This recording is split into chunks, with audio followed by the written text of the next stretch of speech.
I'm just waiting in line. Nothing is forever. Don't think I got too long. I'm just taking a number.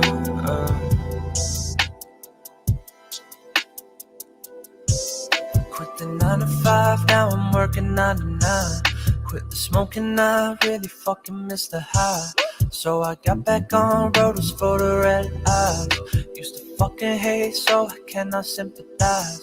And I had to take so much shit to realize everybody want a piece if you play it right. Old girl calling me like I'm in the night. Like I'm sorry you just hit me at the worst time. Like I'm sitting home playing fucking Smash Bros. And I'm late, I'm quite the hassle. I can't link up with you, baby, gotta pass it up. And you'll probably tell your friends that I'm not man enough. And I got some bands and OG that's from Canada or the West Side. I don't give a fuck. David Blaine disappear and act with the coke. I'm just waiting in line.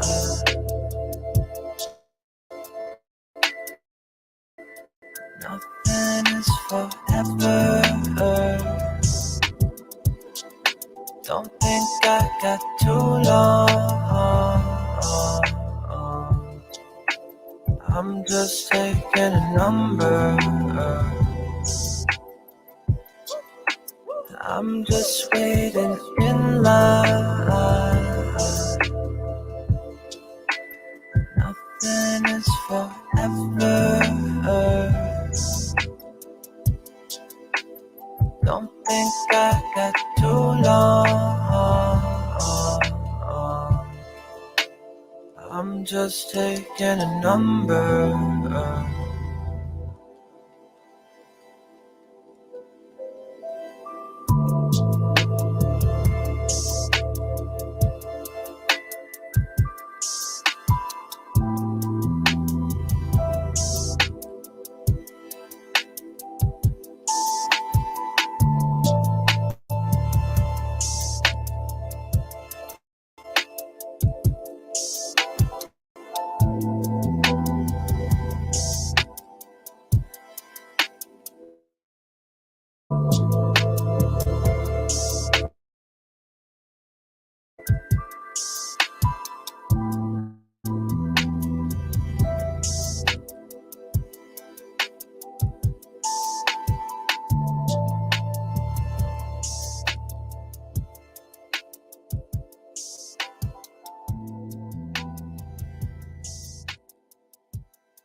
For the bill, gotta spend my whole check. I think you're confused about what we have. It's easy for me to forget.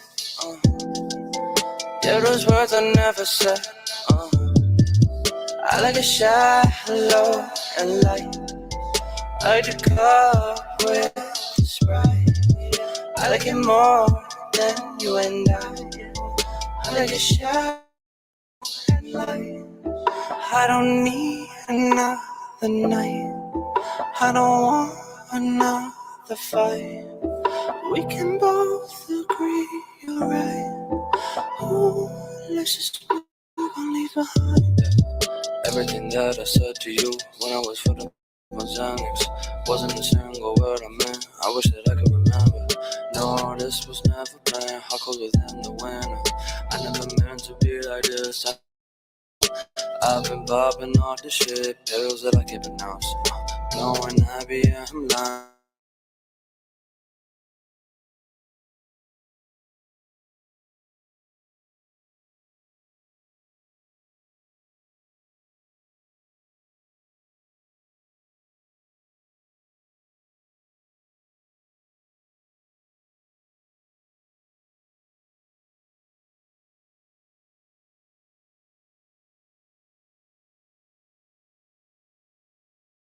club with Sprite. I like it more than you and I like it shallow and light. I like it shallow and light. I like the club with Sprite. I like it more than you and I like it shallow and light.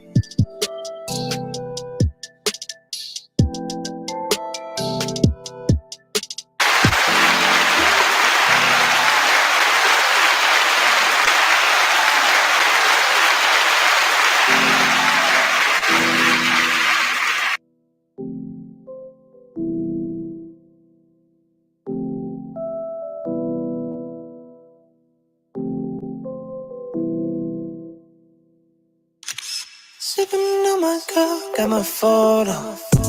Sipping on my cup, got my photo. You know she love the camera. Snap in the picture, the way she be moving, I love the camera. Sipping on my cup, got my photo. Sipping on my cup, got my photo. You know she love the camera. Snap in the picture, the way she be moving, I love the camera. I'm sipping on my cup, got my photo. I've been blowing hard till my nose up. She think that she love me, she don't know that. Pass it to my boys, then we going up. I've been fucking hard in a shortage. I've been going hard, popping molly. I don't wanna hear another word. She be talking to me like I give a fuck, no. I just want that anger from that burger. I'ma zoom in, keep on cracking. I'ma hit the lights and then the section. Oh yeah, baby, give it to me, cause sipping on my cup, got my photo. Sipping on my cup, got my photo. You know she love the camera. Snap in the picture, the way she be moving, I love the camera. Sipping on my cup, got my photo. Sipping on my cup, got my photo. You know she love the camera. Snap in the picture, the way she be moving, I love the camera. I just want that angle from that burger. I'ma zoom in, keep on clucking. I'ma hit the lights and then the section. Oh yeah, baby, good to me, cause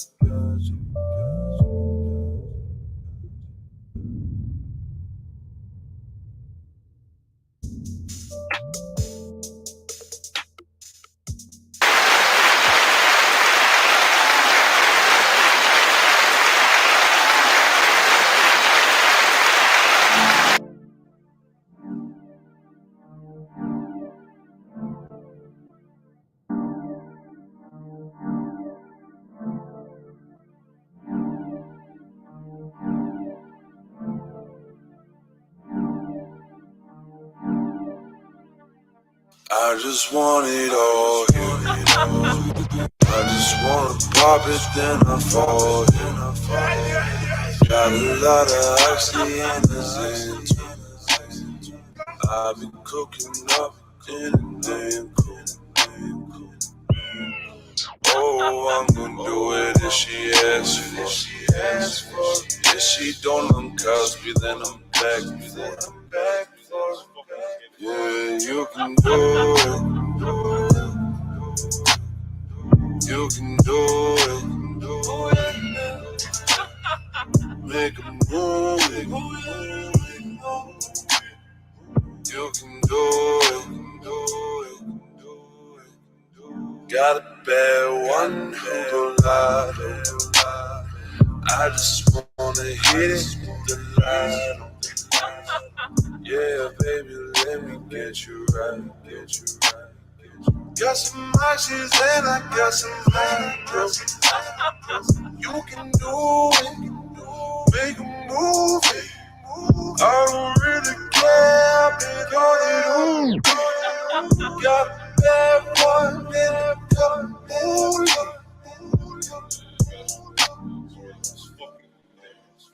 Yeah, you can do it. You can do it. Make a move. You can do it.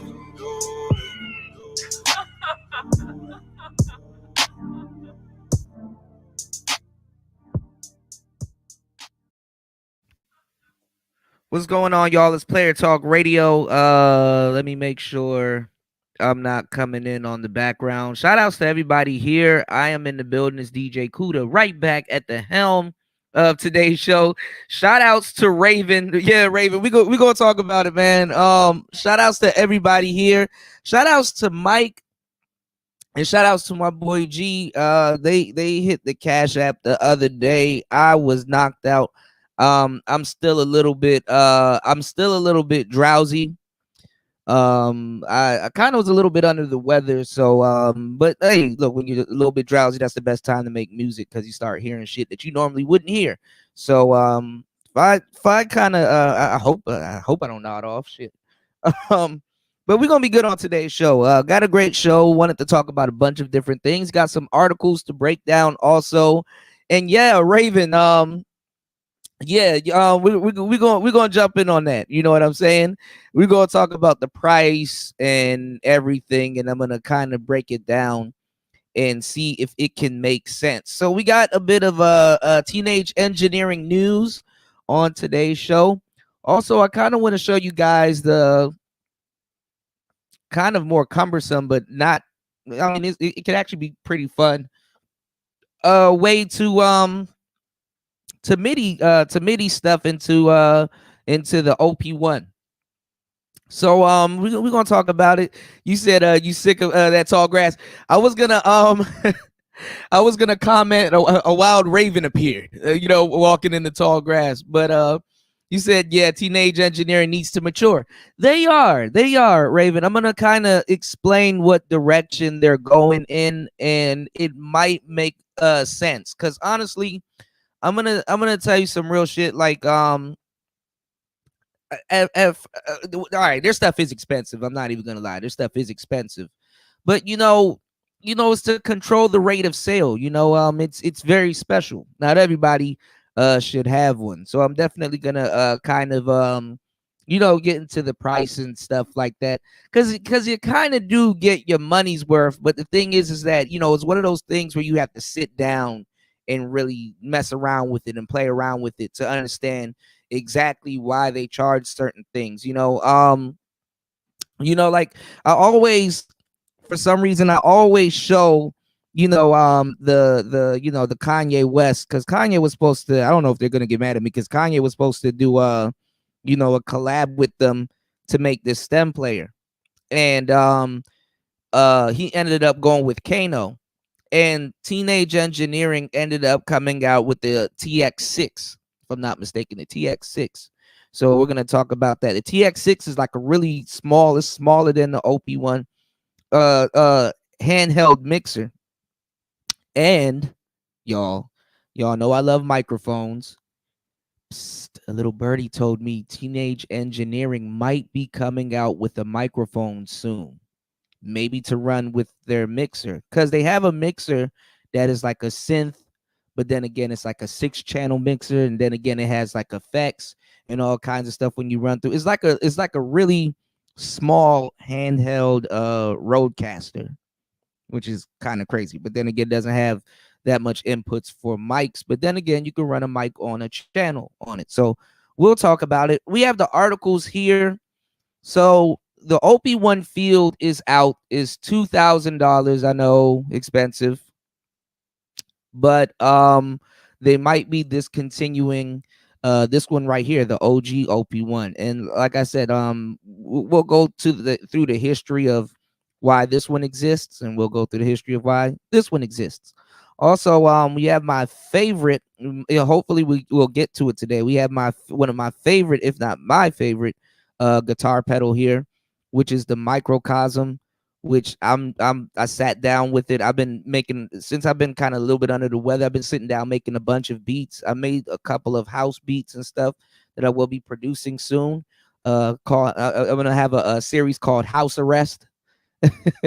What's going on, little Shirley? Little Shirley in the building. We got to do karaoke soon on the second channel. We did it last time, and it was just my black ass up here howling. But yes, we're overdue to do some karaoke. So we got some karaoke going on. Oh shit, it's Saturday night for y'all. Sunday morning. It's Sunday here already.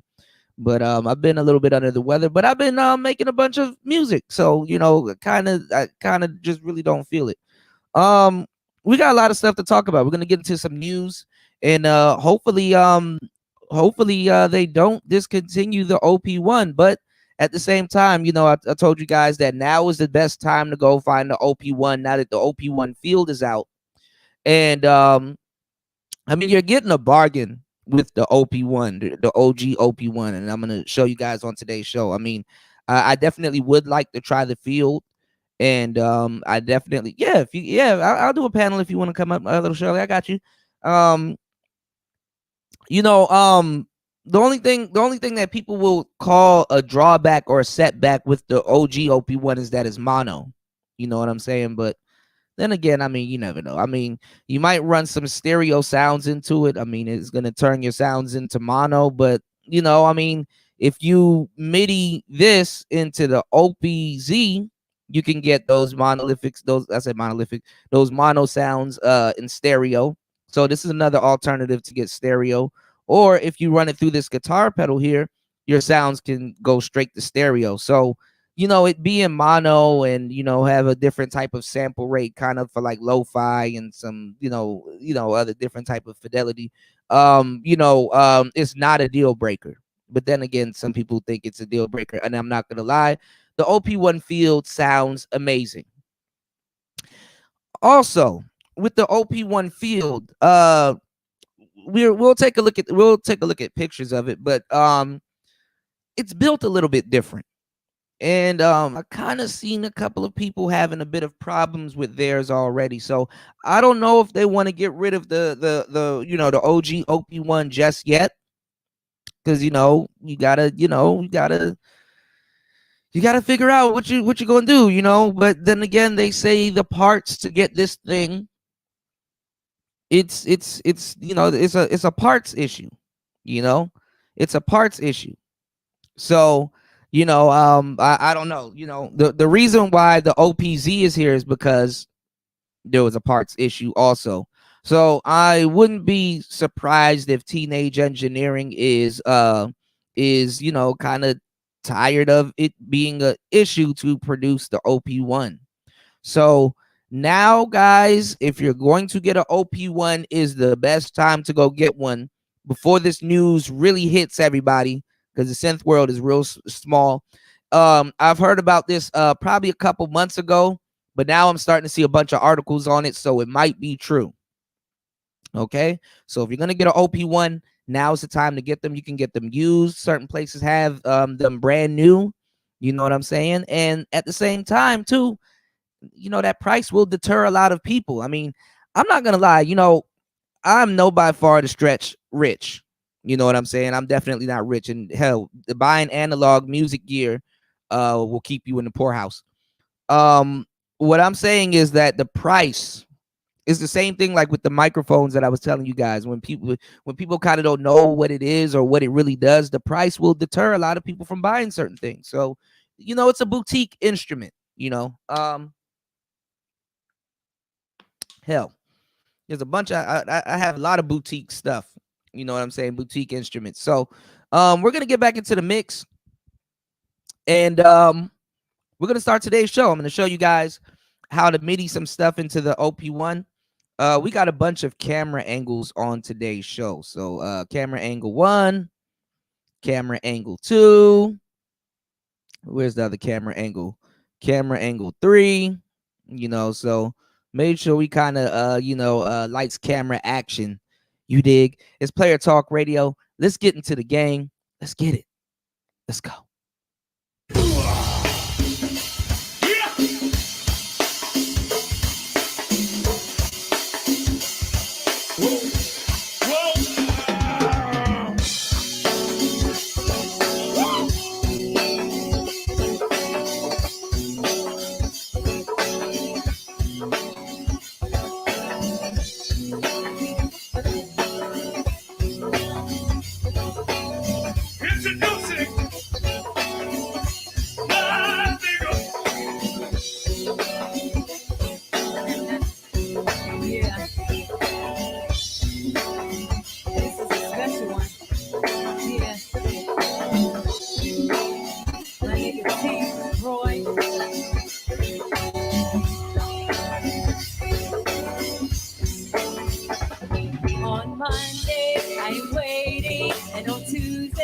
I am fading, and on Wednesday I can't sleep.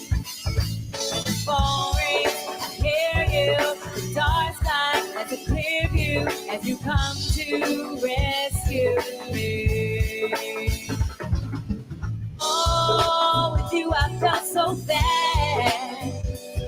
I can hardly catch my breath. I hope it lasts. Oh, it seems like I can finally rest my head on something real. I like the way I feel. Oh, and if you know me better than I ever knew myself, I love how you can tell all the pieces of me, all the pieces of me. I am moody, messy, I get restless, careless, and you never seem to care. I am angry to mission, I get happy to listen, and it won't stop till you're there. Oh, sometimes I felt so bad. When I hit that bottom crack, you're all I had. Oh, it seems like I can finally rest my head on something real. I like the way I feel. Oh, and if you know me better than I ever knew myself, I like how you can tell all the pieces of me, all the pieces of me. How do you know everything I'm about to say? Am I that obvious if it's written on my face? I hope it never goes away.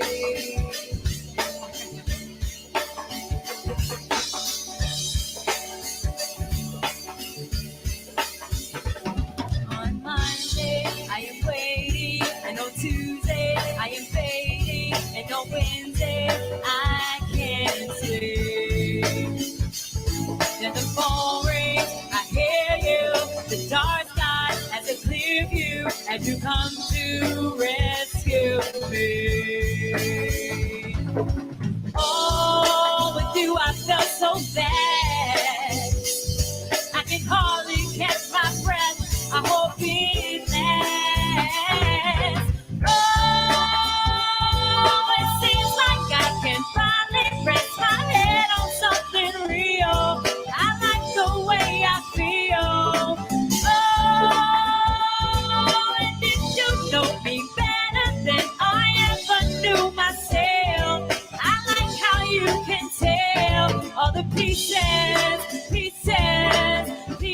of me, all the pieces of me, all the pieces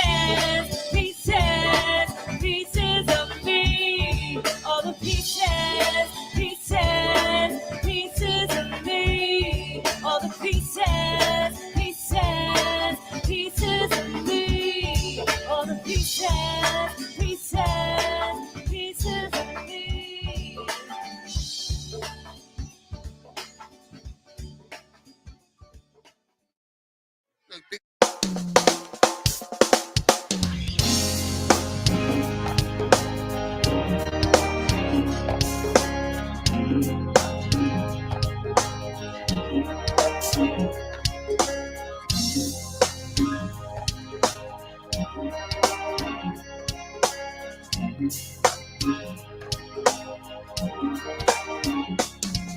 Hello, it's me.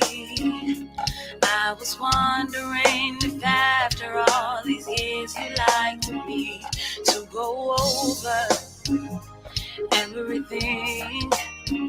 They say the time's supposed to heal you. I ain't done much healing. Hello, can you hear me?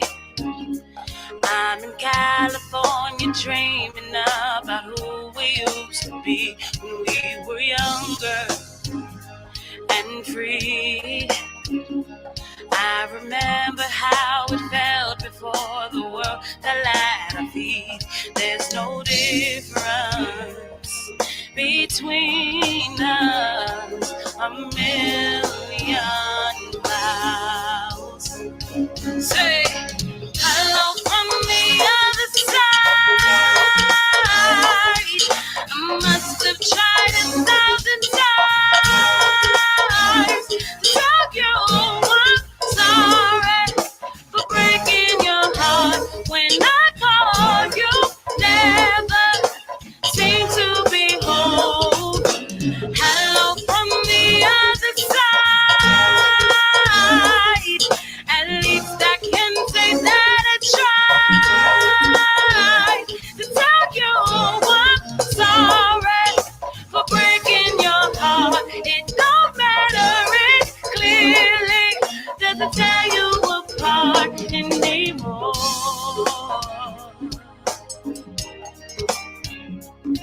Hello, how are you? It's so typical of me to talk about myself. I'm sorry. I hope that you're well. And did you ever make it out of that town when nothing ever happened? It's no secret that the both of us are running out of time. Say hello from the other side. I must have tried 1,000 times to tell you I'm sorry for breaking your heart. When I call you, never seem to be home. Hello from the other side. At least I can say that I tried to tell you I'm sorry for breaking your heart. It don't matter, it clearly doesn't tear you apart anymore.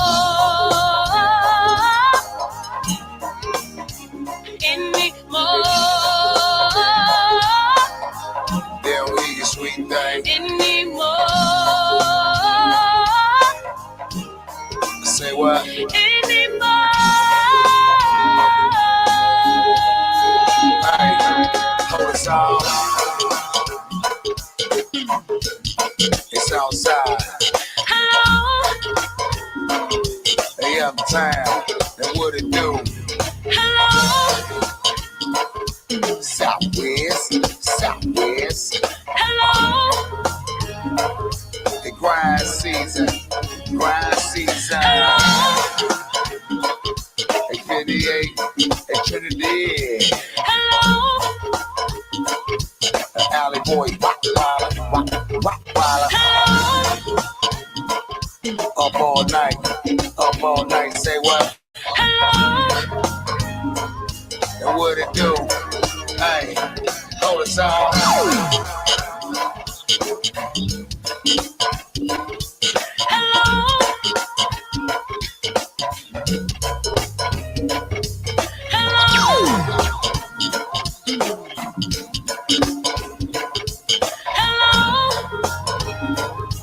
Yeah.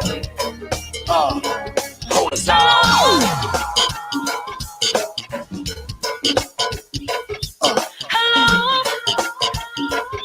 At grind season.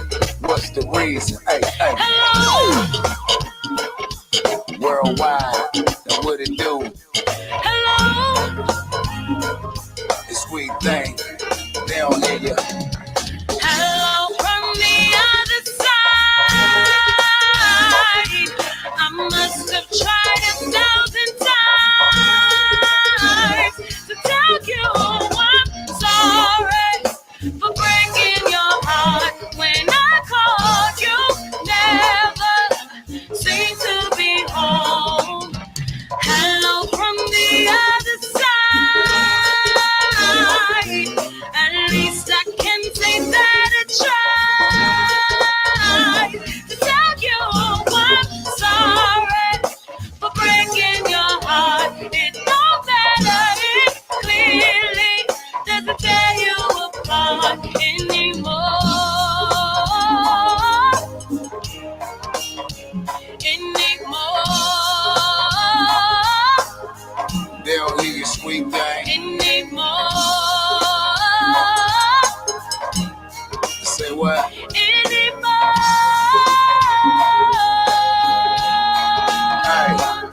sound.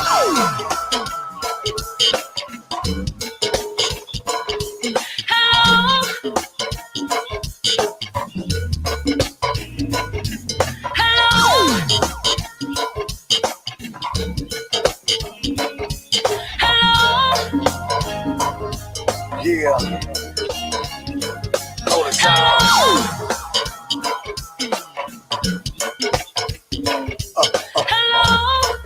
All right.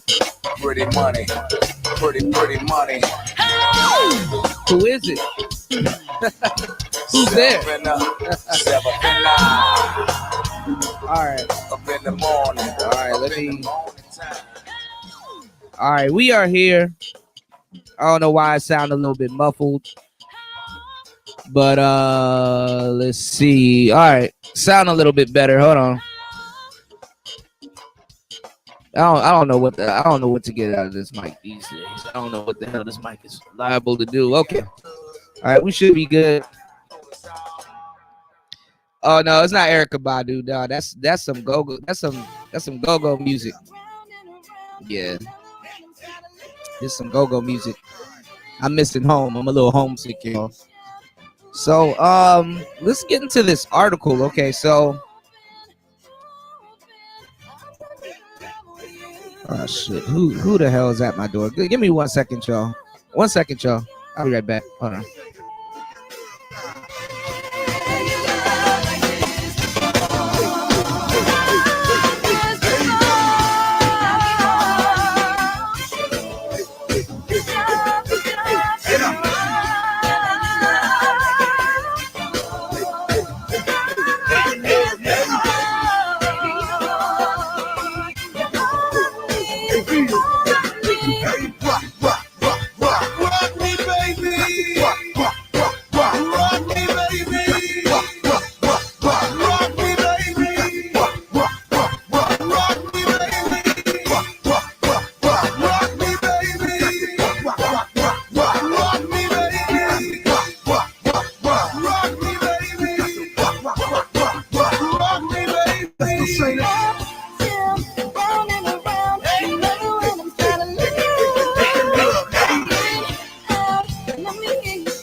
I'm back.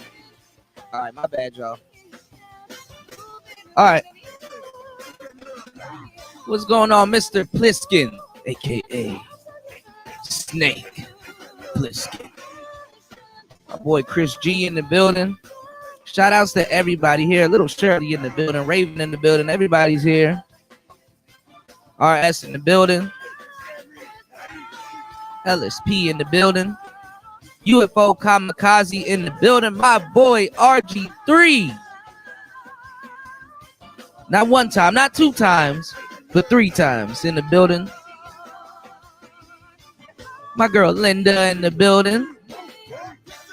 And the wonderful Miss Linda is in the building. And my girl Lolita is in the building. Shout out to my girl Lolita. All right, let's get into this article.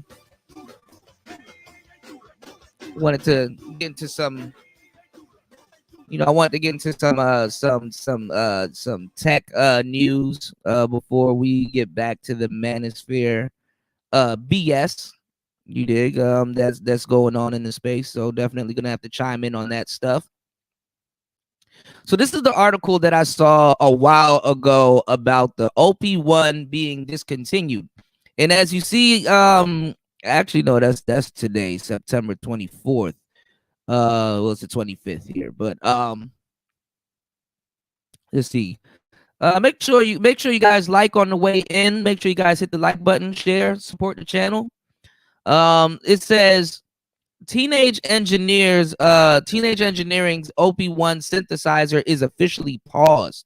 And this came out a minute ago, December 6, 2018. God damn. So this was probably the first pause. A lot of people don't read they don't read the dates, But then again, I might be wrong because there's some other articles that's referencing this article that might be up to date. So let's read it. And I kind of know why it was paused in 2018, because I think that was the tail end of the screen issues. So if you guys didn't know, this is a rare synthesizer. Yes, it looks like a toy. No, it's not a toy. It's far from one. Can it sound like a toy? Yeah. Can it sound like I made some Final Boss music last night, y'all. Like some video game Final Boss kind of music. Now, this synthesizer right here, and I tell the story all the time, which is charging right now, is the OPZ. Okay. Teenage Engineering, I guess they were producing, I guess it was already in the works, but they were producing, this is about the size of a remote control. They basically had problems producing the screens for the Op-1. I'm not sure if it was a Samsung screen or if it was anything else, but they had problems producing the screens for the Op-1. So this is not the first set of problems that they ran into regarding the Op-1. And then there's other parts and components that this thing uses. And this thing is funny as hell. Like if you were to open it and stuff like that, there's like writings all over inside. Like you seriously messed up your gear or something. Or if you can read this, your warranty is voided and stuff like that. Like, it's a small It's a small company from Sweden. What do you expect? But a very small company, but they produce a lot of stuff, especially this. We're gonna get to more about this. This right here is the PO33. They have pocket operators. They even got like boutique boom boxes and stuff like that. I wish I could get one of those also, called the OB4. I like the red and black one, or the black one. They're both cool, but it's like a radio. And it's Bluetooth, and you can rewind it, you can remix it, you can do all kinds of stuff. So knowing Teenage Engineering, everything they make has somewhat of a twist on it. You know what I'm saying? There's some type of twist to it. Yeah, it's this, but there's a twist to it. Hell, this thing has a radio, but there's twists to it. This thing is basically a notebook, a sketchbook, as we're going to see a little bit later. It's a notebook and it's a sketchbook. Also, they make things that look like household items. Like obviously this looks like a remote, but the reason why this doesn't have a screen is because they fixed the screen issue, saying, okay, well, if we can't produce the screens, we don't want to run into that problem again. So we're gonna make a synthesizer without a screen, basically. What is going on? Why is shit moving on my damn phone and I'm not touching anything? God damn. Is retrograde still in effect, Raven? I don't know what's going on. Now, the funny thing is that this small pocket operator, these have screens. That's the funny part. These have screens. So it was kind of cool that they made something like this that doesn't have a screen, which is pretty dope still, because it's like, okay, I mean, you can commit what you want to do to memory. And honestly, these light up so you can see what's going on. It tells you what's going on. BPMs, the 1, the 2, and the 0 lights up, so it's okay, 120. And then also, like I showed you guys before, you can hit the Bluetooth on the back, and then your phone becomes the screen, and you can see everything that's going on. You can see if you're quantizing stuff. You can see everything, and honestly, you can do a whole bunch with it. I don't know. They acquired Mega Man. They acquired Street Fighter. So you can even make videos and stuff like that to your grooves and your mixes and stuff like that. So just pretty dope stuff. Same thing with the pocket operators. They got the Mega Man pocket operator. They got I think it's a variation of this one, which is a sampler. This is basically an MPC. So that's why I got it sitting beside the MPC, because this is basically an old school MPC, but with a twist on it. So if you want a groove box, this is it right here. And honestly, too, shout outs to Freebie. I think he did a video not too long ago, showing how the sampler on this can be a different alternative to the sampler on the OP1. Now, the sampler on the OP1 is not bad, but it does take a minute to get used to.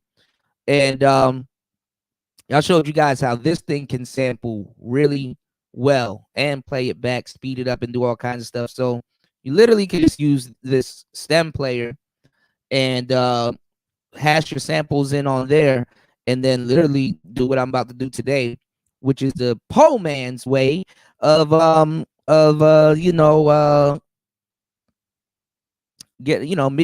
stuff into the OP1. So I'm gonna show y'all what I'm gonna do today. And this is not the first time Teenage Engineering has canceled stuff. They canceled a lot of different things. There used to be this thing where it's like a dock and it sits down and it has all of these different bits, but it's kind of a mixer because it routes everything. It has a MIDI hub. It has a whole bunch of different stuff, and people use it to connect the OP1, because this thing been out for more than 10 years. If you look right here, this thing has an old school USB port. It has an extra headphone port right here to run audio in. We're going to be using that today. And it has the headphone port to run the audio out of it. Takes up a lot of real estate on the side of the device. Whereas the newer, improved, this is something totally different. This OPZ, it has a headphone output, which is reversible. So you can send audio going one way and audio going the opposite way. And also this USB-C port, you can send MIDI going out and you can send MIDI going in. So it can take instructions and it can give instructions. Now, I don't know what's going on. I got to talk to you guys because I had the Novation here also, which I should have brought that thing over, which is pretty cool. I'm looking at it across the room. I might get it a little bit later if I get geeked up enough to make a bunch of beats. And I got this thing right here. And I want to do a show, guys, where I'm sitting down and I'm showing you guys all of these different instruments, because the thing is that when you learn how to play one, you kind of learn how to play the other. Or you could kind of use it and incorporate the other machines that you have here into whatever you got going on. Now, shout outs to the producers. They're having a big discussion in the producer community about is synthesizers and DAWless stuff, is it practical?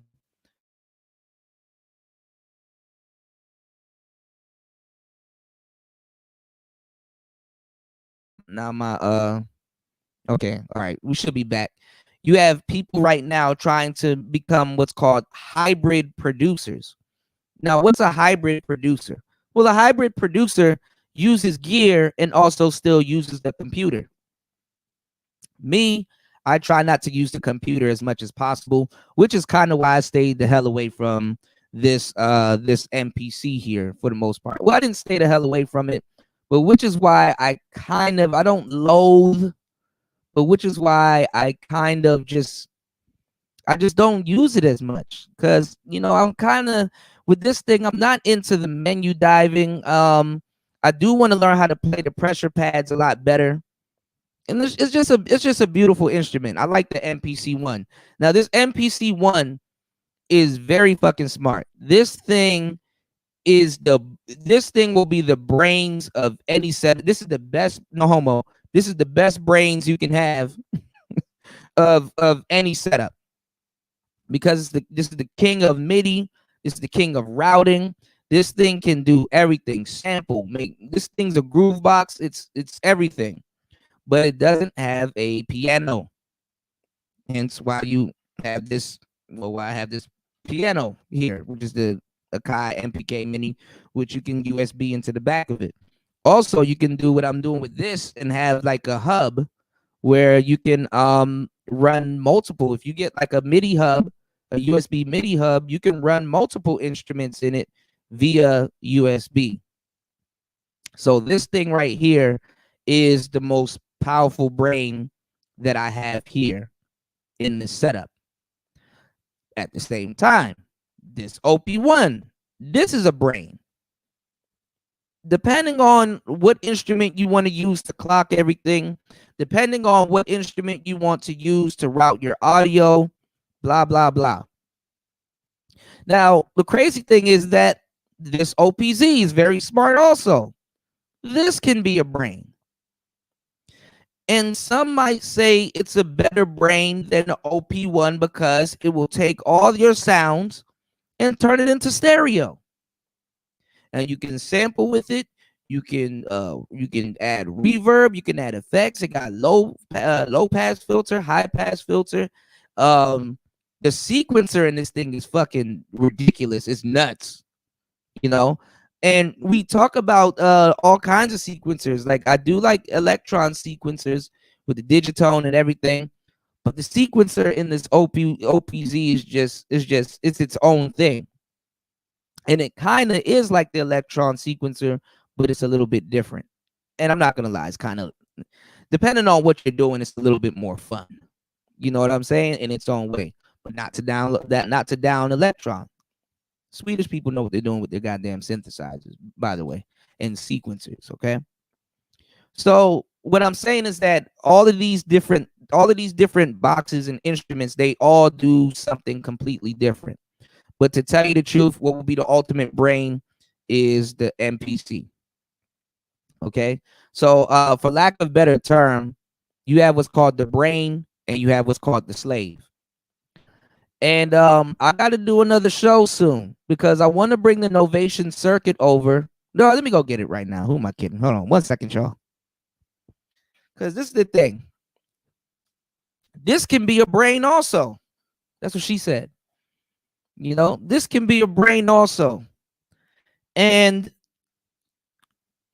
some brains, that's what she said, are more uncanny than some brains are more uncanny than the other brain, And if you look at this Novation circuit, look at that. Look at all of that connectivity right there. So you have two outputs. No, actually, you have your left and your right output. You have two inputs, which means you can reroute the audio of what you're doing right back into this thing. You have 3 MIDI ports, in, out, and through. The USB-C, that's just for charging, and you have a micro SD card. So you can put packs onto it. But this thing is an uncanny brain also. And you can do a lot of effects and stuff with it. You're basically, honestly, when you have a brain and a slave, you're basically, if you understand the instrument really good. Let's say if you got really good at the MPC, but you're getting tired of the sounds, or you just want to you like, okay, I like the synths that's in this machine, and I know how to use this machine. I want to take the synths from this machine and take the drums from this machine and put them both together and make a song, make something with it. You literally can do that. And rest in peace to the godfather of MIDI. I keep forgetting his name, but he died recently. I think earlier this year, March, if I'm not mistaken. So, but the OP1 has always, to a certain degree, because it's a little bit dated, it has always been a hassle to MIDI into something, but it's not really a setback. If I show you what we're going to be doing today, it's not really that bad. It's just a different type of workflow. So what are we looking at here, Kuda? Well, I'm glad you asked. Let me stop. We're going to be working with this instrument today, the OP1, due to today's show. This instrument is mono. This instrument is stereo. My two favorite pairings is this instrument and this instrument. I still have an album that I'm going to complete very soon that should be out and free here on YouTube. And there might be a for sale version for it if you guys would like to, support it. With these two boxes, which is going to be like pretty ambient, but I'm going to add some kind of funky, cool stuff into it because when I first ventured out to do the album or the whatever you want to call it, you know what I'm saying? I didn't know what the fuck I was doing. Well, I know more now than I did then, so it should sound really good. So this is the OP1. This is the star of today's show, which is the star of all the shows. A lot of people use it. Tame Impala, Childish Gambino, a bunch of other people. You can really wipe everything off of it and put some packs onto it, and you can get all of those nice grand pianos and all of those legendary pianos. I need to get the DMX drums on here also, so we're gonna play around with that. But this is the older one. This is the OG one. This is the mine is a more newer version of the older one, because you do have some older ones where the sounds are just more good, because it's warmed up. This thing has a bunch of synth sounds. It's a synthesizer, obviously, but the build quality is pretty good on the OP1. It looks like it's plastic, but it's not. The keys are pretty tactile, kind of, not velocity sensitive like this thing right here. The keys can't take a beating, but metal enclosure. All of the stuff here can be used with Legos. I know it was weird. It's not a toy, but just a beautiful instrument. Just a beautiful instrument. Then they got the new one, the OP1 Field, and it looks very nice, but it doesn't. It looks less like a toy, but it looks like this, and the colors are more serious. But if you we'll take a look at it later on. If you look at the build quality though, which is bad, which a lot of people stress that they hate it, these keys are a little bit further up. Like, see right here, they're kind of, you can see, if you can see the keys are more into the unit. If you look sideways, the keys are more into the unit, whereas on the Field, the keys are a little bit, it's out, like it's above, it's above. See how the keys kind of sink into it? On the OP1 Field, it's a little bit further up and it's out. So that means if something clips a corner or something of the keys, even though the keys kind of slope towards the end, it can pop your keys out. Also, and they have it on the TX6. If you look at the on button here, right there, it's a slider. And look, if you're blind, you need braille. That's funny as hell. But it's a slider here. Not on the goddamn not on the new OP1 Field. It's a switch that kind of hangs off. Not saying that they break, but it's this, this stuff is boutique, so you got to pay attention to it. I didn't, to a certain degree. I mean, it doesn't bother me now. Okay, this thing's almost charged. It doesn't bother me now, but I don't like the power switch of the OPZ. Look, it just hangs off. This yellow piece.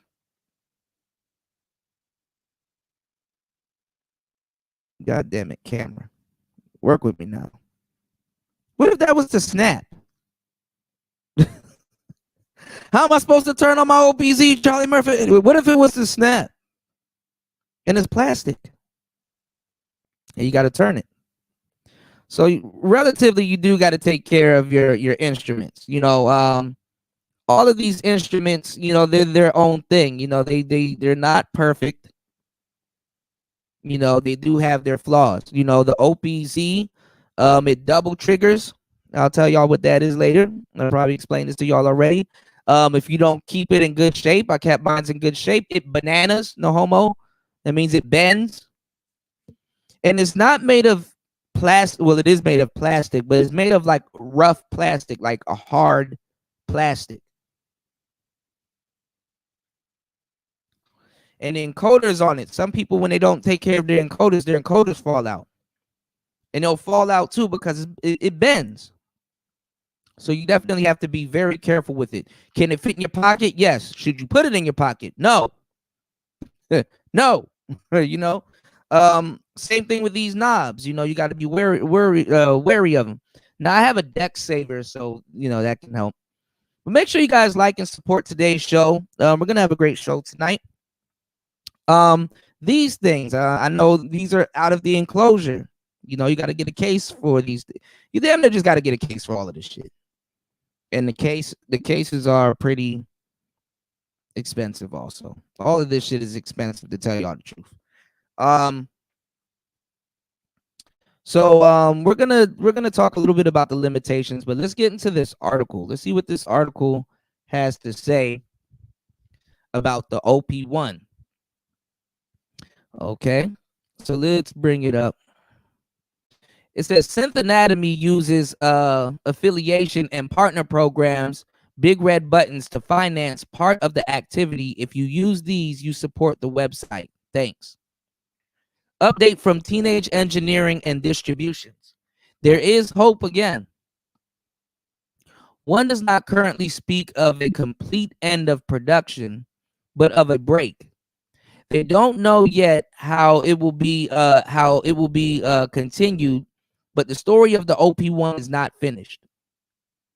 So before we get into this article, going back to what I was telling you guys before, how they were going out of, I wouldn't say they were going out of business, but it could have tanked the company. It could have tanked the company if they had to stop selling this OP1 at that time, because they couldn't produce the screens for it. So production had to pause, or at least go into a halt when when they couldn't produce the screens. So this instrument right here, the OPZ, is genius in its own way. And shout outs to my boy Dusty, man. He was telling me, yo, I was so fixated on these things. I wish Dusty was here right now, because then the show definitely be lit. Dusty, Tony, Songman, Nice, but I know they probably sleep. But I ended up getting one of these before I got an MPC. I know it was dumb. I know it was stupid, but it still wasn't a bad purchase. Is the MPC one good? Yeah. Is it portable? No. But I mean, it's more portable than the other ones, but you still got to plug it in, which is why I use a battery for it. I have this battery that works with it. Pretty cool. Hopefully it doesn't damage it, but I don't think it does. It doesn't damage it, but it has enough volts to run it and everything, so everything's all good. But this thing went up in price also. Now they're charging $1,000 for this, where this was $600. This was $600 to $700 at one point, and now they're charging $1,000 for them. But this thing right here wasn't bad. I mean, I'm telling you, this is a groove box, and it's a workstation also. all of these are workstations. What I mean by workstation is, even though this by far trumps everything, because you can actually record songs and sessions into this thing and mix and master it and produce it off this thing alone. What I'm saying is that all three of these things right here can produce an album. You can record. Well, these can produce beats. I mean, you can record into them. I wouldn't do it, but these can produce beats. This can produce an album. These can produce an album also without lyrics. This I saw somebody recording into theirs. I wouldn't try it, but that's crazy. So we'll get to that a little bit later. So and this thing you can just take with you. Now I'm not gonna lie, it's funny. Shout outs to what's my guy's name? What's his name? All my friends are synths. I forgot his fucking name. It's not Bo. Is it Bo Beats? Well, shout outs to my boy Bo Beats. Shout outs to little Shirley. Shout outs to everybody. Shout outs to my boy Bo Beats. You know what's funny? When I show you guys musical gear, one of the upsell parts to musical gear is that it's portable and it's convenient, meaning that, if I'm taking the bus, I can, and I got a jam in my head, or I got a song concept in my head, and I want to kind of jot it down, or I could just pull out my synthesizer on the bus and make a beat. You can do that, or on a train or whatever, or wherever, in a taxi, in your Uber or whatever. You can do that. But I'm going to tell you the truth. The majority of people that's doing that, you don't want to pull out something expensive, even though some people might know what it is. Actually, there's a couple people that know what it is because it stands out. It looks a certain type of way. And then some people might think you're playing with a toy. But, we were having a laugh about it because it's like, you think you're going to use it in those situations, but honestly, it's more portable. Like, okay, well, I'm going to take it in the kitchen and use it, or I'm going to take it, I wouldn't say bathroom, but so I don't know what y'all do with y'all shit, but I'm going to take it in the kitchen and use it, or I'm going to come up with something outside, or, go to the park or something like that. You really kind of don't use it on public transportation. So, we have a lot of shows to do. The portability factor is kind of pretty funny when it comes down to it, because it's like you can just take it with you in every room that you're in and just jam on it. Honestly, it's more portable for the house than it is outside, honestly. Same thing with this thing. But hey, man, it is what it is. Let's get into it. Let's get into the article. All right, let me stop running my mouth. All right. So, let me see. Bring it back up.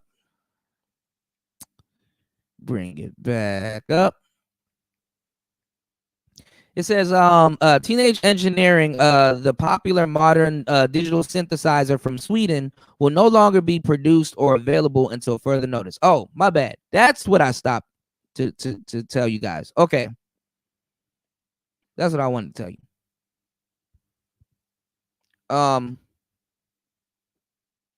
What did I do? Okay. What I wanted to tell you is that when they had the problem with producing the screens, thank God they cranked this out right after it. Like this came out a little bit after that whole problem, like around 2018, 2019. That sounds about right. We'll check the dates. So this was already probably in the works as probably I guess,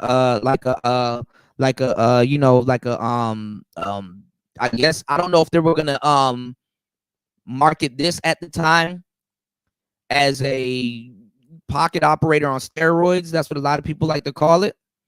But it's a good thing that they put this thing out, because it's a groove box for less. And then at the same time, the people were selling this thing for ridiculous prices. Like when this thing first came out, it was like $600-$800, right? The price that it is now that you can get one, y'all. So make sure y'all get your hands on one. It was $600-$800 when they couldn't produce the screens. Places like Reverb, Guitar Center, and all, people were charging 2,000, 3,000, and I think one sold for I think either 7 or 10,000. And Teenage Engineering said, "Wait, hold up now. It sold for what? How much you sold that shit for, nigga? I want a cut. Y'all bought it for what? Like people were buying it. It became a rare commodity, and it's still a rare commodity. You know what I'm saying? Now it's about to. It seems like that shit about to ramp up again. What's going on, Ken? Shout outs to Ken. Ken said, let me bring up my boy Ken. Ken said, because they discontinued the Op-1, that's gonna make it a rare item. Yes, it's going to be even more expensive now. Yes, definitely. Because somebody sold theirs for like they clocked it. Somebody sold theirs for like 7 to 10 grand. So that's why when they brought it back. And I guess they kind of made it like, okay, well, listen, and maybe they might have a problem producing the screens. You never know. I think they went with Samsung, but when they brought it back, then that's when they started charging 1,400, 1,100. I think it went to 1,199 for the 10th year anniversary. I was so mad because I just paid full price for it. Mad as hell. And I'm not going to lie, there was a grace period with it because I had so much gear, and I still have so much gear, but I was getting into synthesis. And I'm not going to lie, and a lot of people said it happened also because this thing has a pretty steep learning curve if you don't know what the hell you're doing. I had this for a couple of months, like before I really actually... I kept sitting there like, man, I done paid all that money for that shit. Boy, you better pick that shit up and learn how to play it. Make it talk, right? And shout out to Nicer. And we're just sitting around for a good minute. Same thing with this. This thing was sitting around for a good minute. And I knew the potential of these things. I don't know what the hell I was doing. Same thing with this OPZ.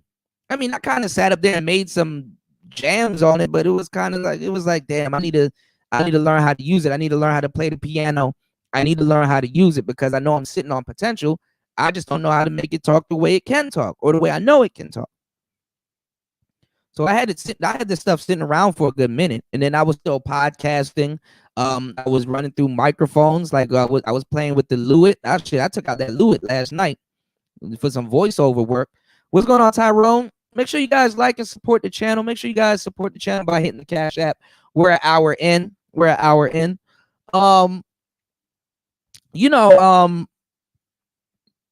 You just kind of have to know what you're doing. You gotta kind of know your equipment. And that's the bad thing about buying a bunch of equipment, because I'm learning something new about these equipment, all of this shit every single day. Like every day I learn something new on this thing. Every day I learn something new on this thing. All of this shit is a classroom, to tell y'all the truth, without using a computer. This thing is fucking nuts.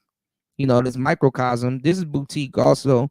You just got to learn. I mean, that's the only thing I could tell you. Some things have more of a steep learning curve than other things. And I know I need to get back to this goddamn article, but this is kind of going in line with what I'm saying. I don't want to forget. But shout outs to Bolo, the producer. Shout outs to a lot of the producers that are having this talk, because it's actually a pretty interesting talk that's going on right now, where I was telling you guys, should, do you want to be a hybrid producer, or do you want to be DAWless? Now, me, I'm completely DAWless. And what I mean by DAWless, it means that I don't use a computer. All of this stuff is analog. Analog sounds so good, y'all. DAWless, with the computer, you gotta, click here. They be cheating and shit. I'm sorry if you use a computer for the most part. Some of y'all be cheating. Oh, buy my MIDI pack, and then you click the damn MIDI pack, and then you drag it in, and it got the chord progressions, everything, the BPMs is right, everything is on. They be cheating. It's cheating, even though these things have limitations. Like this only got 4 tracks. But all of that stuff, it's like a puzzle. You get to graph out how you want to make your music, and it gets to sound good. This MPC kind of is a little, I wouldn't say it's cheating, but you kind of have an endless ceiling with this MPC, and that's the problem with using a computer because it's like an endless ceiling. You know, it's like you could just keep adding shit, keep adding shit, keep adding shit. There's no limitations to it. A wise producer, that's not me, once said, music is just you adding a bunch of shit until you stop, or you can't add no more shit to it. You know what I'm saying? And then it becomes saturated and stuff like that. The thing about music, y'all, and producing and creating music is that options is not always good, you know. And I know this is like a contradictory term, but limited options, you know. Options insinuates that you have a bunch of a bunch of choices and stuff like that. No, you want to limit your options to a certain degree. You know what I'm saying? You want to have enough options to create something, but not enough options to destroy your creation or take away from your creation.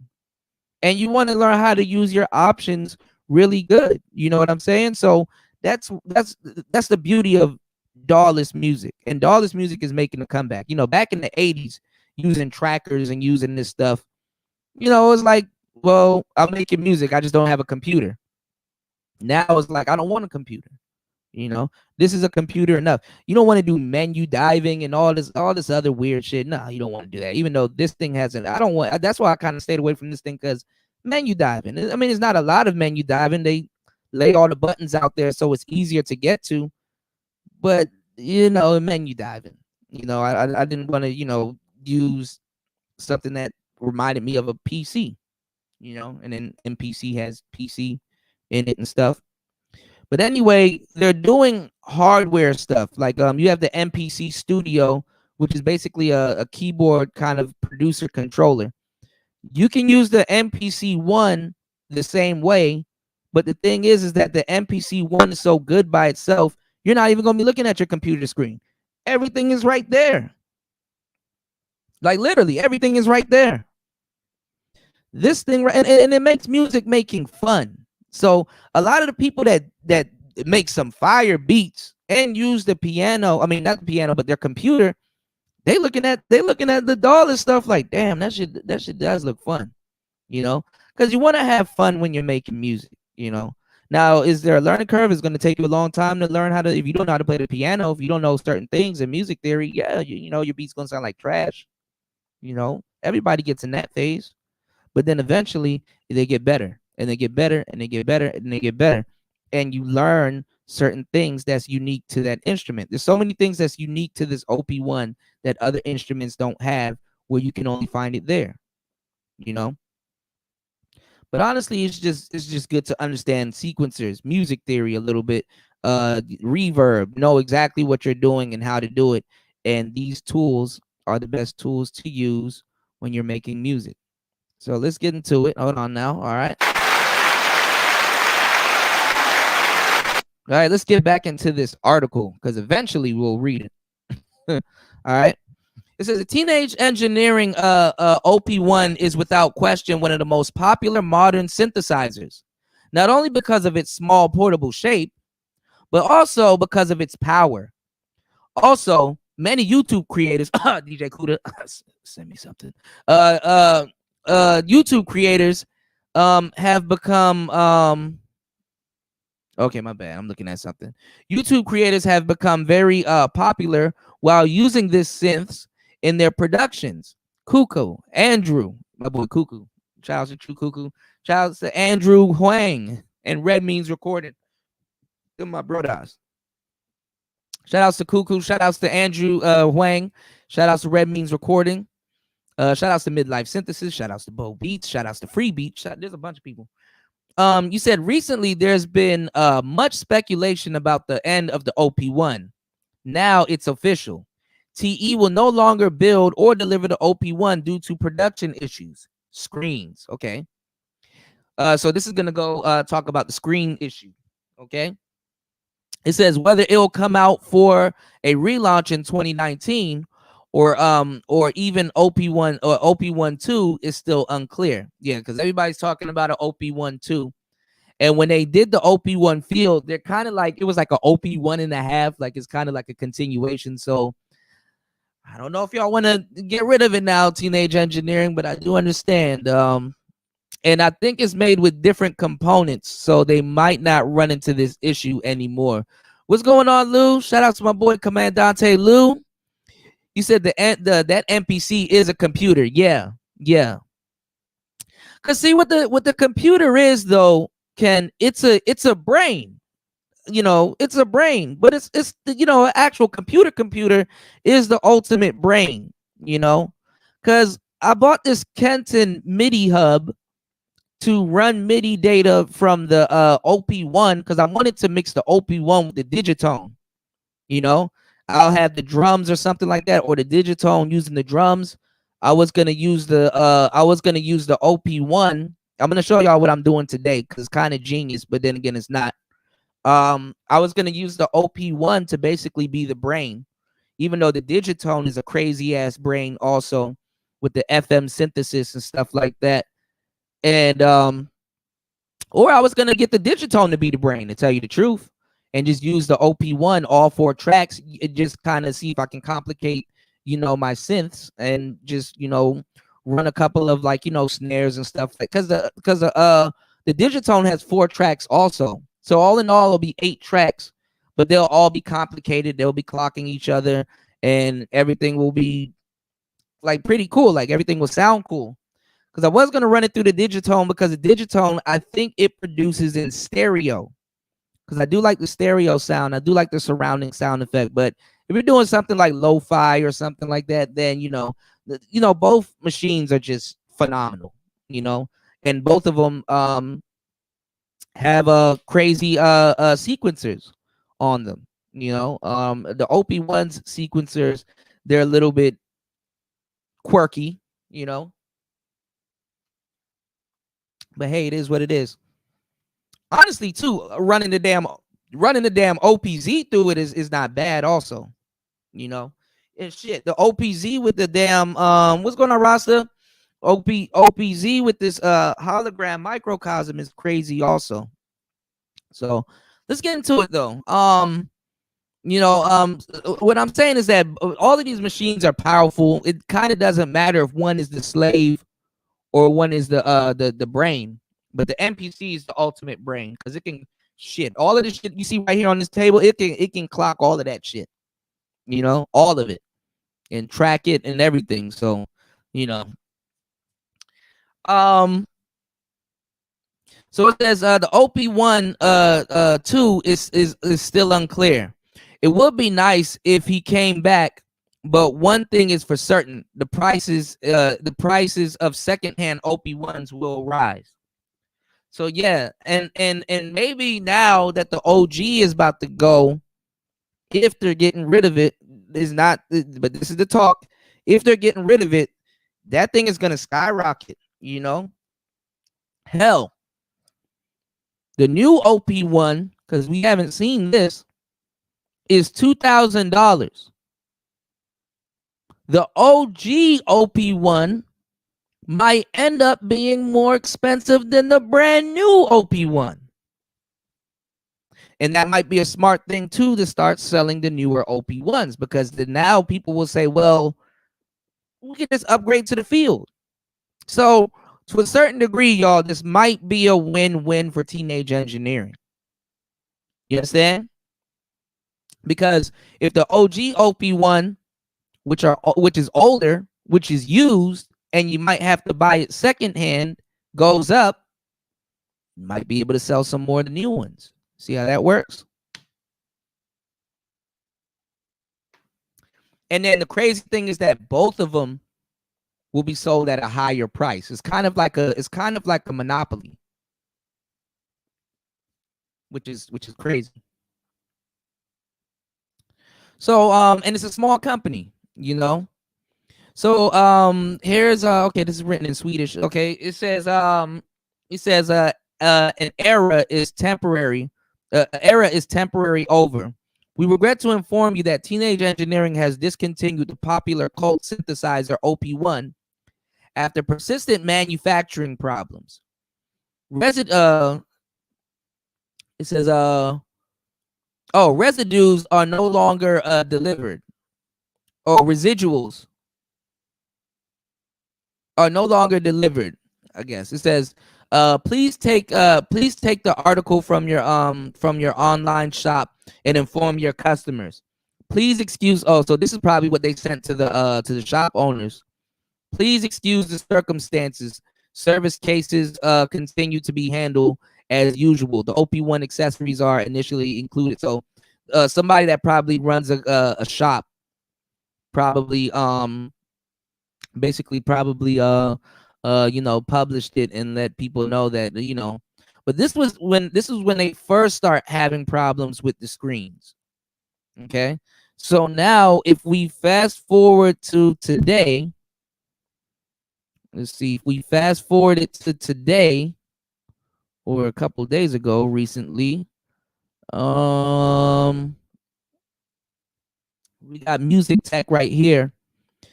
Music Tech News said Teenage Engineering reportedly discontinued the OP1 for good this time. It's going to be propaganda to sell some more. How much are you willing to pay?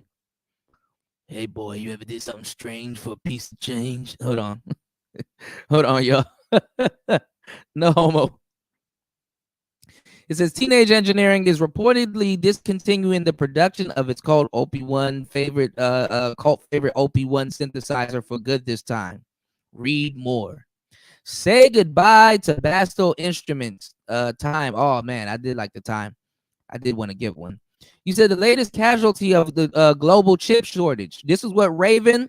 This is what War Master, and this is what we're talking about. So god damn. Uh-oh. Ray, just look, just talking about Raven is like, yeah, no shit. Like we didn't call this months ago, right? I didn't think the OP1 was gonna get wrapped up in this shit, Raven. Like, come on now. And then the new OP1 field. You know, we're gonna take a look at the new OP1 field before we get back into the OG. You know, fair use, y'all. Fair use, yeah. Yeah, Raven called this shit a minute ago. You, War Master, who else? There was a couple other people. I think Siova was on one of the shows calling it and stuff like that. But you and War Master vehemently, said that this was going to happen. And also, they were talking about that container ship that's sitting off the coast of California. Lightbearer was here also. Lightbearer talked about it. Shout out to my boy Lightbearer. A bunch of people was talking about it. So, yeah. Damn.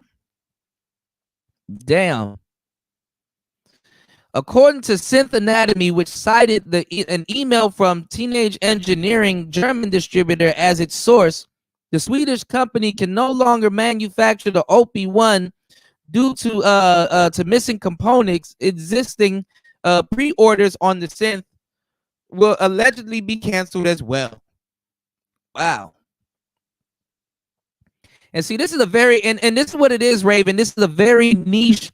This is a very niche audience because look at the price of this shit. It's like wine. You know what I learned for a long time, over 10 years selling wine. Certain things, customers are particular. You know, when you go look for $1,000 bottle or something like that, you know what the hell you about to buy. You know, make no mistake. You know, and honestly, when people come over your crib and stuff like that, y'all not breaking out the $1,000 bottle of Ace of Spades or wine or anything like that. Because it's like, well, why would I break out this expensive ass bottle when the people that's fucking about to drink this shit for one night, mind you, don't even know what the hell they drinking, don't even know what they tasting and shit. Like, let me pour a bottle of Opus One or Ace of Spades and stuff like that. And you leaving your cup all over the place, or nigga, drink your cup, like drink that shit, nigga. That's a $40 sip. You you dig? So, it's not like the majority of the music world. Well, actually, it will be, because it's a great loss. But the customers, the people that know what it is and what it does, they'll be hurt. They're a niche audience. Some people are looking at the field and they're like, damn, well, I always wanted the original OP1. So now, you know what I'm saying? I can probably get my hands on one because now the new one is out, so I can definitely get my hands on one. And then now it's getting discontinued, man. I'm telling you, man. Teenage Engineering gonna have to take out an insurance policy on their audience, man, because this is fucked up. Now I know people right now are saving up like little $700, $800, and that's not little money, by the way. To get an OP1. Now I don't blame them, because that is not a bad purchase. You know how much people? I'm gonna tell you some real shit, and I did it one time too, because I wasn't really using it. I pawned it and got it back, and they lowballed me for it. They got like $200. I'm like, nigga, this is brand new. What you talking about? I have to pay some bills, y'all. I'm gonna tell you some real shit. I made sure I got my shit back. Both of them. I made sure I got my shit back. Some unexpected bills came up. All right, that it's like a Rolex. You pawn it, get a little bit of money, come pick it up next week when you get your money back. You did? They knew they were lowballing me for that shit too.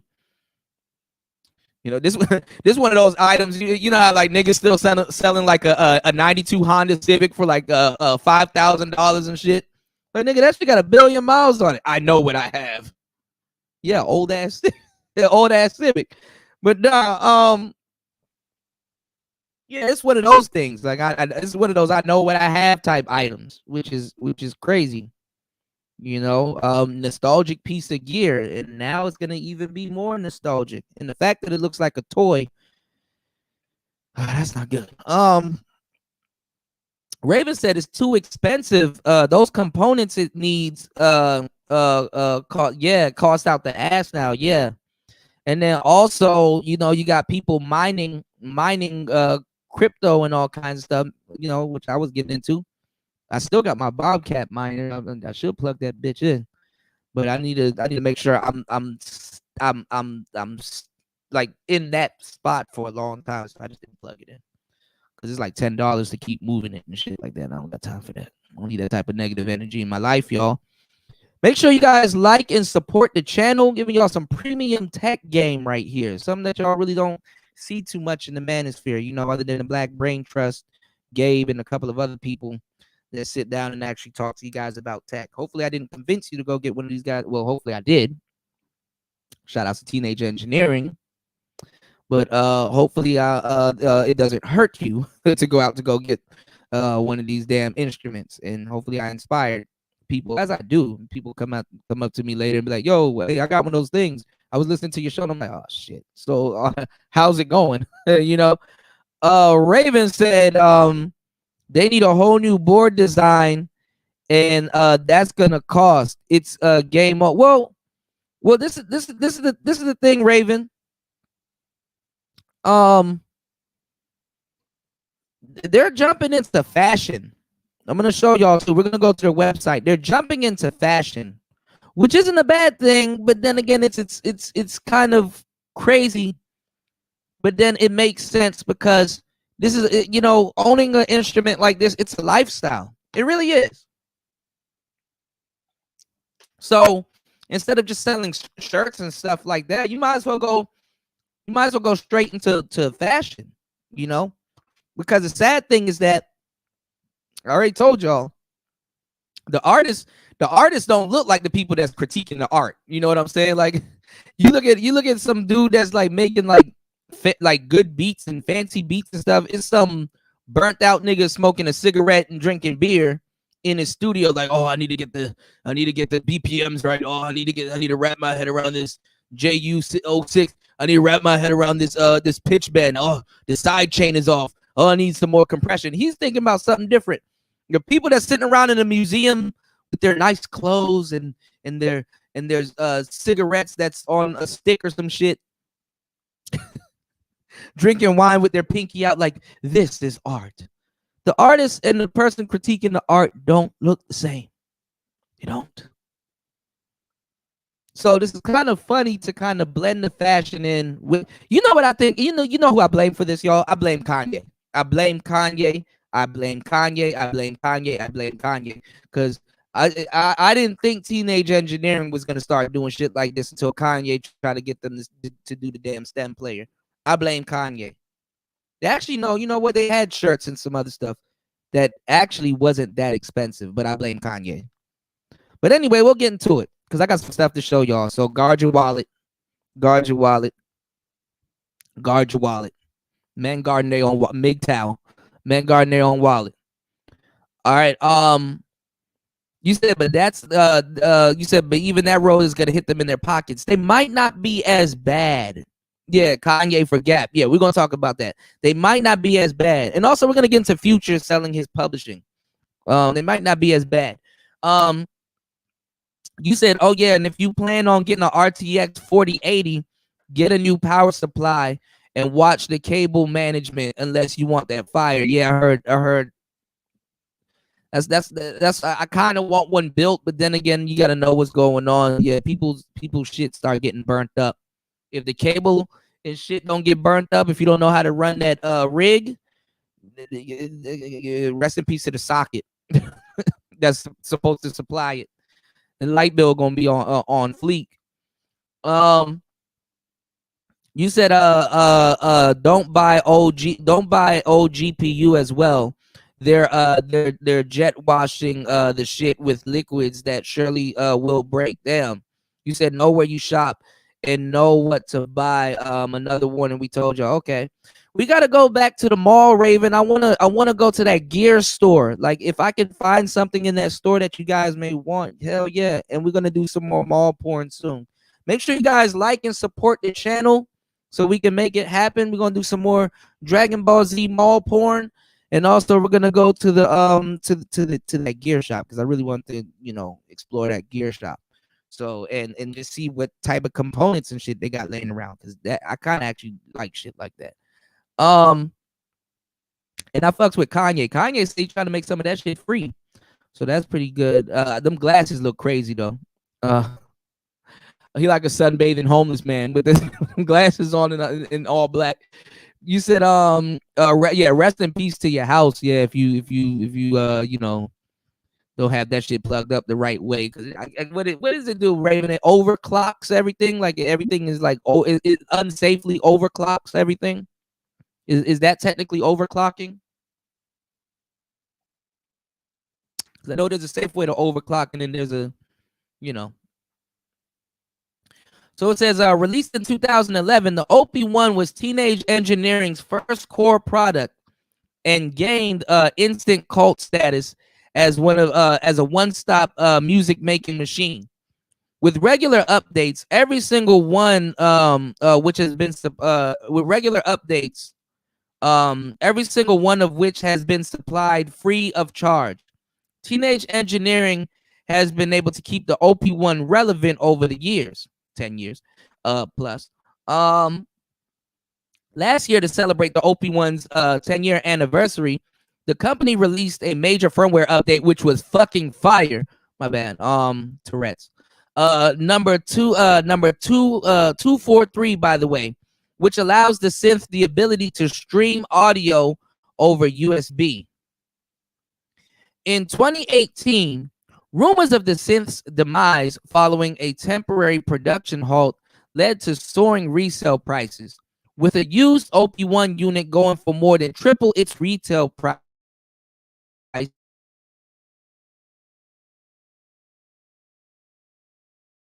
after an eye-watering 50% price hike from $799 to $1,299 back in 2019. However, given ongoing pressures of global parts shortages, and with the unveiling of the new OP-1 field at this year's Super Booth 2022, time could finally be up for the 11-year-old OP-1. That said, there's no word from officials as of yet at the time of writing. The OP-1 is still available for purchase on the official TE website for $13.99. Music Tech has reached out to the Teenage Engineering for comment on the OP-1 status. Tune in for updates. All right, so let's go to, and y'all gonna see what I'm talking about.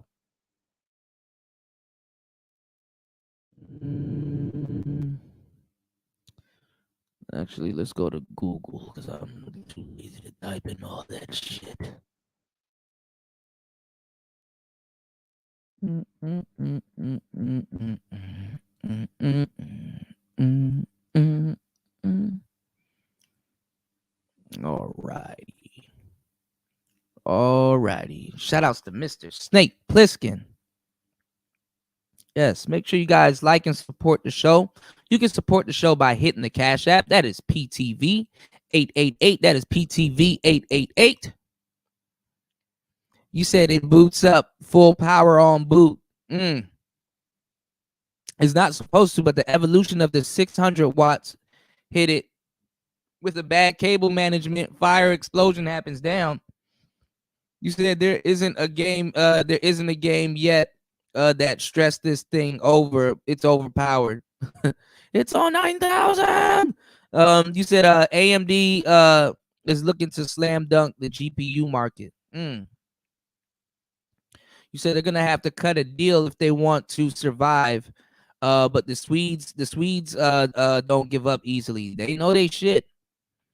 All right, so let's take a look at this, y'all. This hopefully I can get my hands on one. This is the Op-1 field, and as you see, like I told y'all right here, see how this is more risen. They're kind of like the Apple of Sweden. This is more risen up. I don't know if that's good or bad. You can still use the same deck saver for it. But yeah, and the cow looks different. You know what I'm saying? Looks a little bit. It looks more serious. It looks gear than painted on, kind of like the other one. And this cow got to be fucking nuts because it's in stereo. And you see the colors. She only loves her stereo. She only loves her stereo.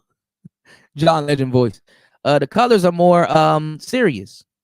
So it looks like a piece of pro gear. And look at the on switch. Look at that. Look like it can break off at any moment. No four, you know what I'm saying? No four things here for your microphone. You know, maybe my thoughts might change on it. You know, I'm very good at explaining this stuff, teenage engineering. I'm very good at explaining this stuff. So maybe if I find one at a store, which is kind of rare out here in Thailand, I doubt it. But I can probably give y'all a better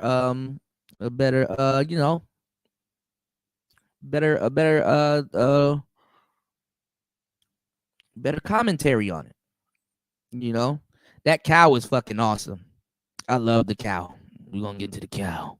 You can do a thing too where you can turn it into a moose. I was thinking about turning mine into a moose. But it said it has 100 times more stuff, and then they have firmware updates for this stuff, so you never know.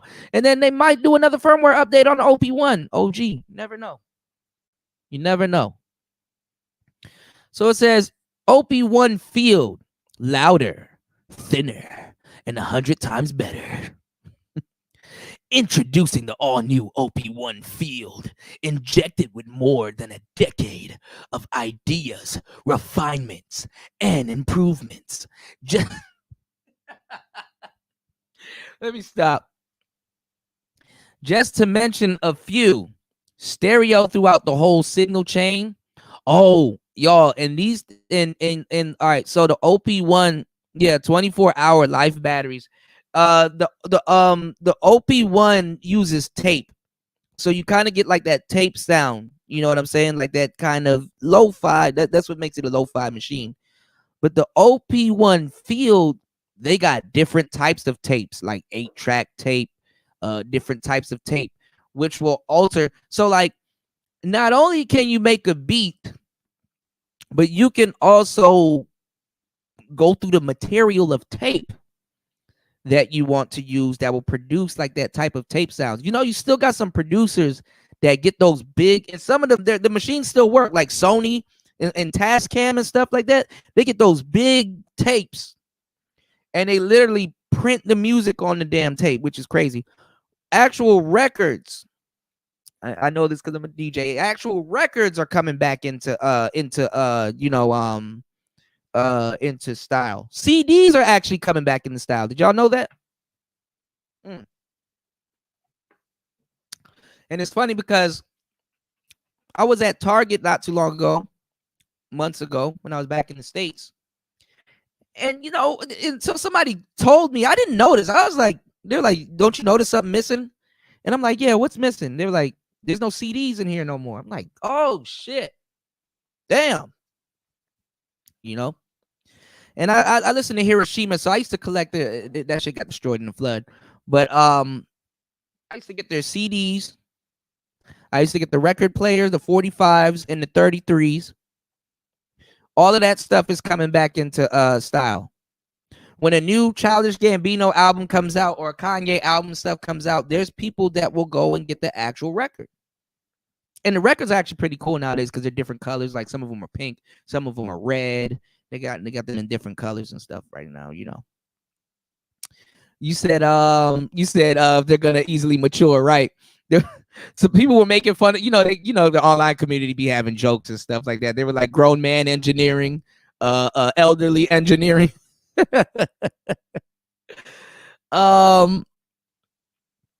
You said the fucking cows, Sweden. I swear they love their cows. Yeah, cow. You said FM broadcasting. Is that lo-fi broadcasting, like those 24/7 channels? Yeah, the same type of lo-fi. Yeah, the same type of lo-fi. But I think with the stereo, you have high fidelity. So like the material. So we'll watch another guy break it down, Bo Beats or somebody else. Hopefully one day in the future, I'll be able to break it down if I get my hands on one or a TX6 or something, man.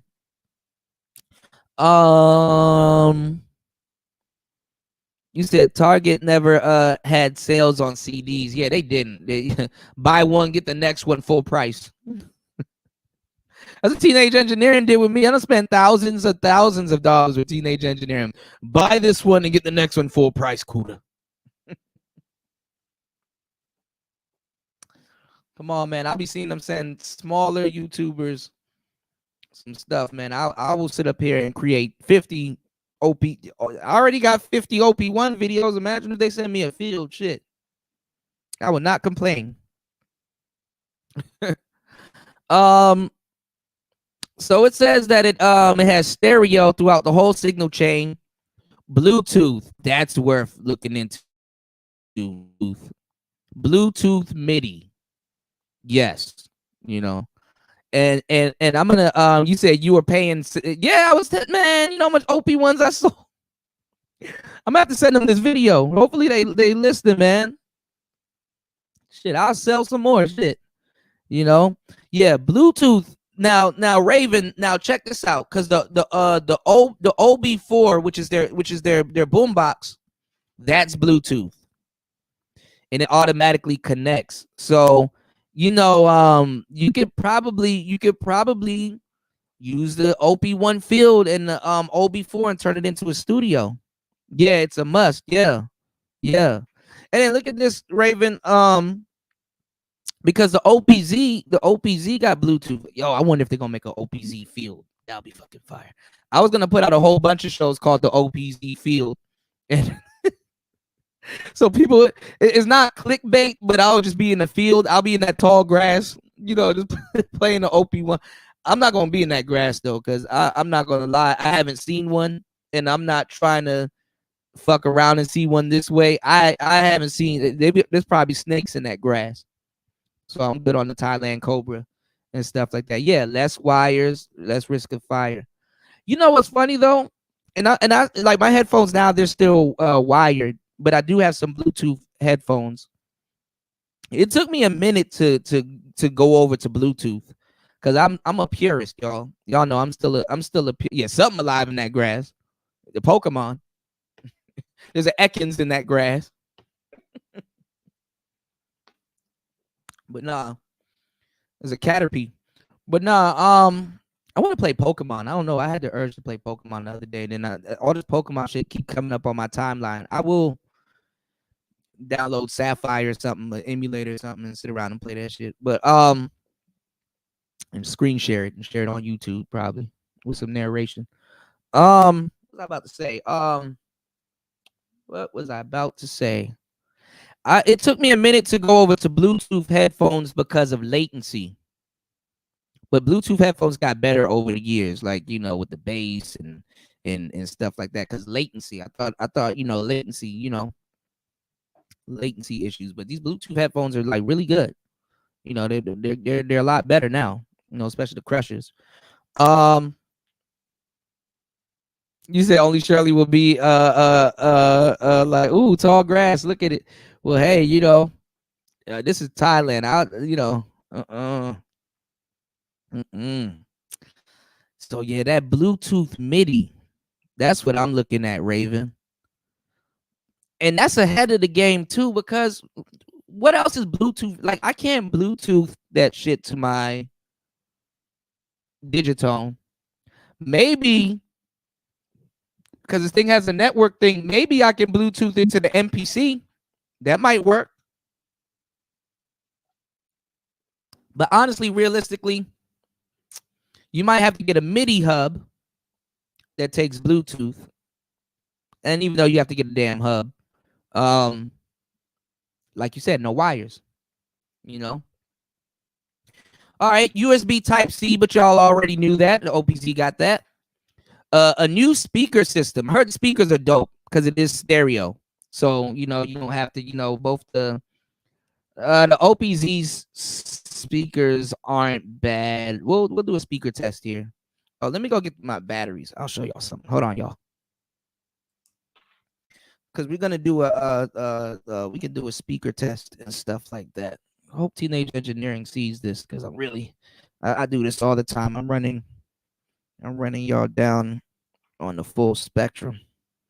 All right, we got some batteries, y'all. We got some batteries. Okay. All right, well, we gotta do the show for my batteries run out on this damn Bluetooth. All right, because I'm Bluetoothing right now with some with this mic, even though I should hardwire. But anyway, new speaker system, so you guys could. It's better to have headphones in, y'all.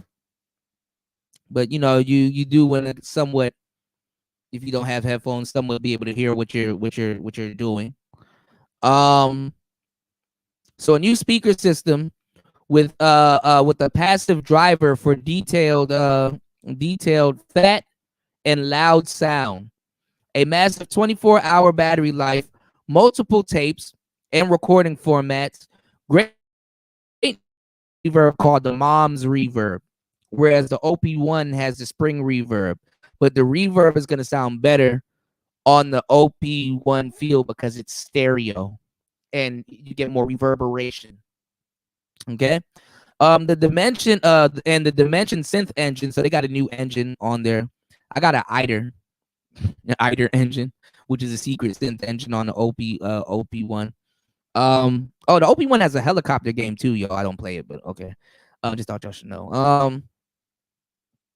An all glass flush high resolution display. We also meticulously reworked all the graphics screen by screen. Did we mention FM broadcasting?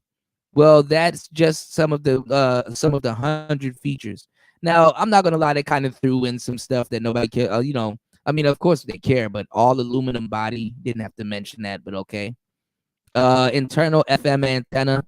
Yeah, I got an external one, but new synth engine dimension, new reverb effect mother, new speakers with passive radiator.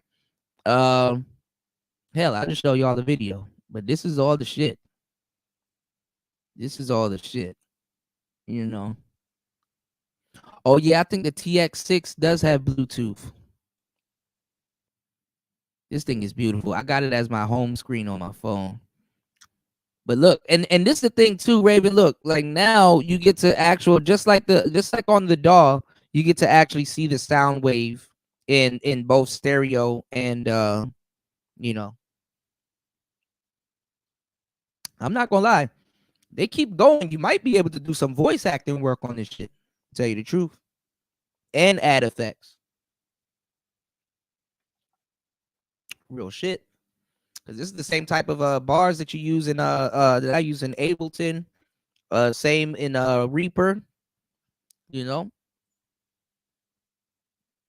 But see, people are having problems with theirs, Raven. Like there's like something loose. Like people were shaking theirs, and all you heard was, and then let me tell y'all something why the internet's fucked up, because the internet will have you laughing at some shit you shouldn't be laughing at. So somebody, they were like, is something broken in my OP1 field? Because when they were shaking it, it was like some asshole gonna comment, and because you know you'd be mad if you paid $2,000 for it, and then you know it's a defects and stuff like that.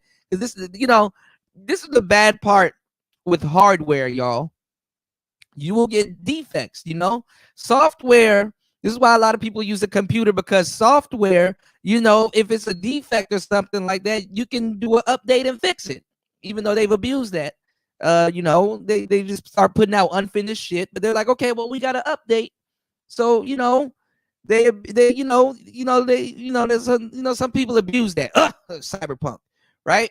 So, you know, he was shaking his thing and he was like, yo, something broken in my OP1 field.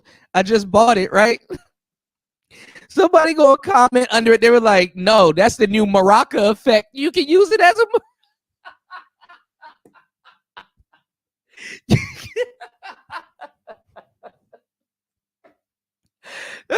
he said that's the new Maraca sequencer. You can use it as a Maraca. I was like, no. Yo, I'm sorry. That's fucked up. Sometimes you can't go to the internet with your problems because people will make fun of you like shit. I ain't gonna lie, that was funny. That was funny as hell. But you said the OP2 is surely on board. Probably. They got a lot of prototypes. I didn't expect. I actually, some people got it. I actually wanted to get my hand on the fucking Kanye West Teenage Engineering STEM player prototype, because some people got their hands on one.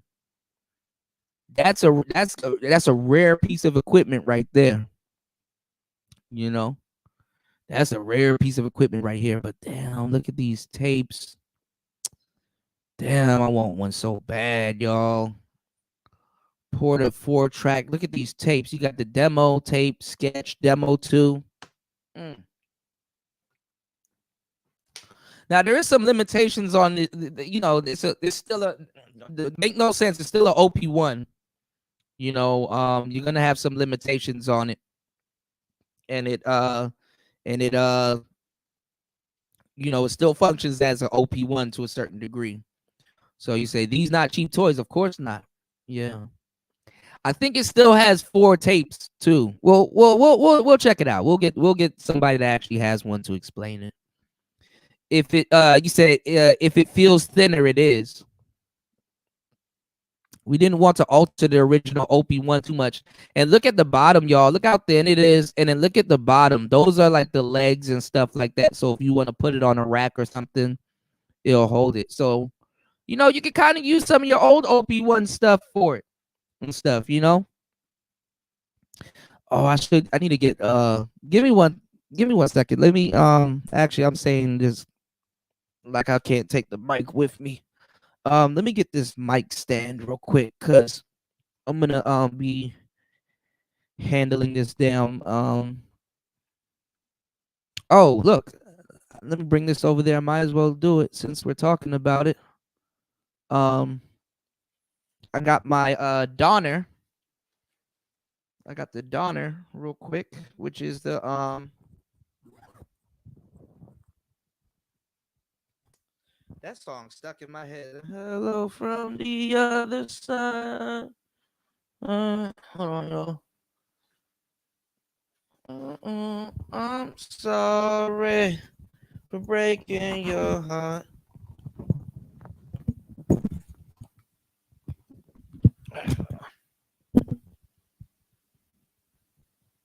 We're gonna do another microphone show too, y'all. I'm gonna show y'all which microphones I still got.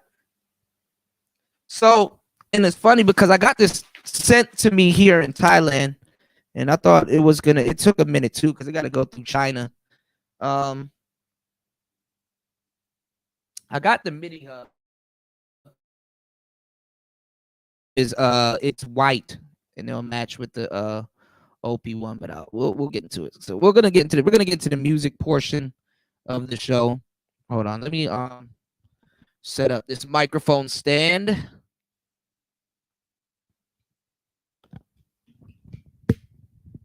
I can't stand the rain. It's pouring up. And this is what I do, y'all. This is what I do, Teenage Engineering. I'll be doing some long live streams. Selling.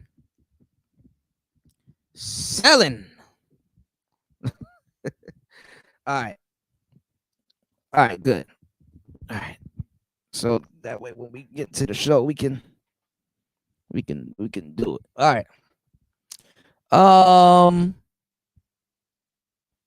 And the sample rate for this thing is good. Like the sounds. You know, it sounds really good. Aluminum body, okay. Good heat sink. Yeah, it probably does get warm, but that's what those things on the bottom are for, Raven.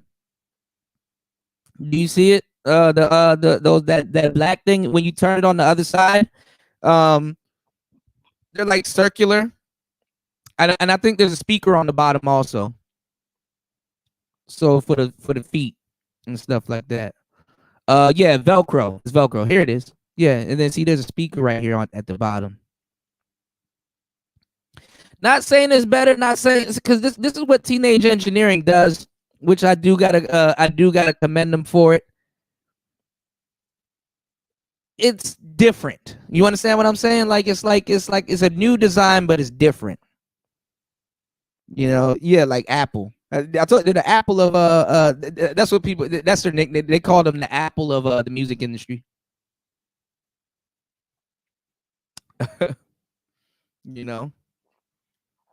And it's white, like, you know, Apple. Look, if they had the black, oh, nigga, shit, they man, that's probably what they're doing right now. They're probably listening like, yeah, we're gonna come out with the black one, you know. Now, this is the thing, Raven. They might be making a microphone soon. I don't know if it's gonna be a dynamic mic.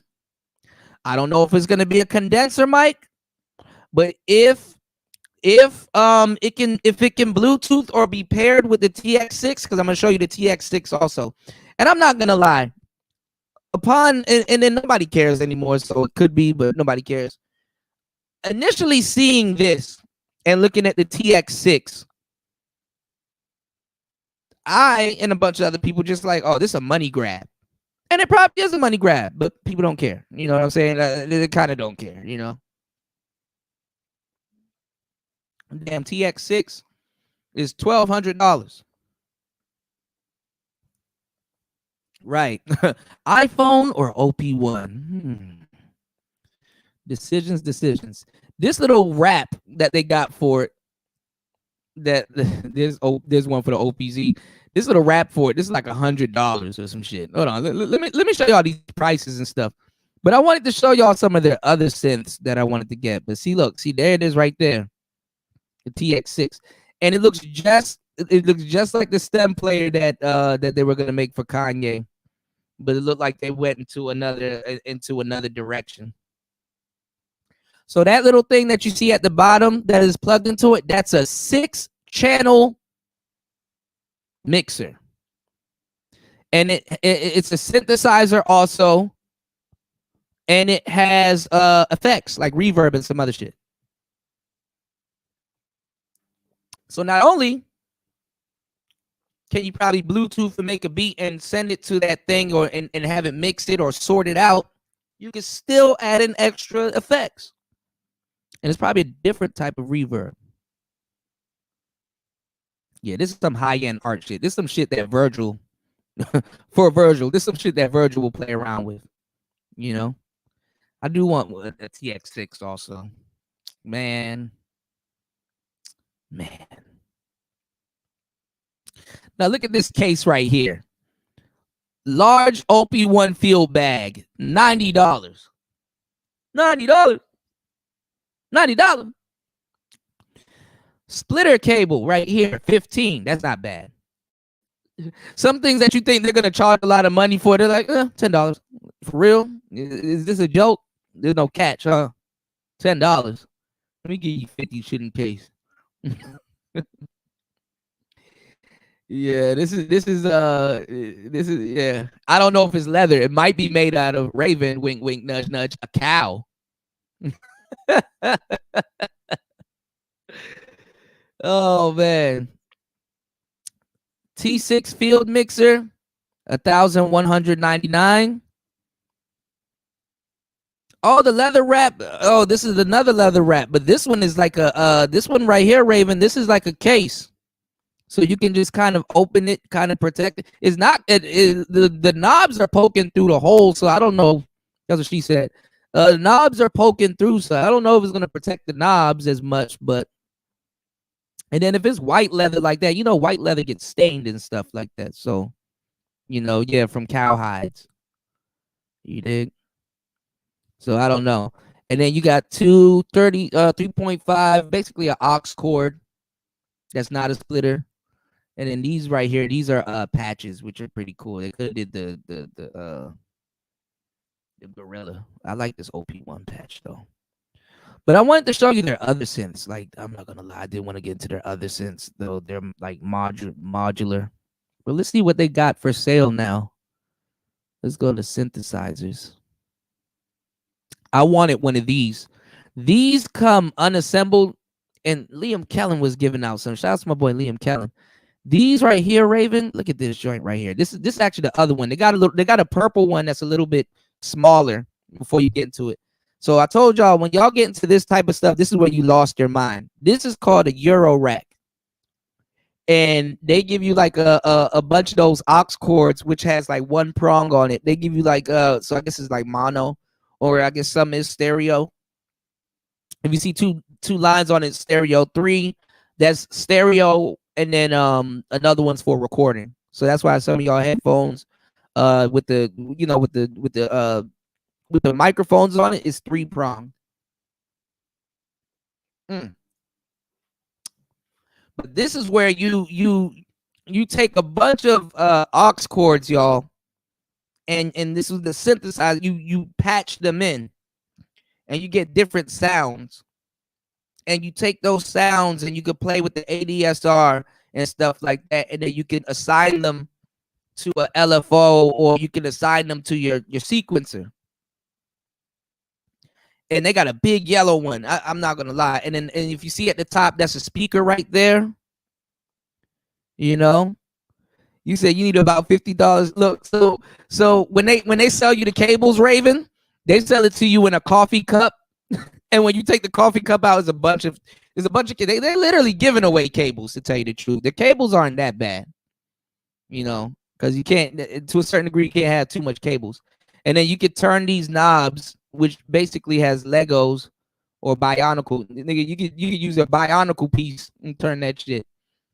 Get one of them helmets or something. All right, here goes the OPZ. That's my baby right here. Oh, the OPZ. Damn, they went up on the OPZ price, man. It ain't safe. It ain't safe. It ain't safe. It ain't safe. It ain't safe for the black or the white boy. $649. Hopefully they add tax. I look at. I'm sorry. I sit back and I look at shit that I already own, and like, damn. I sit up here and watch a whole new video. Look at that.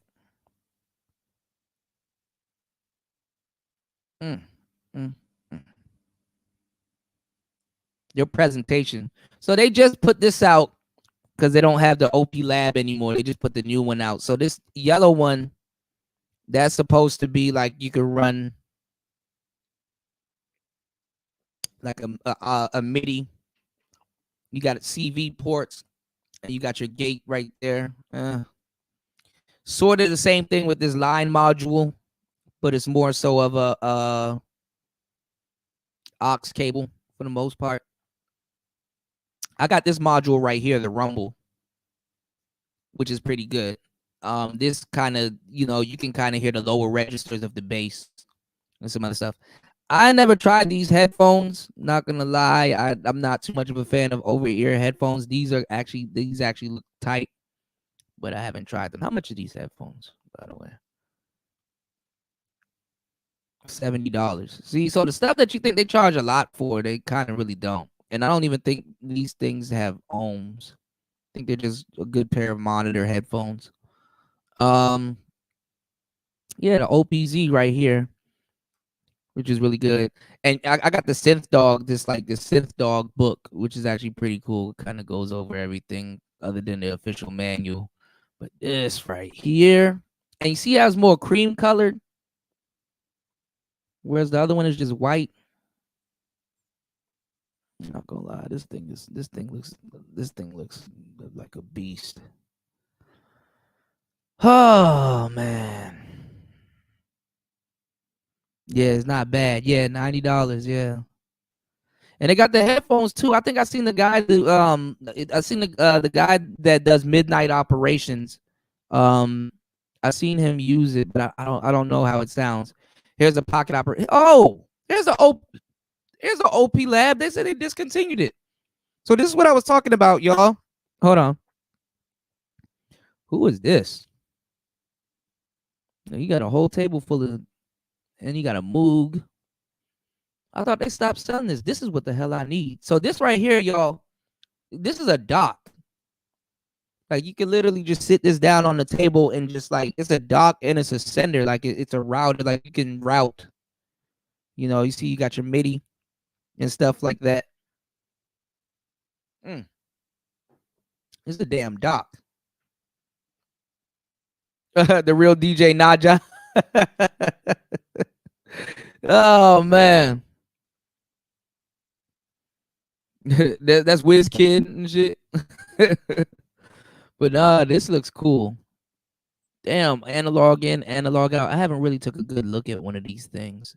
I used to see these on Amazon all the time, and I'm like, I don't know what the hell that shit is.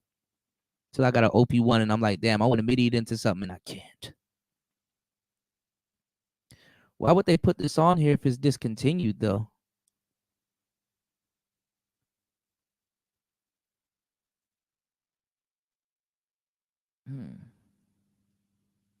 They don't have a price for it.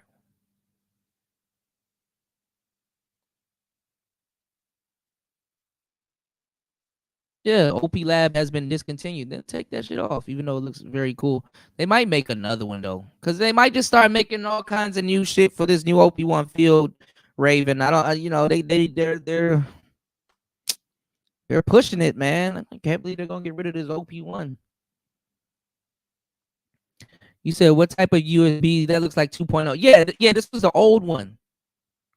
Cause this is how you would hook the OP1 into stuff. So I'm pretty sure this came out like a little bit. They're gonna make a new one. Yeah, probably with USB-C. But see, they might not have to though. That's what I'm saying. Cause Raven, you got Bluetooth now. So all of the stuff on this OP Lab was for the OP1.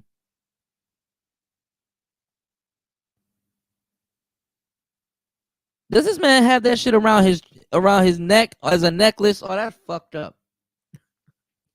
I'm gonna snatch your chain. I need that. That's actually kind of fire though. Yeah, it is outdated. I just noticed that. I'm like, hold on, the nigga wearing that shit around his neck. Shit. I like Teenage Engineering, man. They know what they doing. So if y'all go buy y'all buy an OP1, man, nickname it Cuda. These operators, we're gonna get nicer one of these operators very soon. Okay? Very soon, Nicer gonna have one of these in her hand. Nicer gonna have one of these in her hand. This is the Mega Man one. I heard this one's pretty underrated. The funny thing is that a lot of the synfluencers like myself and other people on YouTube, they use these things, but it's like their version of how they use it. So sometimes they'll be like Freebeat. He did a show with this, and it was pretty cool. But then he was like, "Oh, this is kind of my least favorite pocket operator." And then 2 weeks later, he come back and be like, "Yo, you know, he did another show." and he's like, yo, I may have gotten this operator wrong. I was using it in a wrong way or blah, blah, blah. Because, the thing about music is that certain gear that you have, like the SPs, like the SP 404s, they released them and people were like, okay, I get it, but I don't really need one or I don't really use it.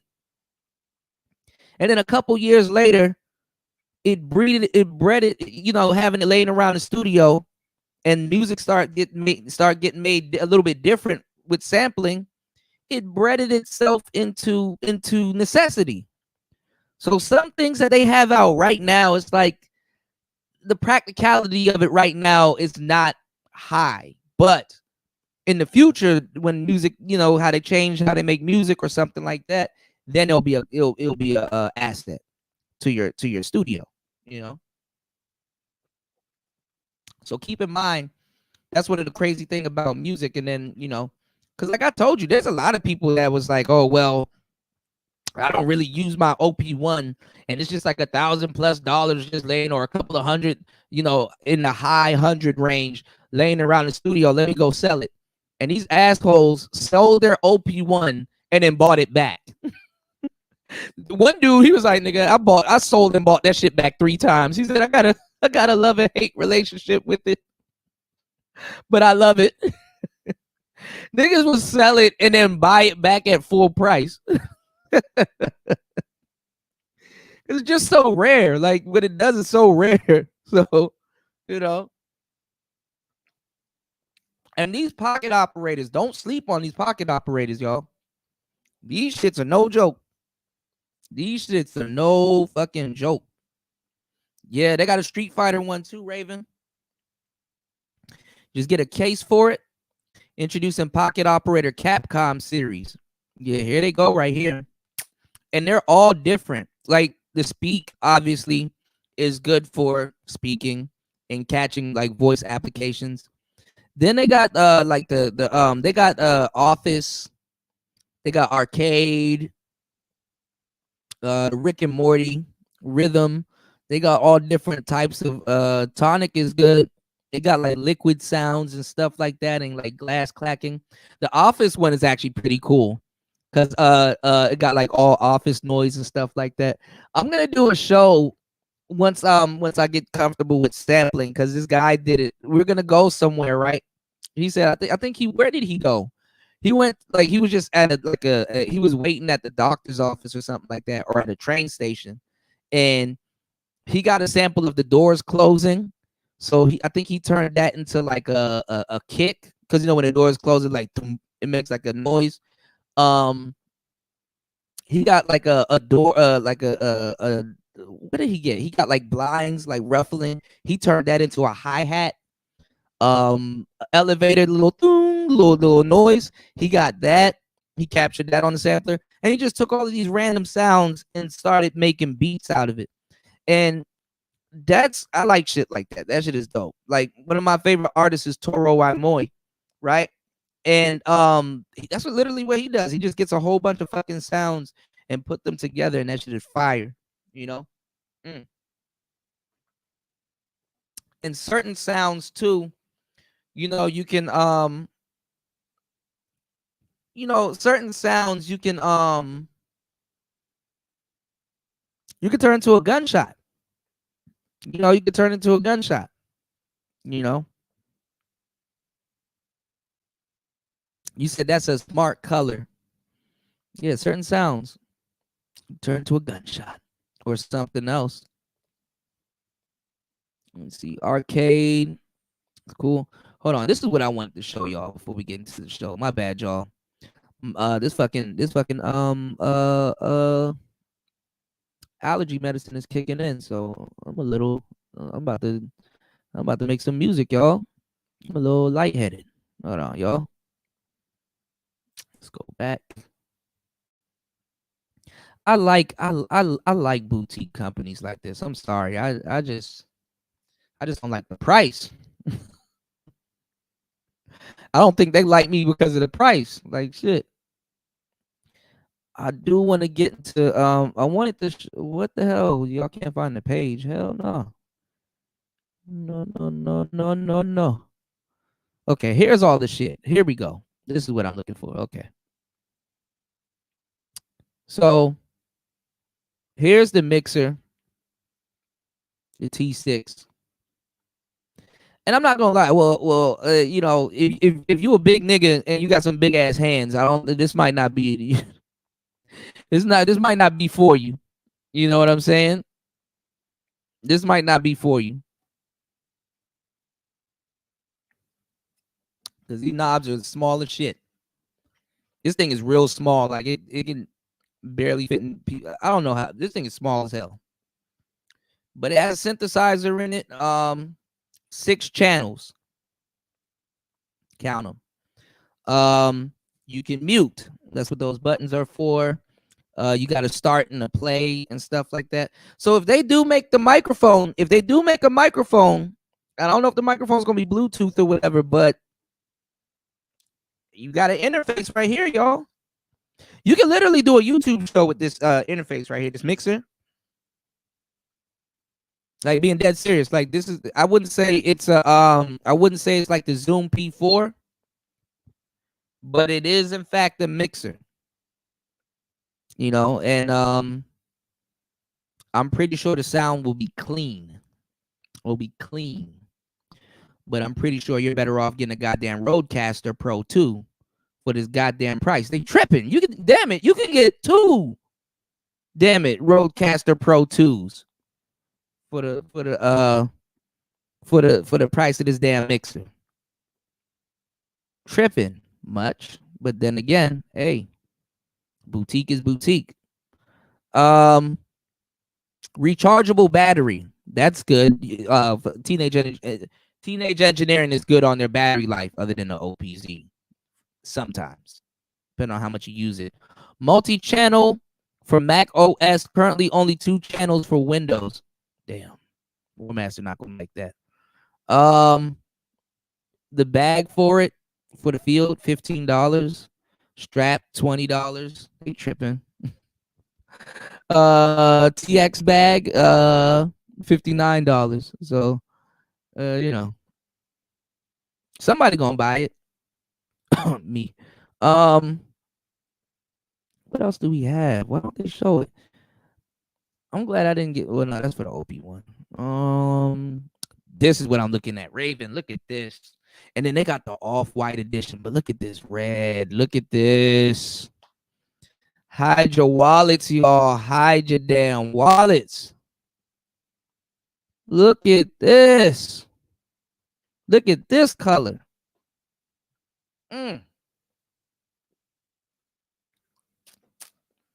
There's an Asian lady on here that got one of these, and she plays the harp. Her shit is fire. I do like the black and the red one though, but look at this. This is off-white. And they give you like this leather bag to carry. Then I heard this shit loud as hell. Wake the neighbors up. And here's the black one. This is a computer. This actually looks pretty cool. And it's not actually expensive. You would think a teenage engineering computer will cost a lot. They kind of cut back. Like, it's like other stuff is more expensive, and they cut back. Look at that fan. What do you think this is running, Raven? Look at that fan. Big ass fan. And it probably runs Windows. This thing probably runs off of a Raspberry Pi, to tell you the truth. That's probably why it costs about the same price as one. You got let's look at that, Raven. Check this out. You got flat pack sheet metal. I think this one also, because like the bigger synthesizers that they send you guys, when they send it to you, like there's literally instructions to put it together. So you gotta make sure you don't fuck it up, because you're literally gonna be assembling your own computer and stuff like that. Some people like to do stuff like that. I guess it's like an experiment and stuff like that. But don't bend that metal too much, because if it snaps, nigga, customer service is gonna be your best friend. Hello, it's me. Yeah, flat pack sheet metal. Probably doesn't weigh that much. A mini ITX motherboard. Raven, are you there? What is that good? Like with like, or is it a weak ass computer? A mini ITX motherboard, SFX power supply format. It also fits dual slot graphics card, 180 millimeter, available in pure orange. 2004. No, the computer is one. The computer one is a PC case only. Computer. Oh, okay. So this is basically a shell, a beefed up shell, but they got the power supply, the form factor. Oh, so you probably just pop in a damn juiced up Raspberry Pi. That's neat. And it's not as expensive as I don't know. These headphones actually. Oh shit! Y'all listen to niggas talk on Burger King headphones in the manosphere. I might cop a pair.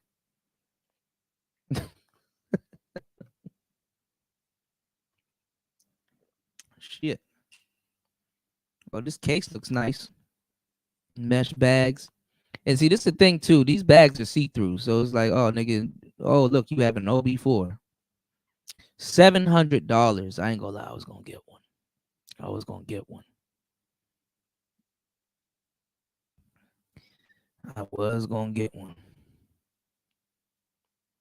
You got a radio and everything. What is this? This is a remote. $89. I might get a pair of these. These are cute. No homo. Near here, mirror. I need a case. I do need a case. Now, this is the synthesizer I was telling y'all about. This is the smaller one. If y'all want to get into like modular, and you don't know too much about patching cables and stuff like that, you can start with this little bad boy right here, which is $150. Farouk voice. Damn. And these are easy to put together, but see how it comes unassembled, y'all?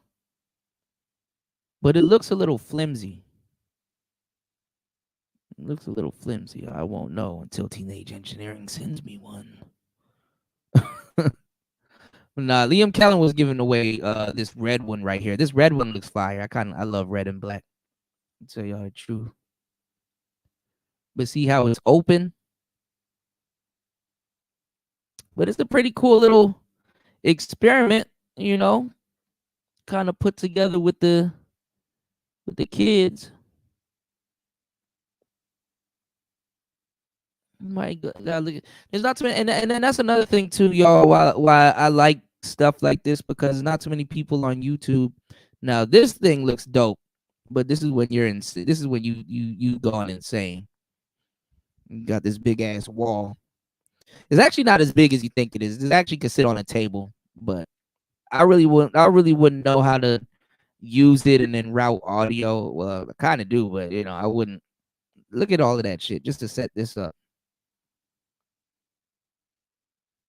That's some shit that you just sit up all night. Your wife could come to bed. No, bitch, go to sleep. I gotta finish setting up this damn. You wake her up 4 a.m. in the morning trying to play with one of them cables.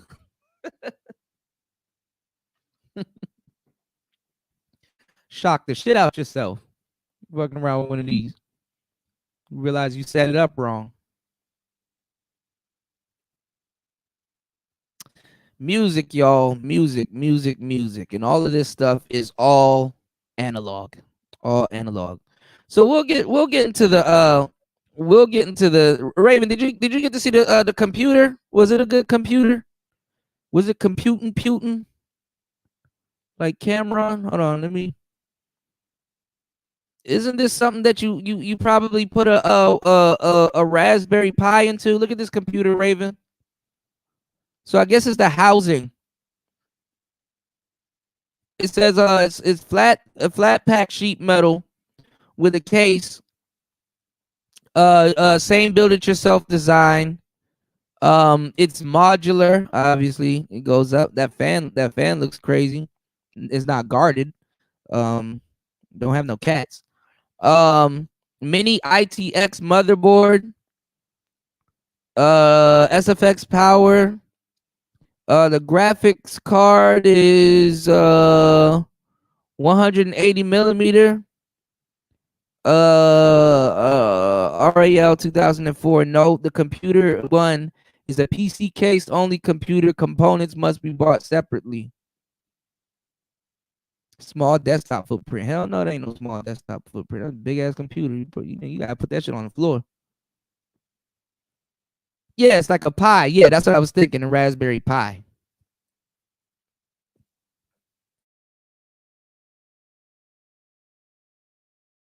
Months off of technology, then all kinds of shit start happening. You dig? Yes, Sirski. Well, all right. Well, let's kind of let's make something talk around this bitch. Let's fiddle around with something. This fucking medicine is kicking in. I ain't gonna lie, this medicine whipping my ass right now. Hold on, y'all. I'm gonna be in the zone. You said rest in peace to small footprints. That's out the door now. Shit. Well, hmm, I will say this. You know, we gonna be in some interesting times very soon. You know, make sure you guys like and subscribe. Please support the channel. Please support the channel. Let's try to get at least 5 contributors. Let's make some beats for the manosphere. That's what these shows are. So what me and Nicer is doing is we're taking time out of what we're doing to learn how to make music, number one. Number two, a lot of the beats and stuff that we're gonna be making and have already made, honestly, because I need to organize mine. I think I'm gonna just hit a limit and then I'm gonna just take all of that shit together, organize it, and put it in a playlist. Nicer already did it for your boy. You know, Nicer be on top of it. Um we're gonna make a bunch of well, we already have, but we're gonna make a bunch of you know, beats for the space, you know. And some of them are gonna be pretty well. Let me show y'all what I was working on. I actually made this last night. It probably sounds like trash now. This is the horrible part where you make something at night when you kind of tired or a little bit faded.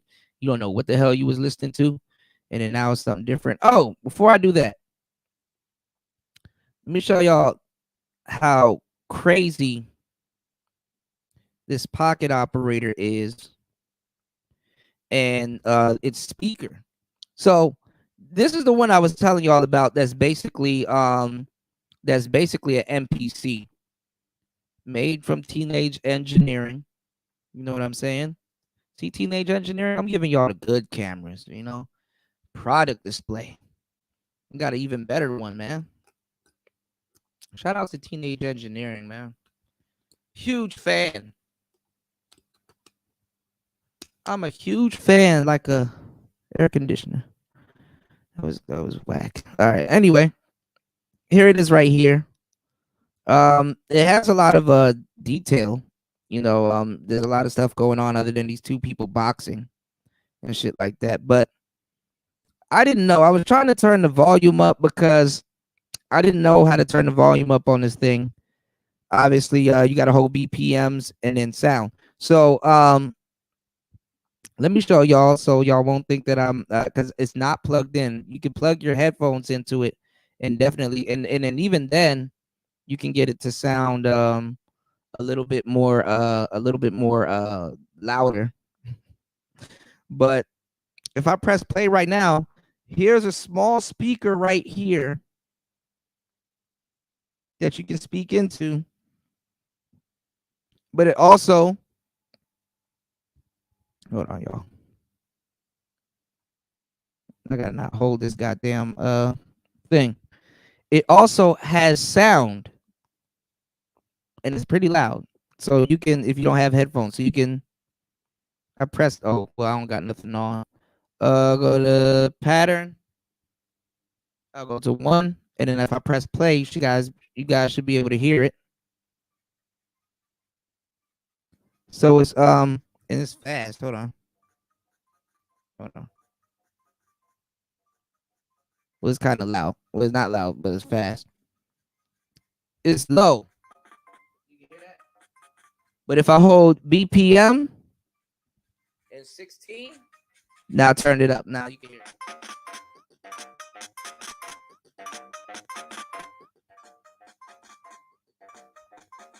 No, I don't. No, I don't know. I gotta fix the sound on it. But yeah, it actually they get pretty loud for something that looks like it is stolen from Radio Shack. It does look like a little calculator and stuff like that. That's what I was telling Star P. I was like, man, get one of these and put your headphones in, and people think you're playing with your calculator. So that OP Lab, that black thing that I showed y'all, which was a dock, that's so you don't have to get something like this. So we're gonna do a show on this also. These are actually pretty cool.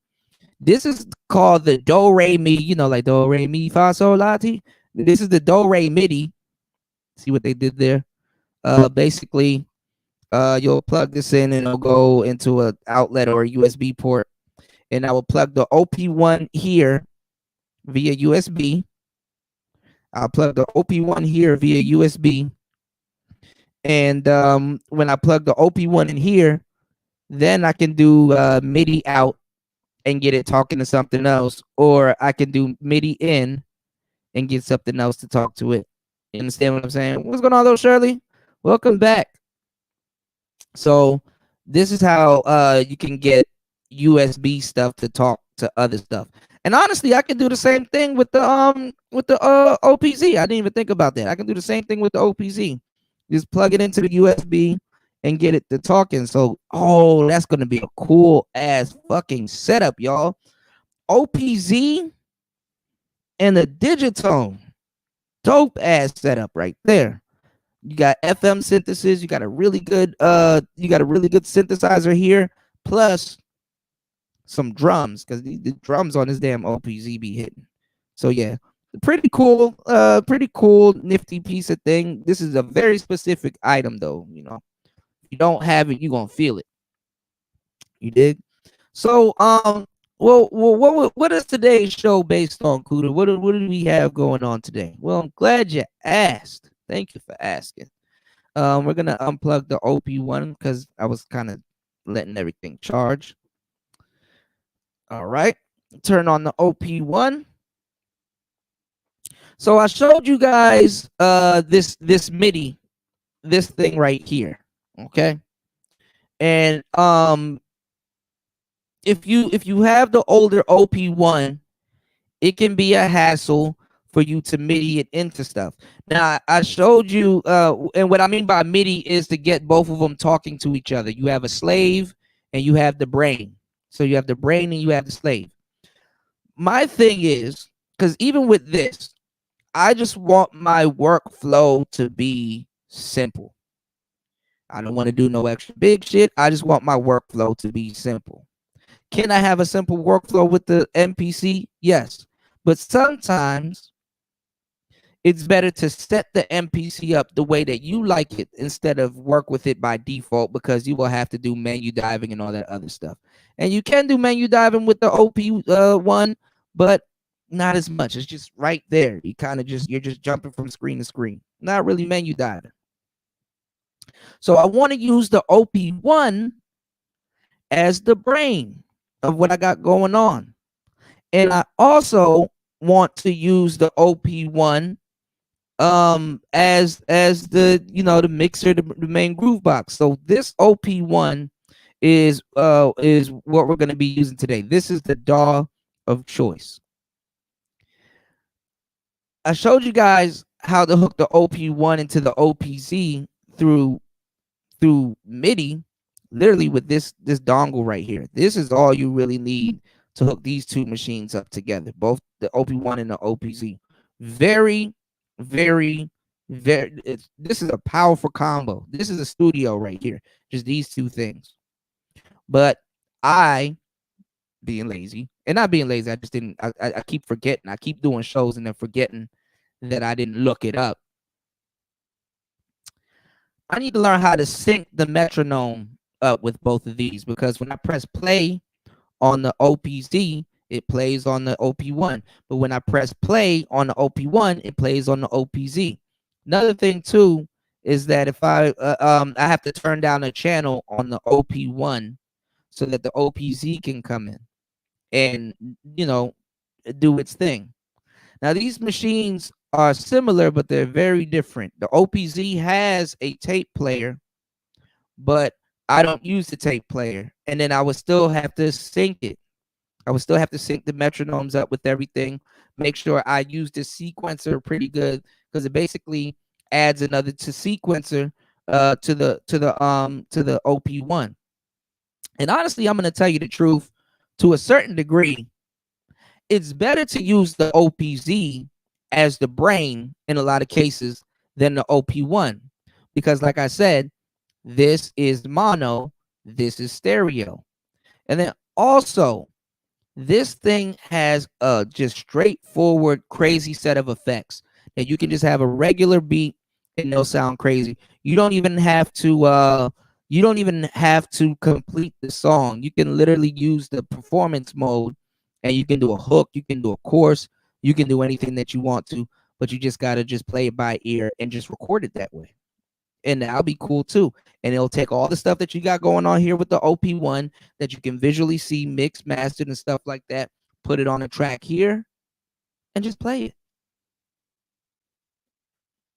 Done, you know? Or you can just use your phone, you know, and you know, see exactly what you're doing. Who said it? Who said it didn't have a screen, you know? Who's to say it didn't have a screen? So let's do this, y'all.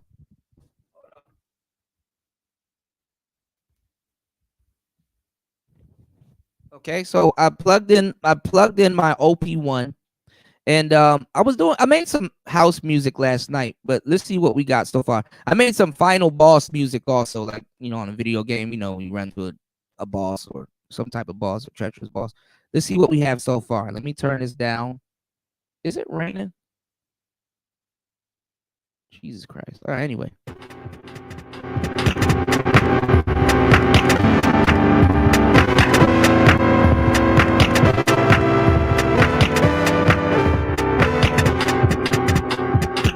doesn't sound like that.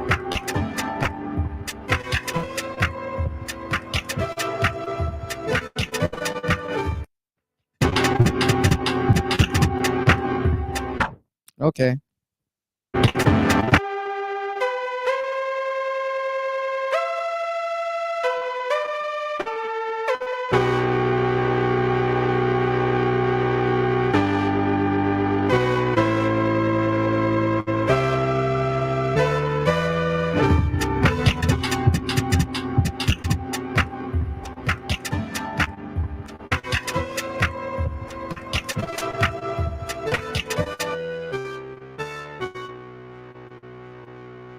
I gotta turn this down.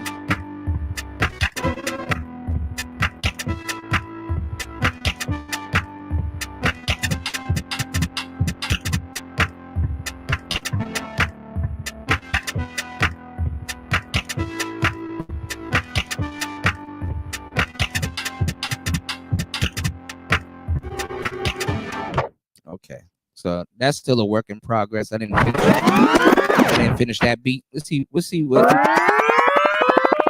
what we have right here. So like I said, the workflow on this thing is a tape, as you guys know. So all right, we got 1, 2, 3, 4, 5, 6 out. All right, let's see what we got.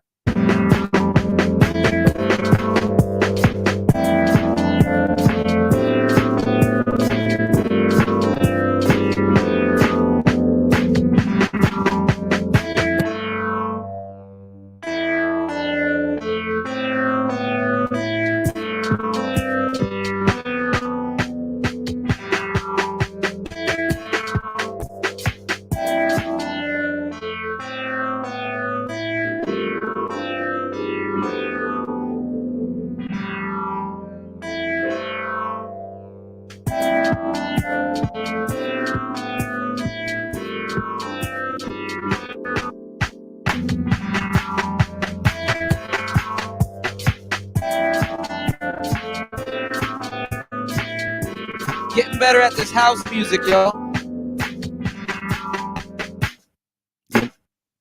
Getting better at this house music.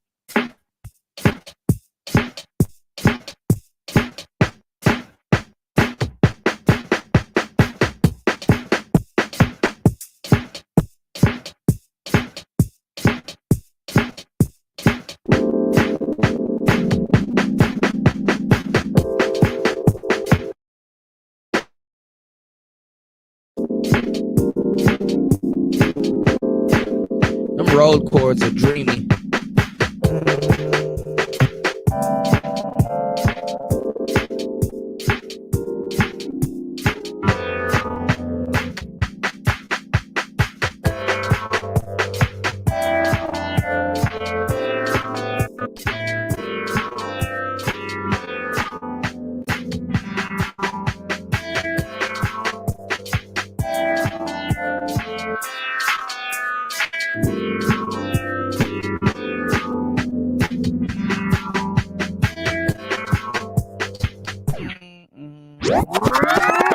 Let's see what else we got. Oh, no. Sign up back to the company store. I don't know about you, my bro. Gotta keep that pistol close. Ooh, like da da da. Throw that ass back like nah nah nah. All right, so I made some more house music. This is like this is like shopping at H&M type music, shopping in Urban Outfitters. This is like some, you know that type of me. I ain't gonna lie, I like that type of shit where they just got little house music playing in the back. This is what that is. I couldn't figure out what else I wanted to add to it, so.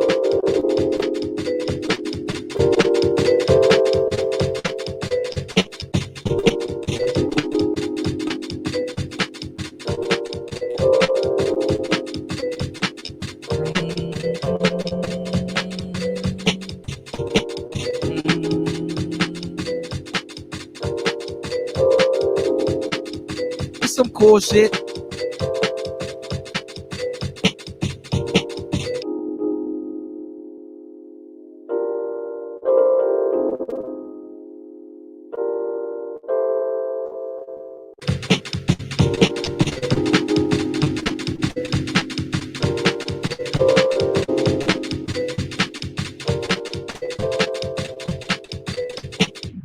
Hurry up and buy.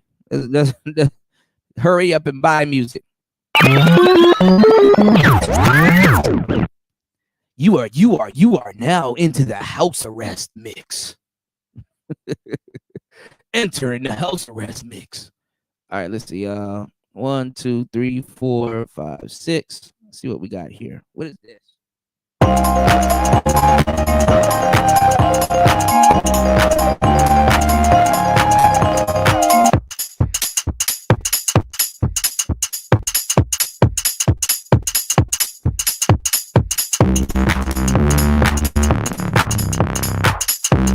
That bass is nasty. Ooh.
fire.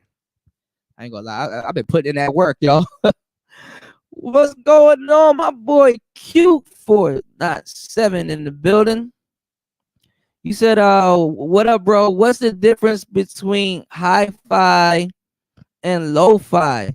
Like some of the study channels for computer programming study on, they're called lo-fi. What is the difference? Hi-fi is kind of more like more up tempo, whereas lo-fi is like doom doom doom doom doom doom doom. It's kind of more like, it's like it's low fidelity, like it's smooth. You know what I'm saying? It's smooth, like a high pass filter. Hold on, where the hell did I put? Oh, here it is. Like, for example, like right here, I got this Novation circuit tracks, right? I'll show you the difference between a high pass filter and a low pass filter. It's like a gate, right? Let me see. And oh shit, I was using this. I ain't gonna lie. I look, what I'm about to show y'all, I was using this last night. Hold on. Let me take this.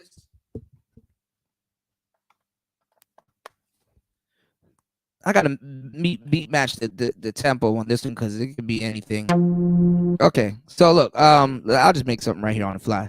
So let's say I wanted to do some drums. You can, okay, you can, okay, let's do this. All right, and just add some synth. Hold on.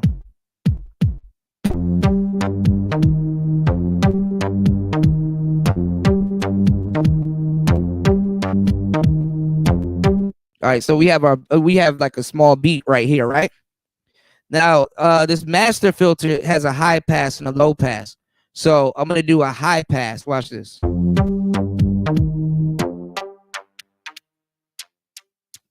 All the way up, right? But you can slowly bring it in.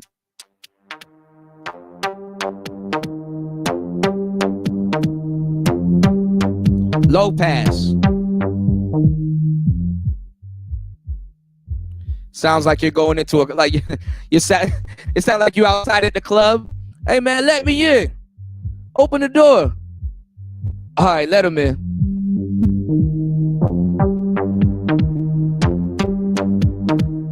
and then it opens up. I can use some more sounds though, but it's more like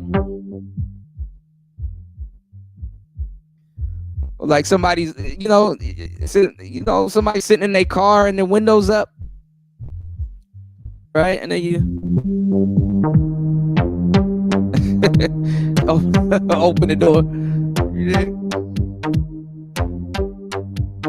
That's a high pass and a low pass filter. Yeah, kind of muffled. Yeah.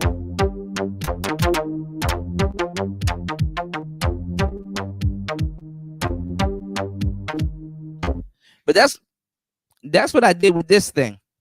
All right, I'm gonna show y'all what I did. Let me actually keep the battery charged on this because this joint about the design. Let me show y'all what I did. Lo-fi is more chilled, like a more chilled aesthetic. It's not like high paced, you know. And there's also low fidelity too. Like certain things just have more of that lo-fi tape sound, because it's also a tape sound, like a tape aesthetic. Like it's kind of like 80s, like kind of hip hoppy, you know. So you got, see, this is more upbeat though, you know.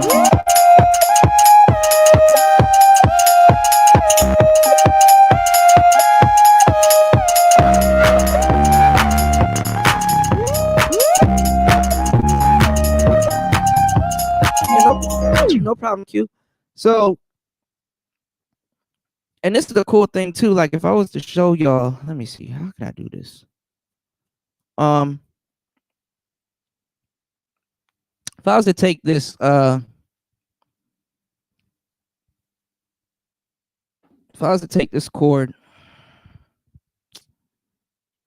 plug this in. Let me show y'all some shit.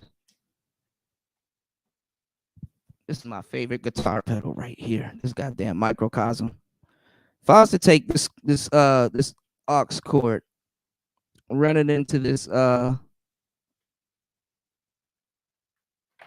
guitar pedal, which will turn all of the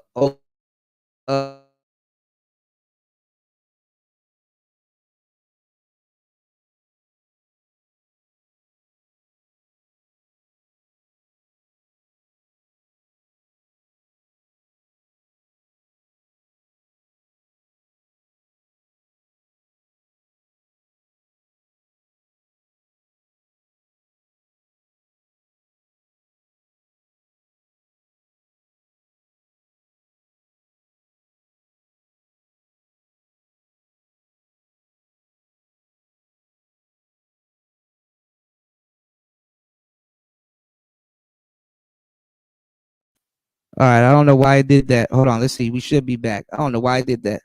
All right, we should be back. Hold on, let me see. Okay, yeah, we back. All right. So what I'm doing is, yeah, what I did was I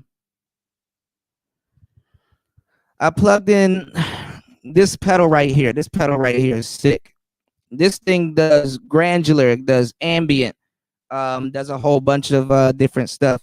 So let me let's play the beat, but I'm gonna turn some of the tracks off real quick to keep it regular. So it's like, there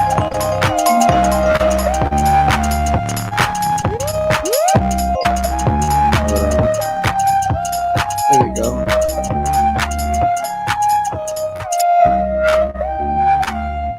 So we're just gonna keep the bass. We're gonna keep the bass and then that synth going. Check this out.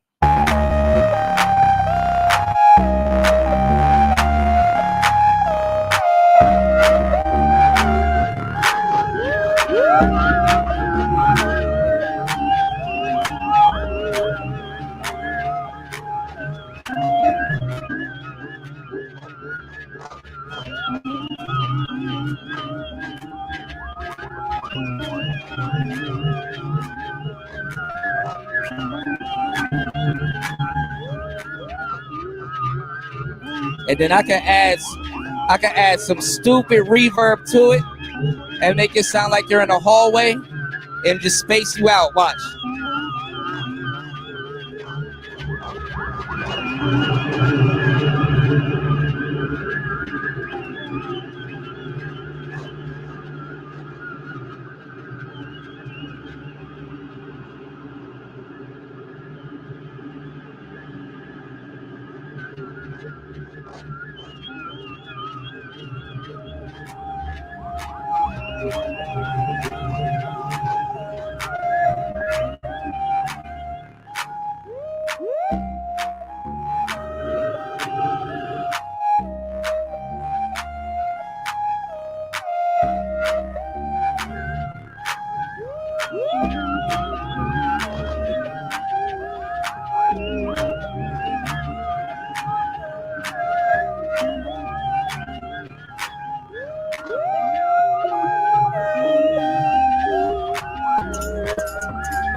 That shit can get real spooky. That shit can get real spooky, right? And then and you can always change up the effects, like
do all kinds of different effects. Hold on.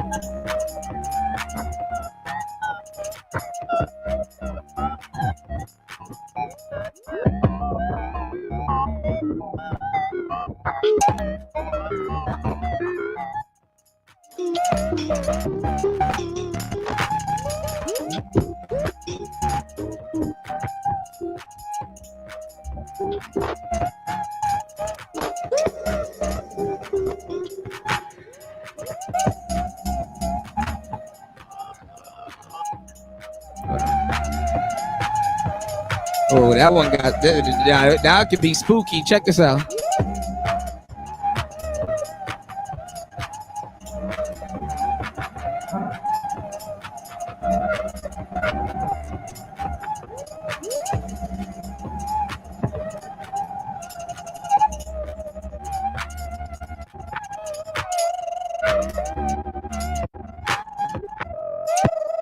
That's that interrupt.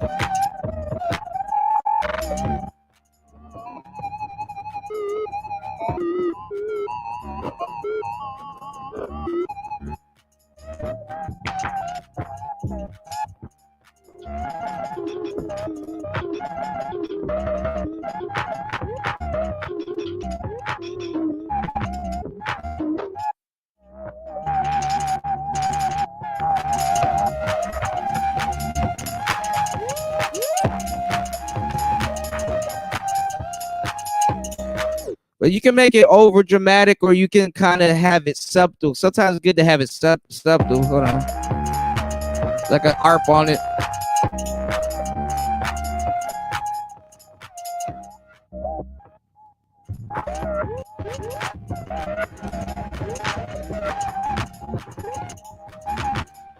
But something like this, you might want to use.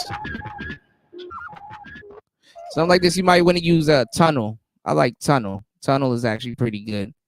So let's go to tunnel. Tunnel or haze is kind of good for these type of beats. So you can. Hold on.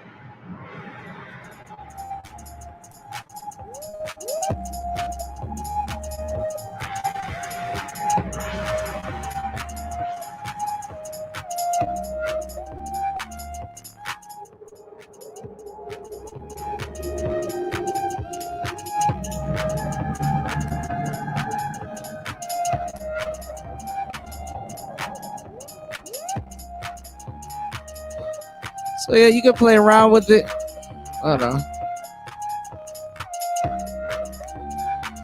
Sometimes though, you want to use like a different type of beat. You know what I'm saying? I think my favorite type of stuff to do, because like the album that I'm gonna put out is what's going on, Elemental Healers? Shout outs to you. You said just popped in. This is beautiful. Keep it on, keep it on. Thank you so much. No problem, no problem. This is like actually pretty cool, because I'm gonna actually do a like a show, right? And like see, like it's cool to have like a camera setting like this, where it kind of just where it's just beautiful, right? And let me show you why the OP1 and the microcosm is really good, because you can do something very ambient. So instead of trying to make some house music I made last night ambient, what I can do is go all the way to the end of the tape, okay, and just do let's see, let's go in and just put 2 out just to play around with it, okay. The best thing to do, hold on, I wonder if it's gonna play this. Hold on.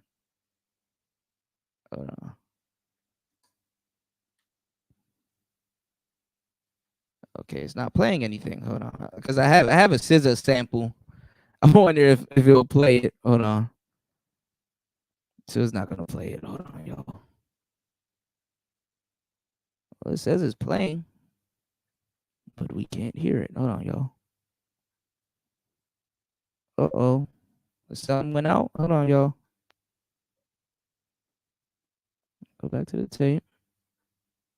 No, nothing went out. Oh, it's probably low. Okay, synth, go here. Okay, hold on. hold on, y'all, real quick. I wonder how it'll sound with these vocals. Hold on, let me see. Better day than yesterday. Better day than yesterday. Let's see how it'll sound on Mosaic. Hold on, I'm just checking something out, y'all. Hold on, let's go.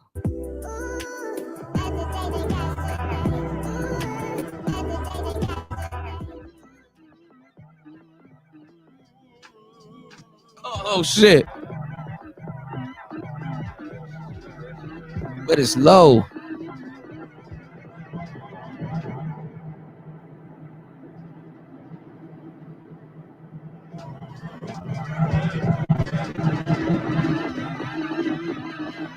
If I turn up the repeats, it'll pop up. But anyway, let me show y'all. Okay, so what you want to do is you want to get like, so if you want to do something like real ambient and just something beautiful, and you know, like those videos where they show like the raindrop drops on the leaf and then it rolls down the leaf and then it drips off the leaf, that type of shit. You gotta find a good synth engine. So let's check out some synth engines and let's see. Sometimes it's better with a string type sound, but let's go to, let's find some sounds. Something that, because you can simulate like water and all kinds of stuff. I did this one song called Water. I just forgot what engine I used, but strings. This will be good. All right. Hold on, y'all.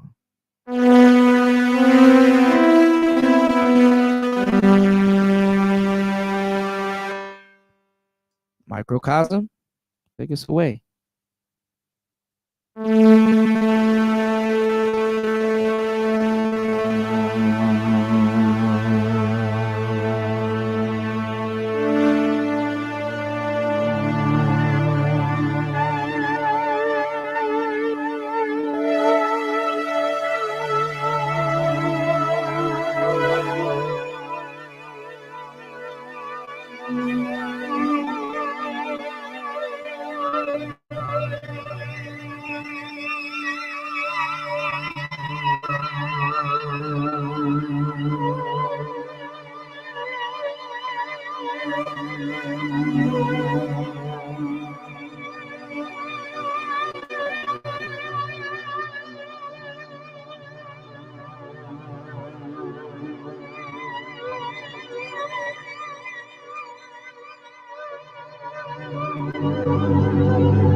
Don't, they should have never gave black people technology. Don't I can all I gotta do is find a picture of a Rolls Royce and then just in the background just be like opulence.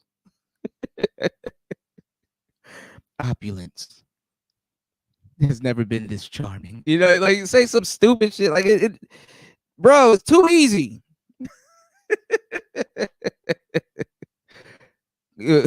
Go buy the new Rolls Royce Dawn. But I'm telling you, man, like if you got a movie or something and you want to build up like the suspense, man, that's why I've been pitching to like these studios out here. Man, y'all should have seen when I had my Thurman. That Thurman, you could turn anything could be scary.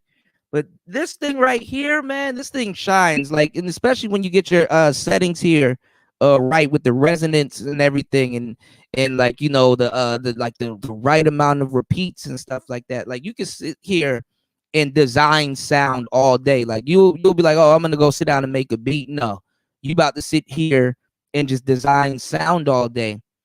And this thing, like this thing, when you open up this thing, you're gonna be like, damn, let's let's find something else. Hold on, let's see if we can find some other sounds that we could play with. This thing is a fucking beast. Some of the hold on. Some of the sounds on this OP1 is already just fire, and then you just add this stuff to it, and it's crazy. This shit gonna hit somebody chakras. Hold on, y'all.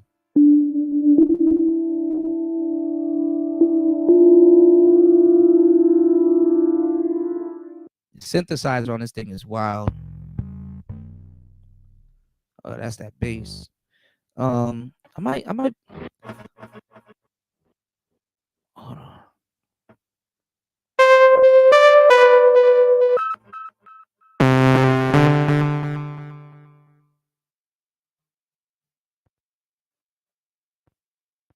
Let me use. You know what? I haven't used it on, y'all, and I love these chords. The Rhodes chord. Let me see if we can find Rhodes.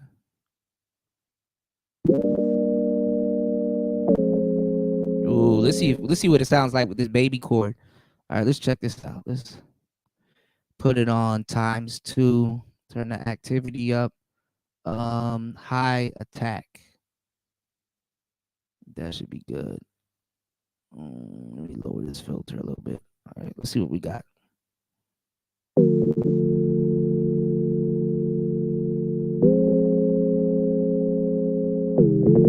Hold on.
see how that delay just comes in?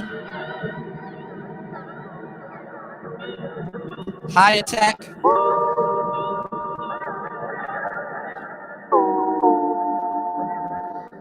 Let's go a little bit further down on Mosaic. Mosaic is sick. Hold on. Let's go a little bit further down.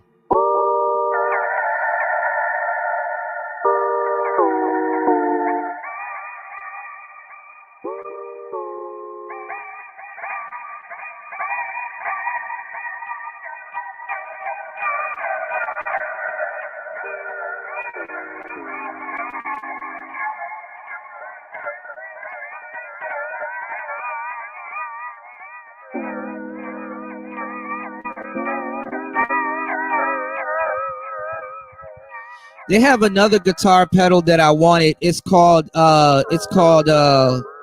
Habit from Chase Bliss.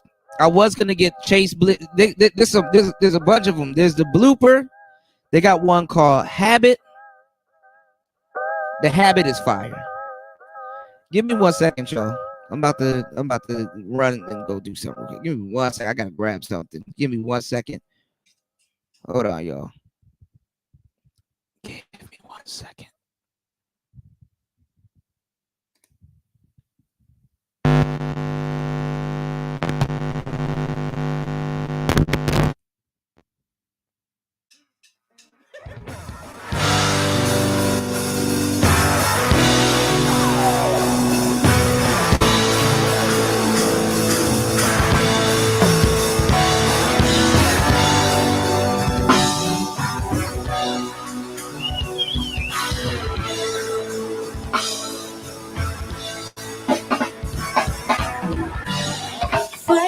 In a beautiful sea, I choose to be happy. You and I, we're like diamonds in the sky. You're a shooting star, I see, vision of ecstasy. When you hold me, I'm alive. We're like diamonds in the sky. I knew that we'd become one right away. Right away. At first sight, I felt the energy of sun rays. I saw the light inside your eyes. Tonight, you and I, we're beautiful like diamonds in the sky. Night to eye, so unlike. We're beautiful like diamonds in the sky. Shine bright like a diamond. Shine bright like a diamond. Shine bright like a diamond. Beautiful like diamonds in the sky. Shine bright like a diamond. Shine bright like a diamond. Shine bright like a diamond. Beautiful like diamonds in the sky. Those rocks to the universe as we moonshine and mountain. You the one who never die. We're like diamonds in the sky. You're a shooting star. All right, I'm back, y'all. Hold on, my bad, y'all. I'm back. All right, I had to grab something from downstairs. All right, we're back. All right, let's get back into it. My bad, y'all. Had to throw on some go-go. All right, hold on.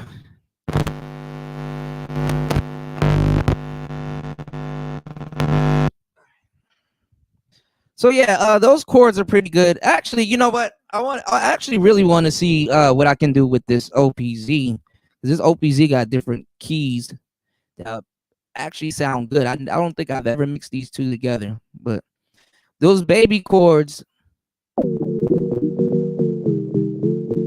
these are good. Let's see what else we got.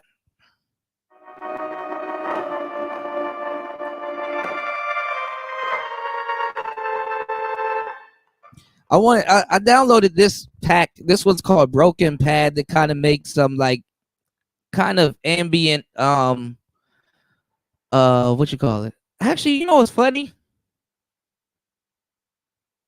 I wonder what it will sound like if I ran music through it, because Hold on. I'm not gonna lie. Hold on.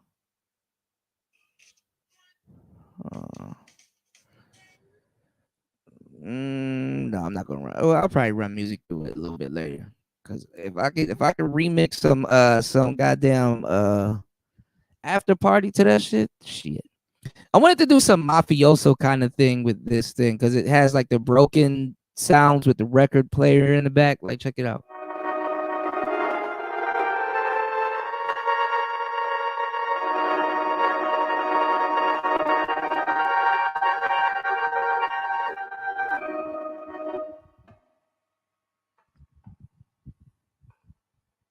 Oh, that's tight.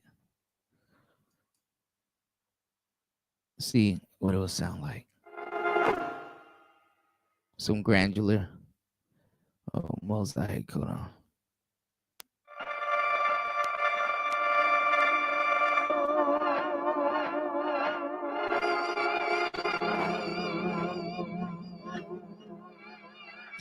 I have it pulse too, but let's do 1/4.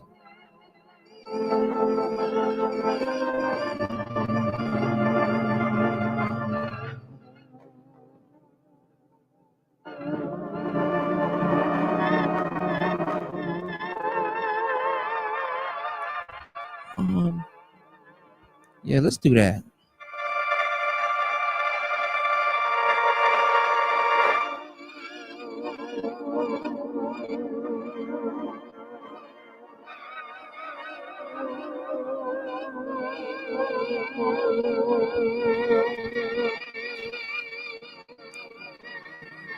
Oh, modulation depth, mod frequency. I might play around with that shit today. All right, hold on. Let's find some other chords that we could play around with. These are all downloaded chords, y'all. I'm gonna try to get some more. I need somebody to make a list of legendary pianos. I kind of went on YouTube and tried to look at some legendary pianos just to have those chords to play around with, but don't see. This is for lo-fi cassette.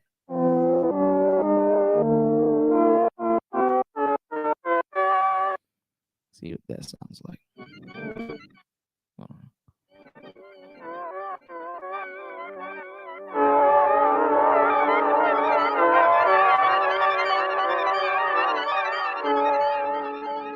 Let me get some of these chords to repeat themselves, so we can play around with the microcosm. And I can show y'all some stuff real quick. Let's see.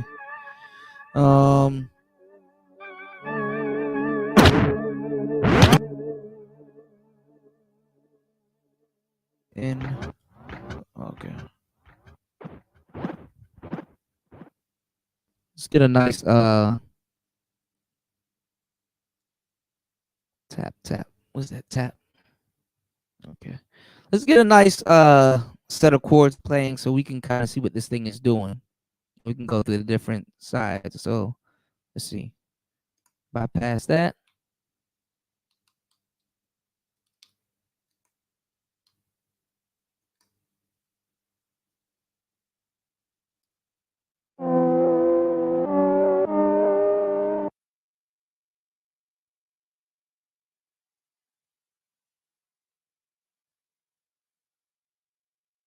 Why is it doing this?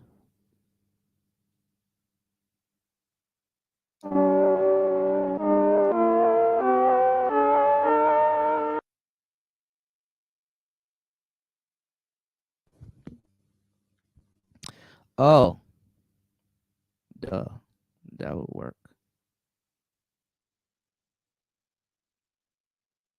Like, why can't I hear it? The track was turned off.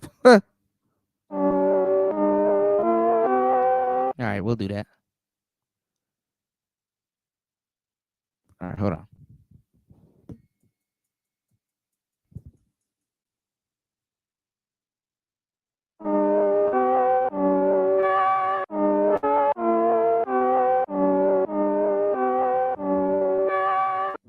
All right, so we're just gonna have this.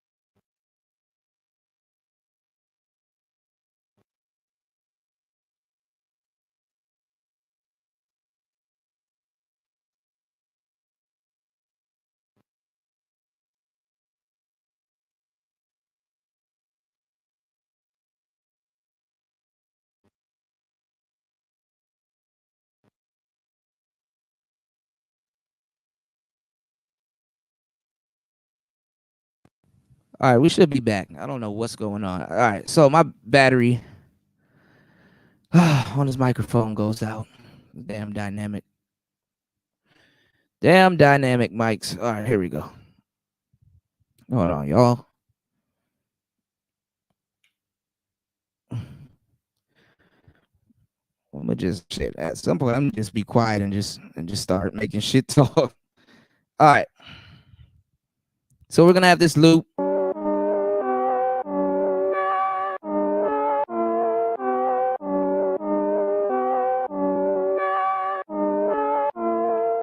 Turn the activity up.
Get it more subtle, so you can kind of hear it. Once I open up this filter, it's gonna fade out.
You can hear it on the undertones.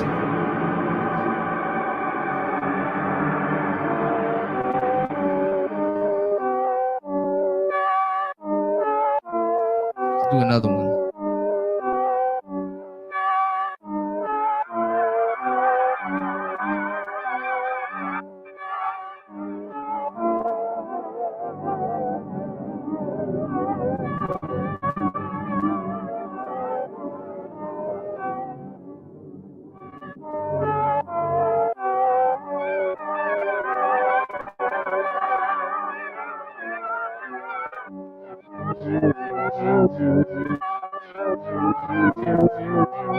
All right, let's go into sequence. See what sequence do.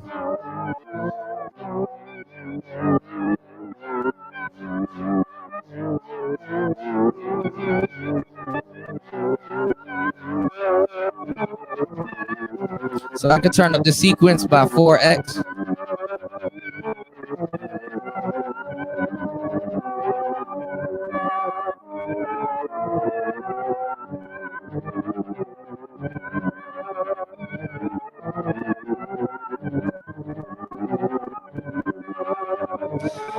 And it's not bad because it gives it like a muffled distortion, but it's not like overly distorted.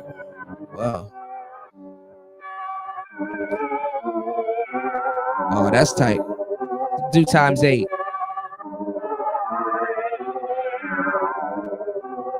Oh, that's like a phaser.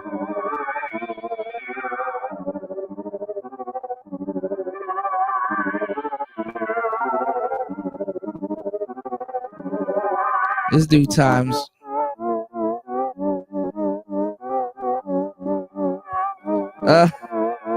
Tap tap. Let's do 1/4.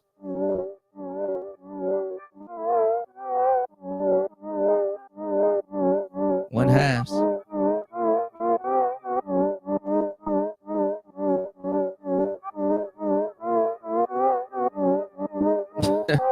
Let's go back to times 4.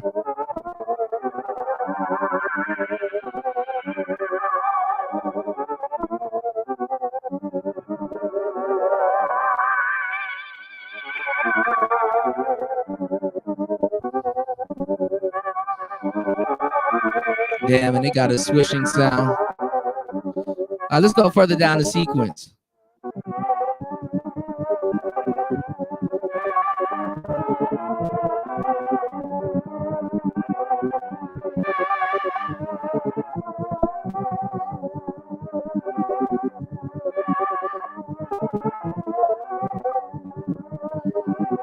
Further down.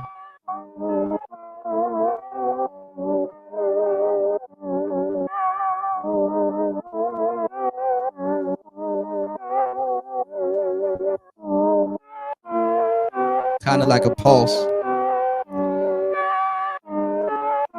Thank you, Mr. Pliskin. I appreciate it, man. Shout outs to Mr. Pliskin, aka Snake Pliskin.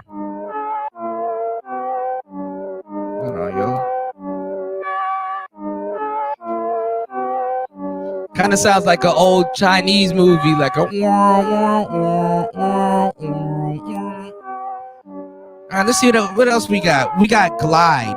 Let's see what it sounds like on glide mode. So the thing is with this, with this, in the two beginning A and B is more it's more subtle, and then C and D is a little bit more, you know. So let's see, light glide. Let's see it again. Okay, shit. Hold on.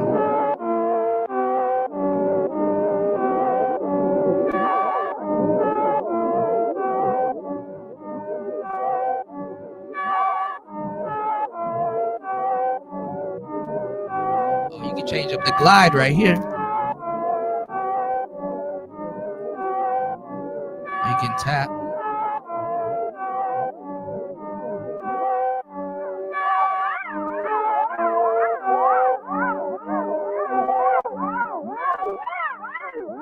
This could add the delays that you don't need to manually put on.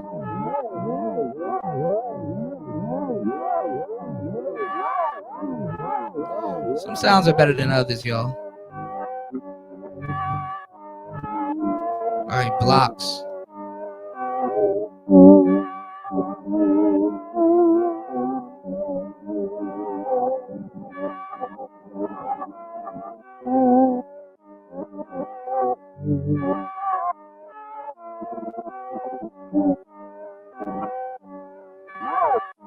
Oh, here we go.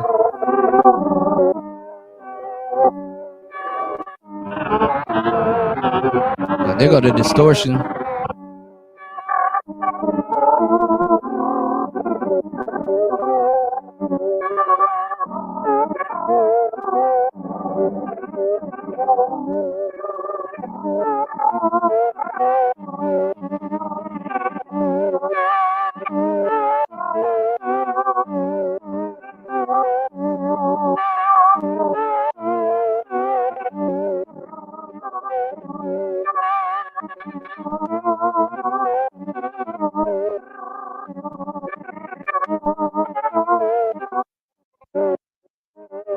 See what an arpeggiator sounds like.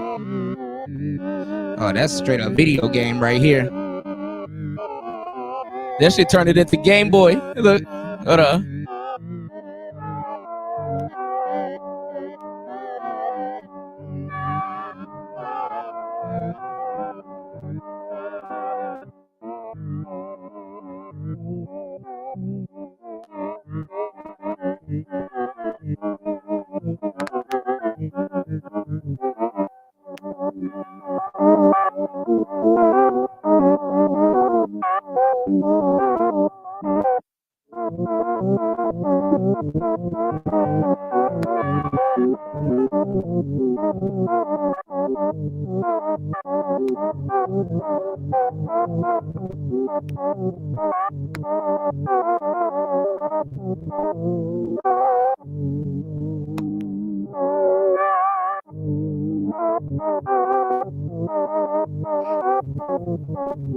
Sometimes you hear it a little bit better when you slow down the see.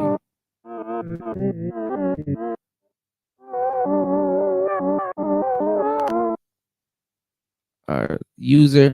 This is another thing too with this pedal. You can actually take two effects and shit. Wait until I show y'all the Zoya. The Zoya is even crazy. I'm not even gonna try to find that damn.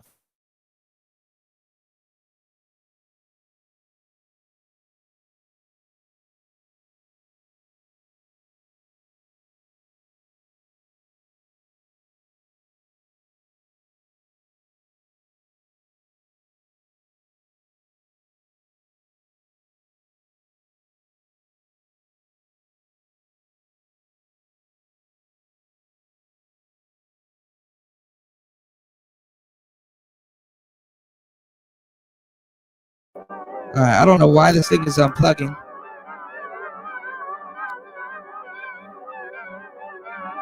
Hold on. Yeah, I don't know. Hold on.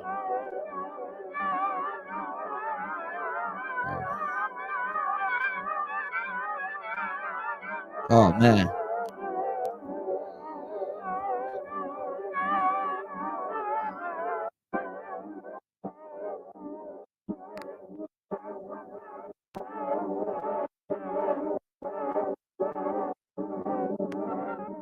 Sometimes you just gotta know what you can feed this thing and what it's gonna do. So like, let me strum it real quick. Watch this.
Brilliant pedal.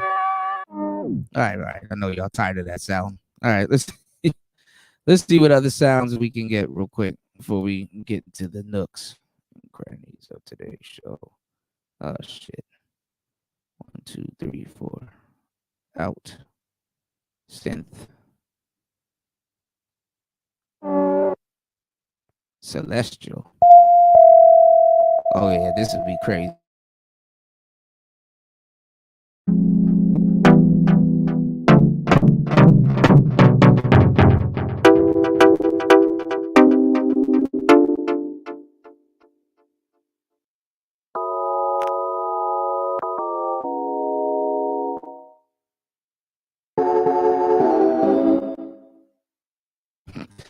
Deuces. Hold on.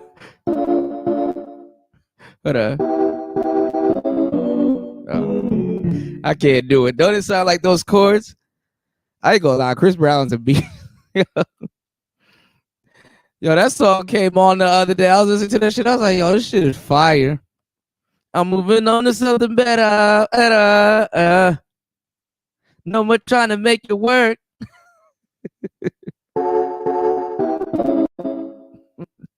Deuces.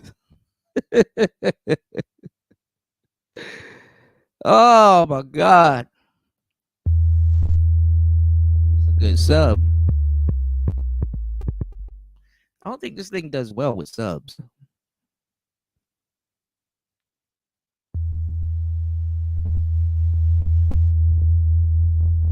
Put some reverb behind it.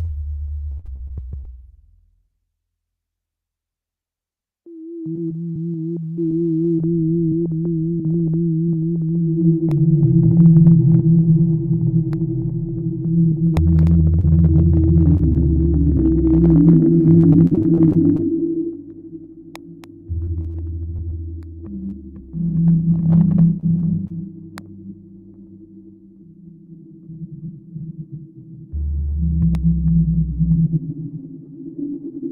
not that bad.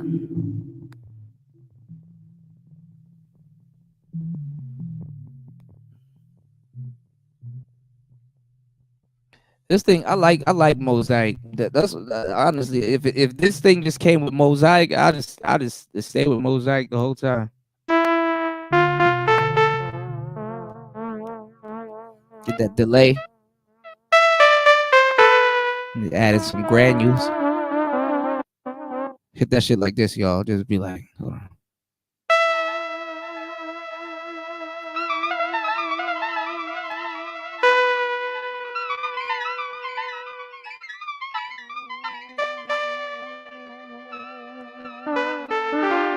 Gotta play my other hand.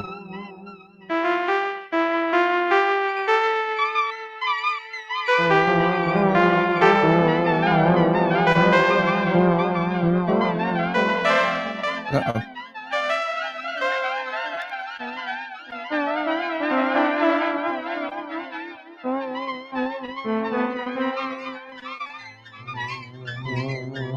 It meets me right back. Hold on.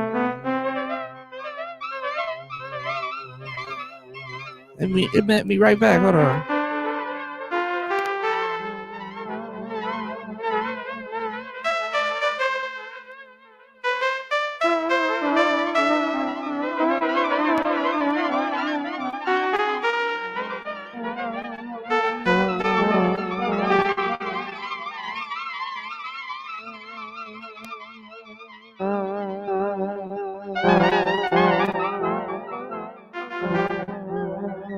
Close the filter.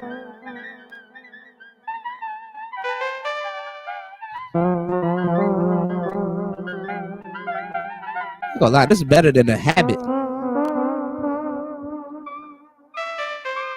So the difference between this is that this will add like some granules. My bad, y'all. This will add some granules, and this will also meet you a little bit earlier. Whereas the Chase Bliss habit, it'll hold on, y'all.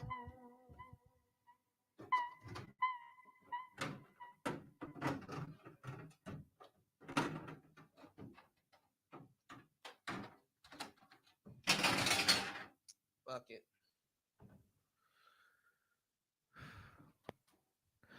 The Chase Bliss habit, what it'll do. Is there a mosquito in here? Because I'm just all of a sudden itching. It seems I've been bitten.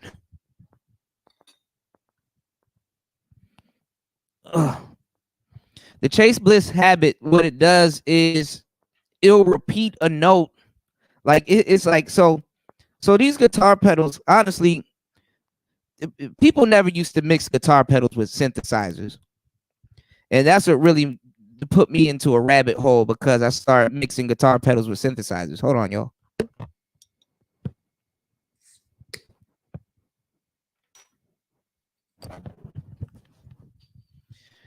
The Chase Bliss habit, what it'll do is you'll play something like 7 seconds ago, and something that it'll hold on to a note that you played like 7 seconds, and it'll randomly it'll time it and like randomly harmonically throw it in.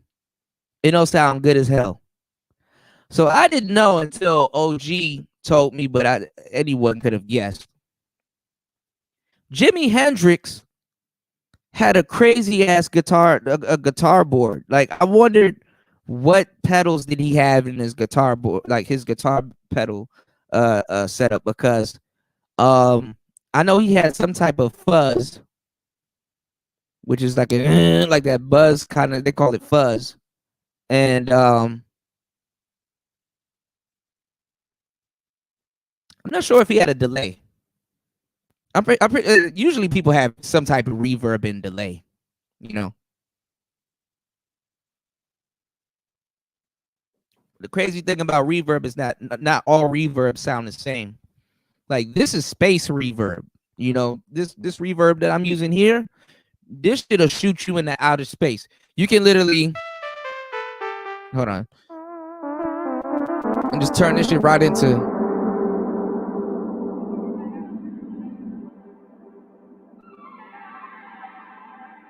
And then if you do it halfway with these granules going off, it'll sound like you're in a hallway. You said Beatmaker with AI? Beatmaker with AI. he was using Fruity Loops. Jimi Hendrix was using a goddamn cakewalk. That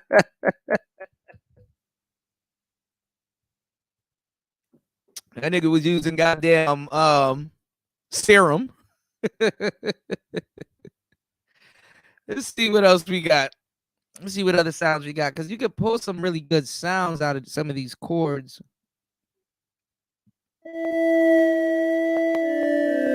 Grass harp. Harm chord. All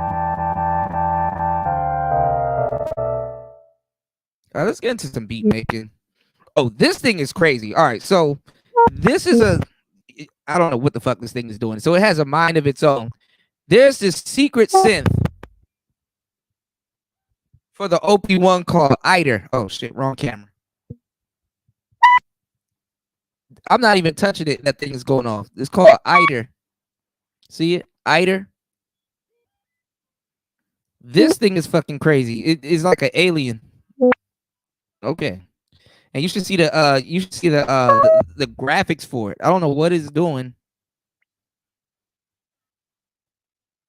But look. I don't know what he's doing. Look. I'm not even touching nothing. Oh shit. Hold on. So I wonder what it'll sound like if I mixed it with this damn. Let me turn this up. Oh, this shit gonna be real squiggly. And look, it has a whole different LFO screen. Look at this. Like I'm not even touching it, and it's doing something. This is like a real quirky synth that somebody made this, or I think it's like a secret synth that you got to unlock. But I went to OP Fun and unlock it. I don't think the field has it, but I'm pretty sure you could probably get it for the field. But it might sound weird. All right, let's see what we can get out of it.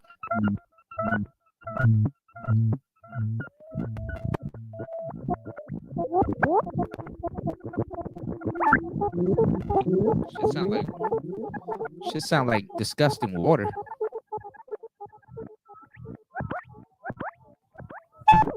Even the effects for it sounds crazy.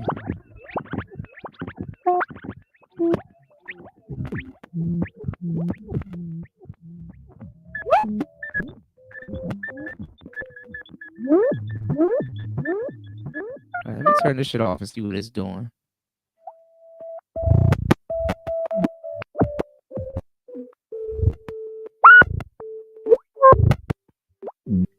This thing is weird. I'm gonna have to go on YouTube and figure out how to use Eider. Okay. I think what's his name made this shit. Fucking Cuckoo. Shout out to True Cuckoo. That's my man. And he looks crazy. You know what's funny? I would rather have Cuckoo's crazy ass be my music teacher, because that nigga look like he could teach the shit out of some music. Which he can. He actually does, but he teaches people how to use groove boxes and stuff like that. Ain't it crazy how you can be a music teacher and don't even have to teach people how to make music? You just literally teach them how to use a groove box that makes music. Isn't that weird? Like, I don't have to be a music teacher, but if I teach you how to use a groove box that makes music, I'm literally teaching music by proxy. This JX8. Let's see. Oh yeah, I love this thing. But I like the road course too. But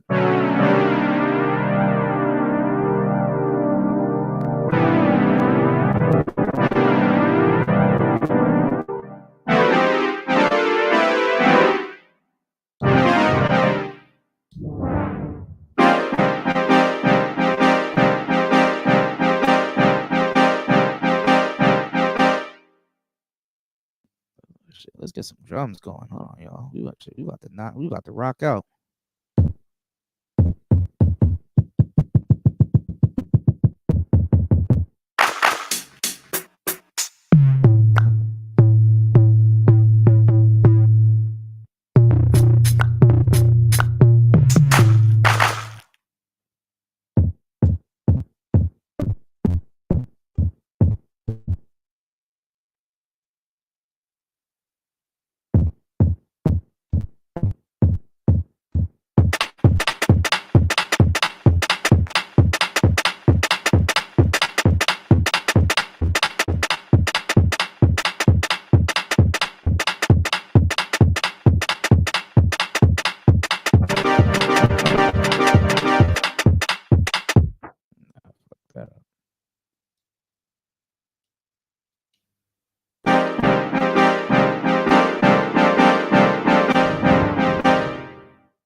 All right, let me stop playing around because I'll sit up here and sound design all day. All right, so this is what I want to show y'all. All right, where's that chord? Okay. I'm actually gonna sit on the ground for this one because I don't feel like punching over this thing. Oh, hold on, y'all.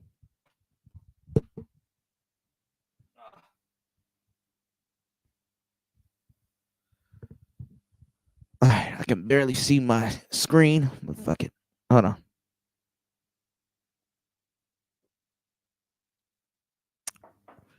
Let's make a beat. So what I want to show y'all eventually, how I'm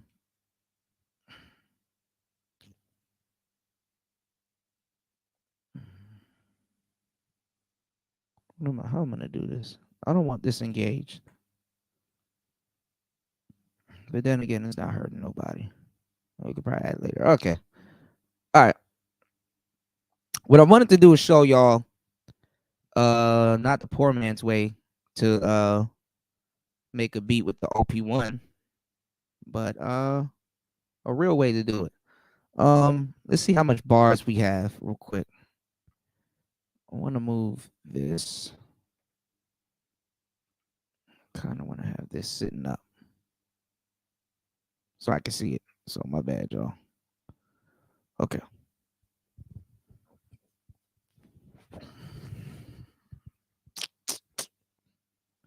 All right. I do need one of them stands one day. One day, y'all. Okay. Let me see. We got one shit. We got 1, 2, 3, 4, 5. But we're gonna have to do a short pattern because we're out of tape. We're at the end of the tape. So we could do a short little pattern, not too bad. Okay. So this thing has a mode where you can sync these pocket operators into it, which is pretty good. One day I'll do a tutorial on it because I will definitely use this one right here as a drum machine. And what the fuck? Hold on, y'all. Oh, I can't shit ever work. Okay. Let's see right there. Hold on. Let me change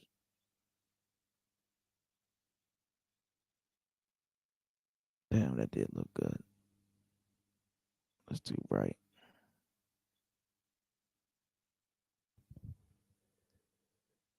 Oh, fuck it. Okay. You need an aux cord. That's what this is, the aux cord method.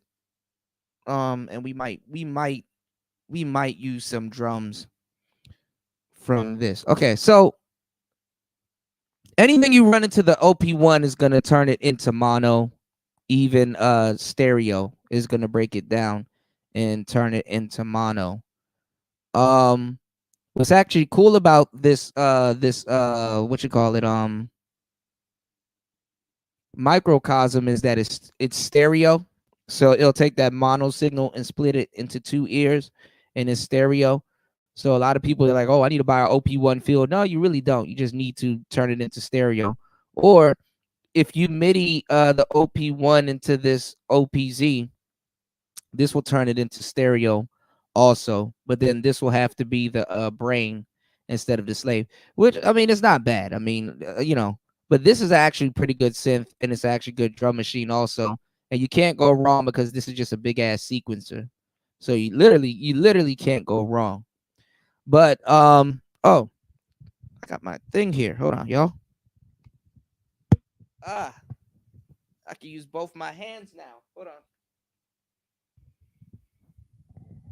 I was struggling because I couldn't use both my hands. Now, let me turn up the gain.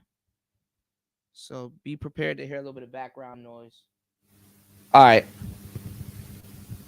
And I'll just put this thing on mute whenever I'm ready. All right. So we got both our hands a little bit full. Okay, so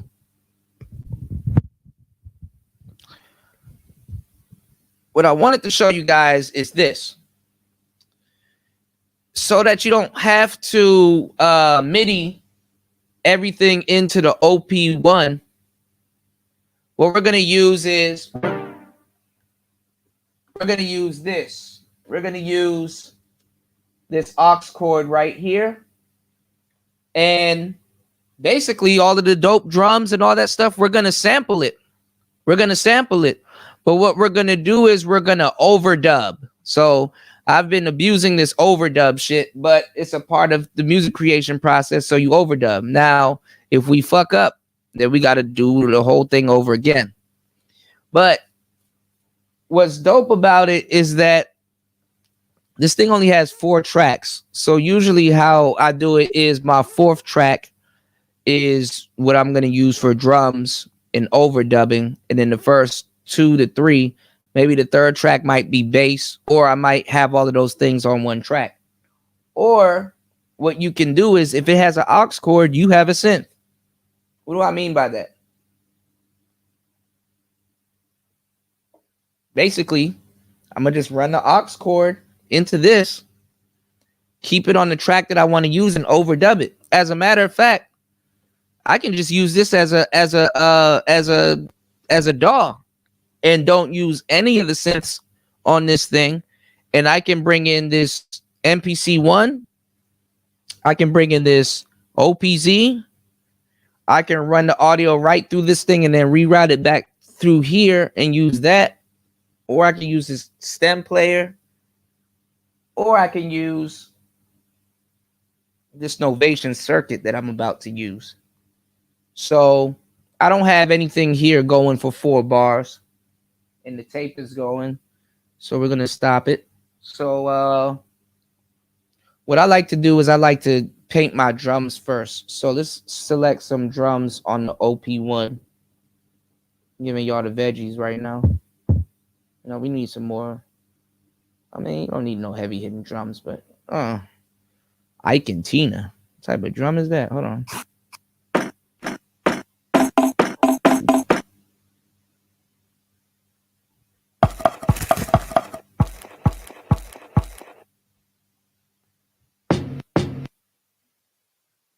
I need some DMX drums, y'all. All right, we'll use this lo-fi drum right here.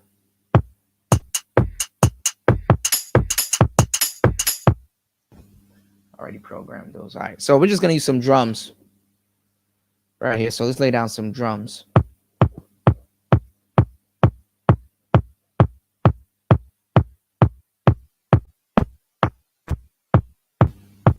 Okay, we should be good.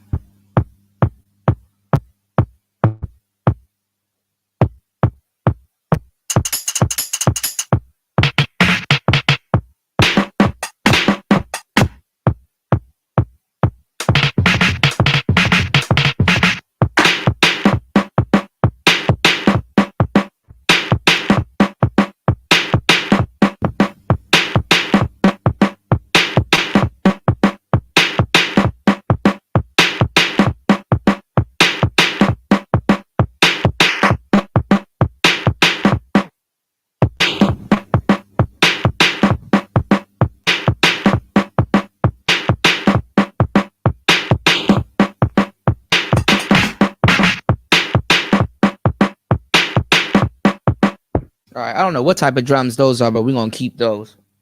We're gonna keep those. Where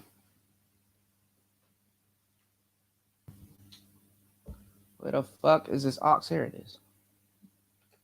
Getting tired of losing shit.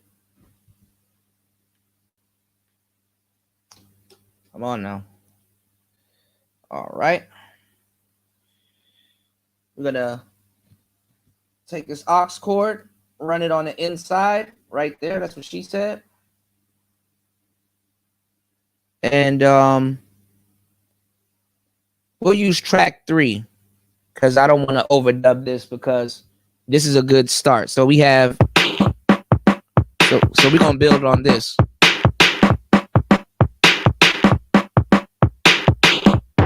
And you can always cover up the 4 on the floor. So it's like dum, dum, dum, dum. But we already have some other drums going. So we're going to use channel number 3.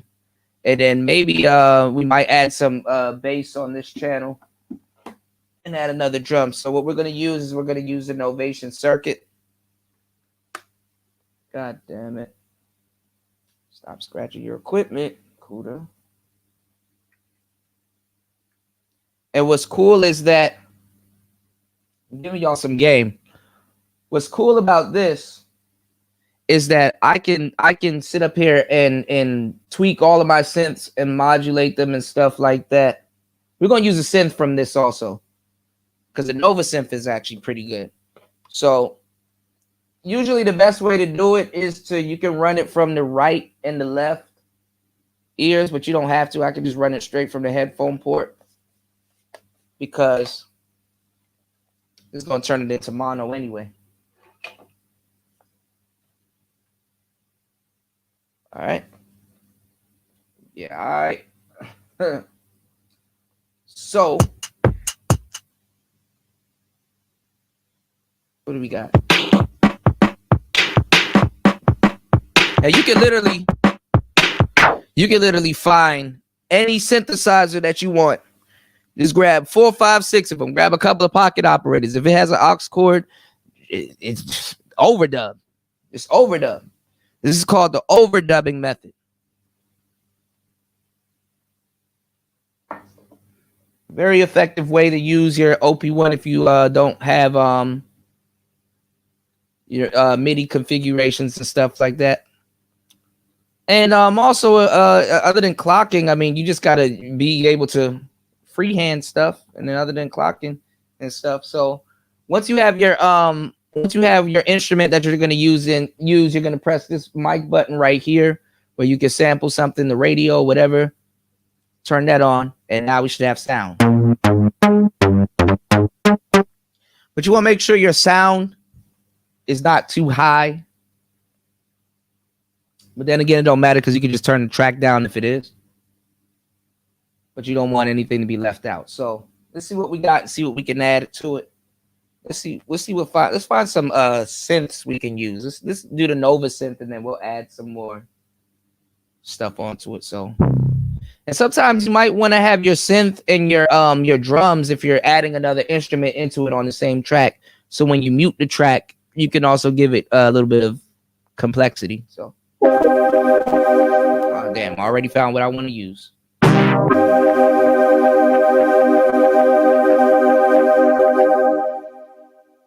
Just like that.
We'll find something else.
Double up the chords.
All right. Let's see.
Boy, this shit sound like something Tobe quick way. You know, you gotta over exaggerate when you say some African names. Nick way. I don't even know what his last name is. Oh, this Nigerian shit gonna catch up to me. Somebody gonna whip my ass one day. Toby, what? Your name is Toby. All right, I should have did this in the beginning. All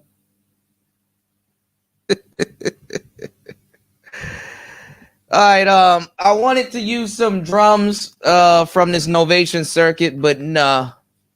We're gonna use some drums from the MPC because these drums hit harder. Hit different. Hit different with these drums. The mosquito in here tearing my ass up. He like 5 up on me. He like 5 bites up on me, y'all. Oh. Fuck. Oh. That nigga done bit me in my inner thigh. Oh, shit. Oh, fuck. God damn it. Damn it. God damn it. I'm sitting on the floor, y'all. Hold on, y'all. I can't see the screen. That's why I have a camera. Oh, that ain't working.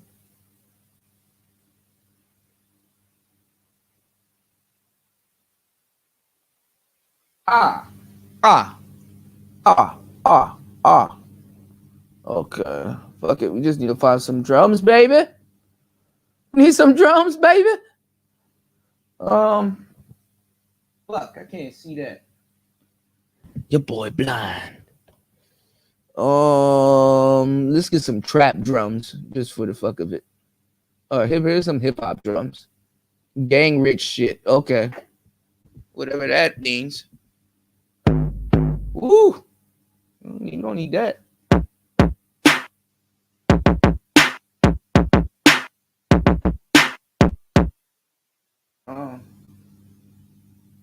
Hood rich, baby.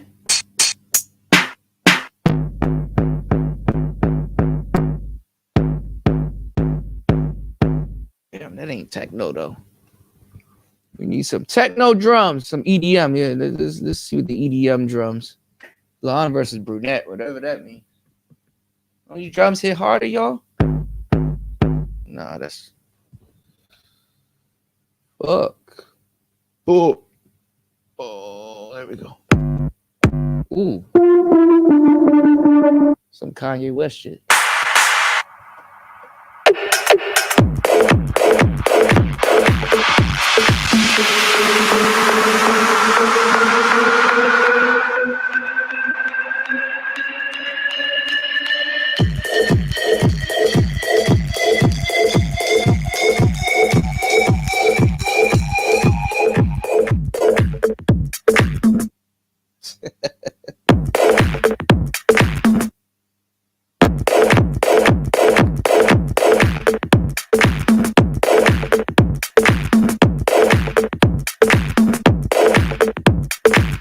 Ooh, take somebody's head off. All right.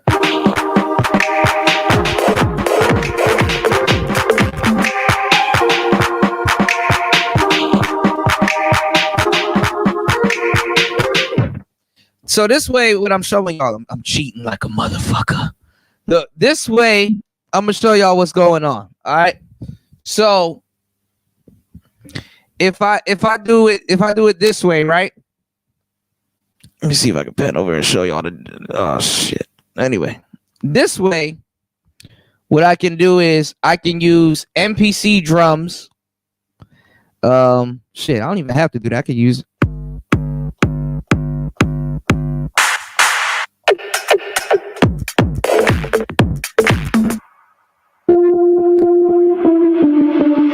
okay, never mind. Oh shit, hold on.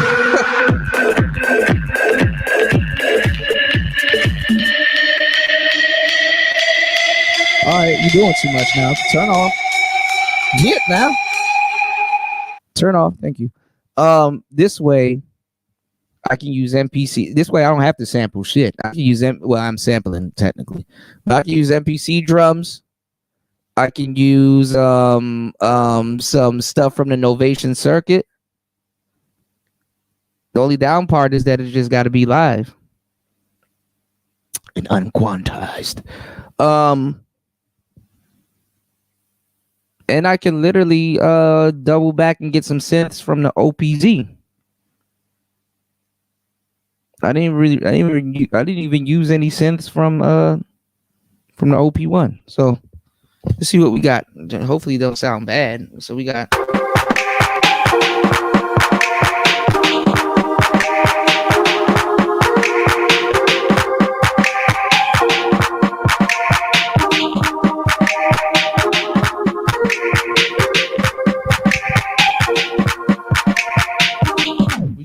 we just need an EDM kit that's not doing too much. This one is doing too much, y'all. Which ain't bad, but shit, we're gonna make some beats on this goddamn OP Champagne Room. Let's see what Champagne Room got. We just need some kicks, y'all. Like Liu Kang. We don't need nothing too much. Damn.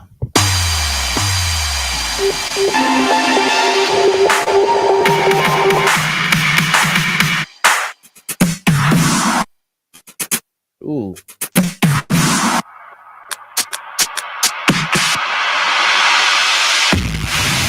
You doing too much. Shut up. This thing is showing out. You just need some kicks. That's too much. Too much reverberation and holleration up in this dancery, man. I don't know. Chemical. I just need just one nice little.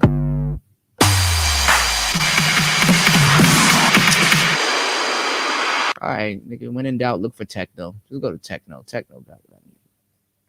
Techno. Ooh, trap. Techno. Fuck. I'm not trying to menu dive. It's the same shit. Techno. Oh. My dumbass. Hold on, y'all. Techno should have it. There we go. Y'all know what I like. All right. So I can use this. I don't even have to reach over. Just. Oh, I can do this. This is light. And the cool thing about this, though, because when you finger drum, you can. Oh, let me show y'all up close. I have a camera. You can.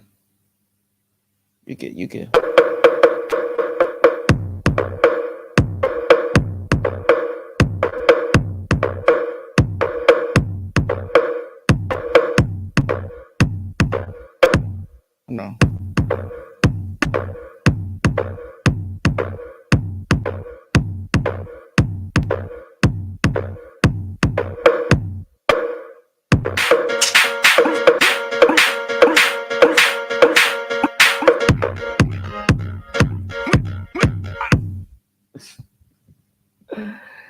Oh boy, I should have kept that, huh? All right. What y'all think? Y'all learning something? Or I'm just up here making a fool of myself. Let's go.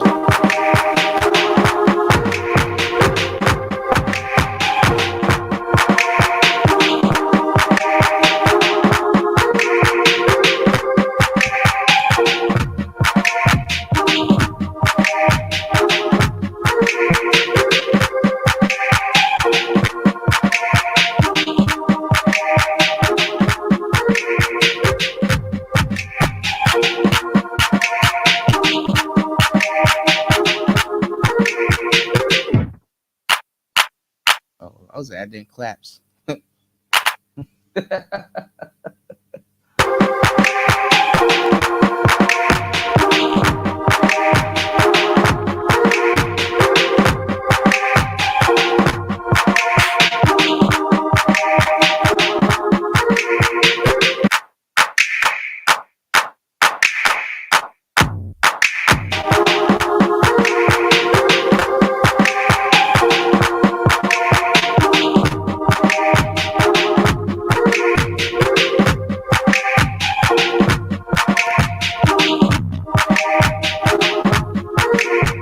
Okay, I think I'll probably overdub. Overdubbing is the shit. I'm sorry.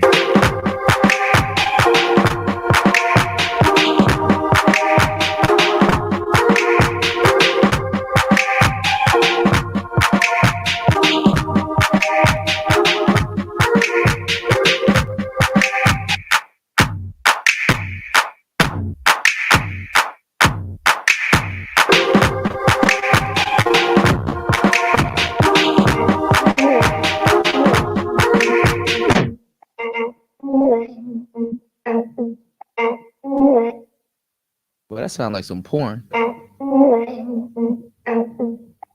What are you doing? Oh, I should have used these kicks.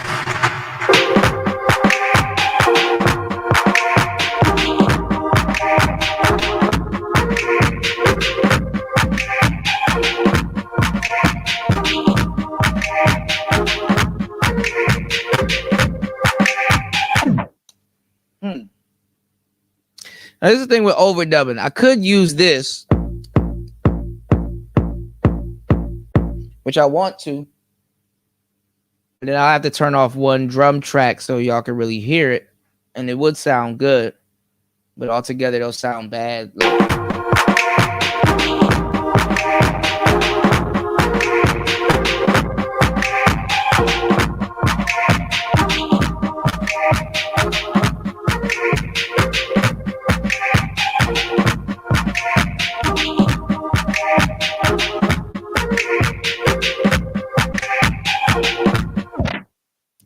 still added it in anyway. So check it out.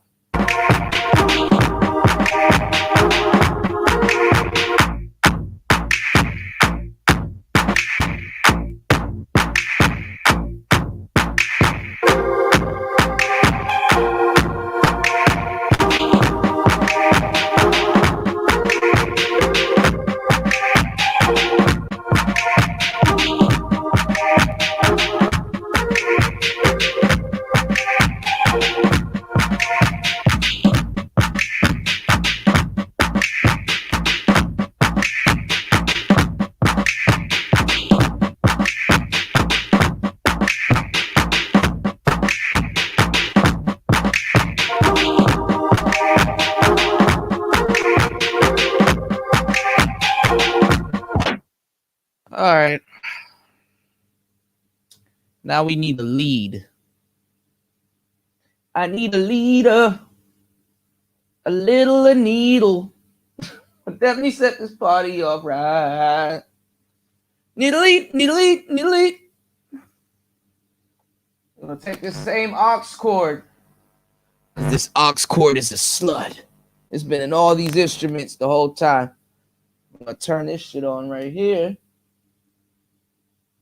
We're gonna find us a lead, that goddammit. I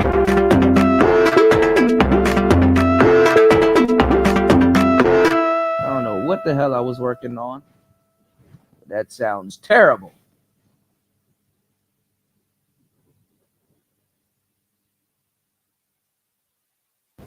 Hold on, yo. A little a needle would definitely set this party all right. We need a new track. All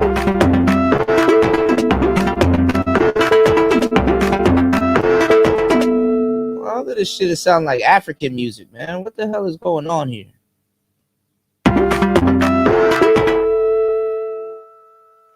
You try to tell me something, boy? All right, you ain't got nothing here.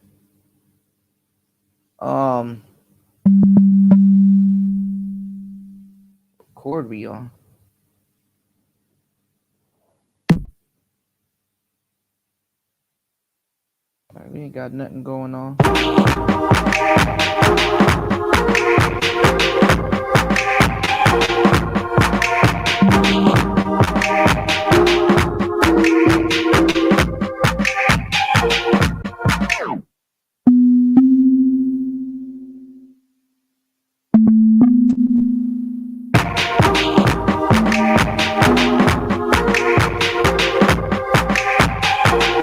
Something that's gonna be sharp and standing out, just something random, something random.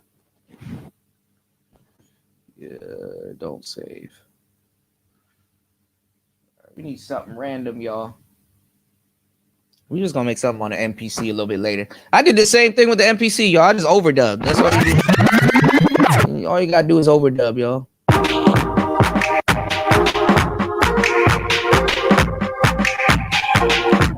When in doubt, overdub it out. That's how they used to make stuff back in the day.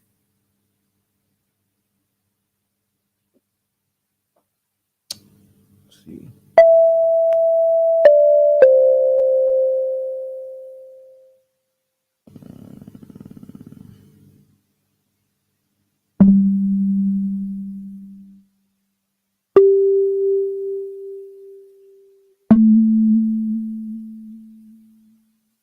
Oh, we can use the ARP.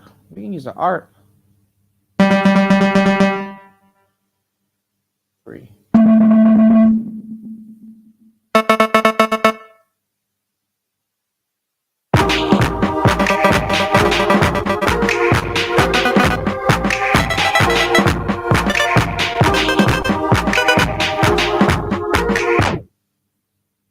African ass beat. What the hell? You know, if I wasn't live, I'll just scrap this whole shit and start over.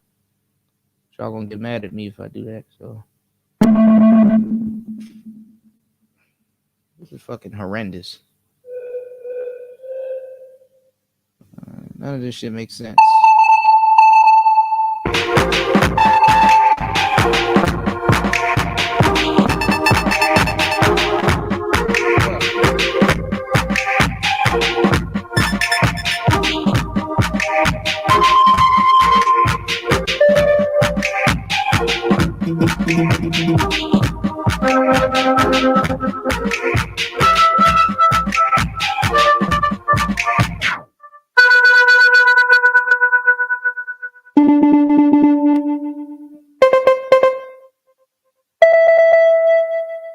Stick to Manosphere content, Kuda.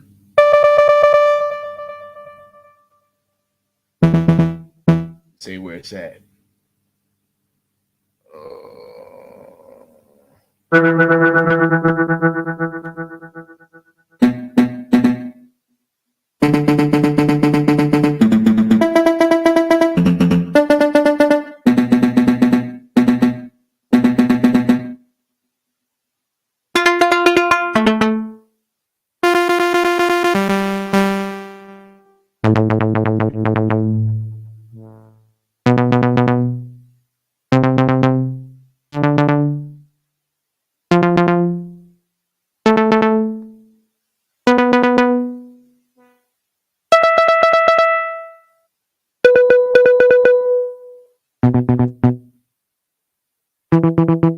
And I'm just gonna slap a.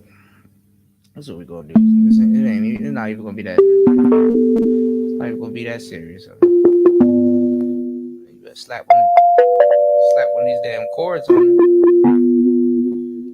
Slap one of these guys.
Fuck it.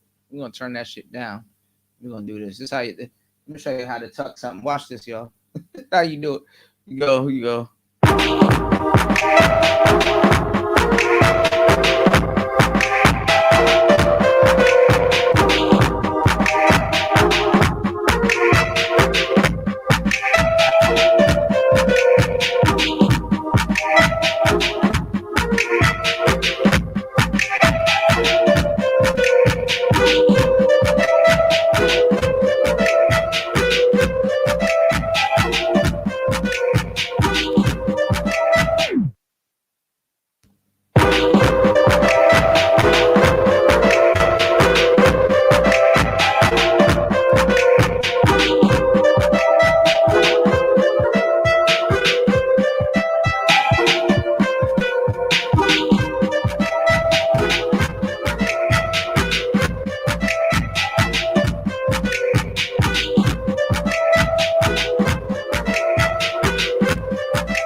Delete.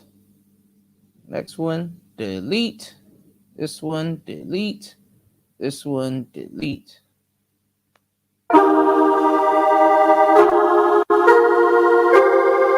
Delete that shit too. This beat is trash.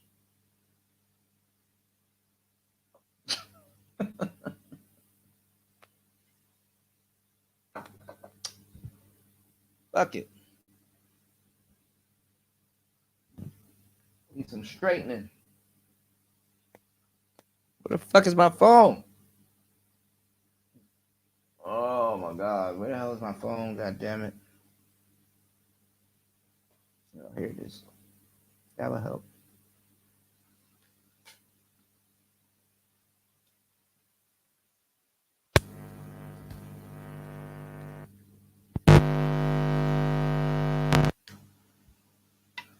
Let's make some beats. Fuck it. Show's over. Let's make some beats. Show's over. God damn it. It didn't even have to be this way.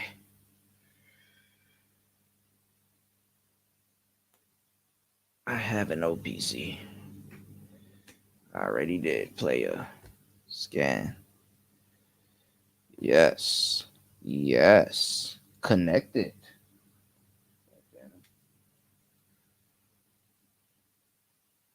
Connect. Goddamn. Yo, there's a mosquito in here biting my ass up and I cannot catch him. How much times are you gonna bite me, dog?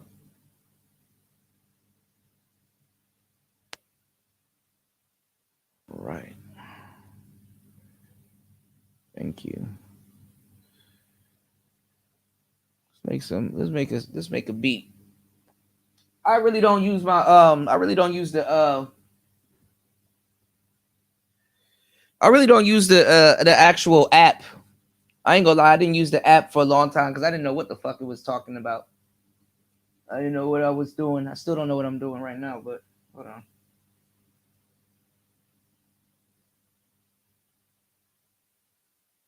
Use the app. Use the app. All right, let's make a beat on the OPC. This thing right here alone, you can make you can literally recreate Drake's album that he just came out with.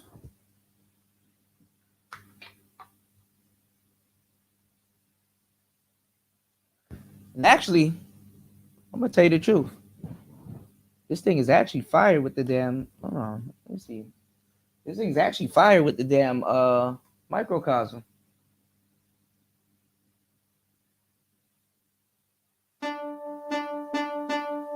It's just that it double triggers. That's the thing. And what I mean by double trigger is usually I can hook this MPK into this. I'm just not gonna do it right now. Or I'm thinking about it. Low key. I just said something. But this thing double triggers. And what I mean by double trigger is that when you press something, it triggers twice. So that's why if you're gonna use the OPZ, hold on. If you're gonna use the OPZ and do the overdubbing method that I just showed y'all, if you're gonna do that, it's like you kind of might as well just shit, I shouldn't have unhooked this. Anyway.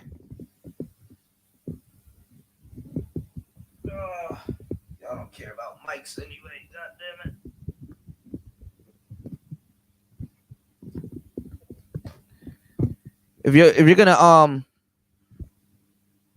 If you're gonna punch in stuff live, it's like you might as well you gotta be careful because you might be trying to overdub something and then you punch it in live and then it double triggers. Yeah. You got people that actually took this thing and literally because people perform on stage with this, the OP1 and some other shit, right? and we're punching in stuff and it double triggered. It makes it look like they messed up when they didn't. They pressed it once, but it double triggers. So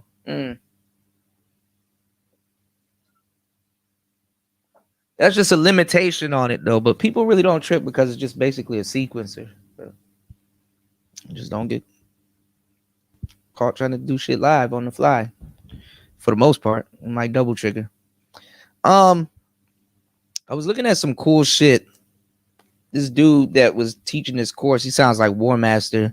He was talking about the step components on this thing, and that's what makes this thing shine because it's just a really dope sequencer. So let's do what I always do. Let's start with the drums. And let's do the 4 on the flow. 4 on the flow, baby.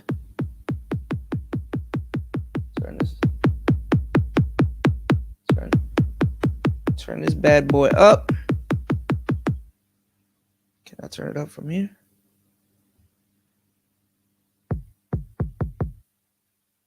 Will that turn it up?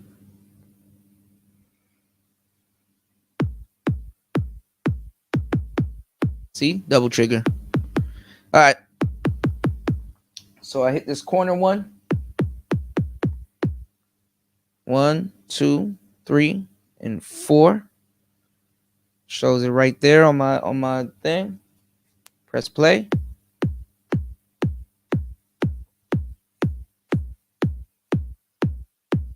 Some claps going.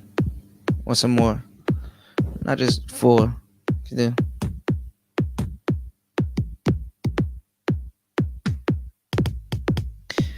I want to do the thing though where I get more space out of my steps though, because this is only 16. Well, might as well just fuck around with it today, right? No other time. I'm practicing, so not a game. Practice. Punching effects.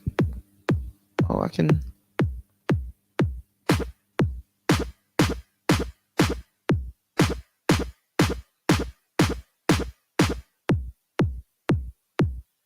Oh, that's what. Hold on. Let me move this shit. Let me move this shit out the way. That's what that is. Learning something new, y'all. Hold on.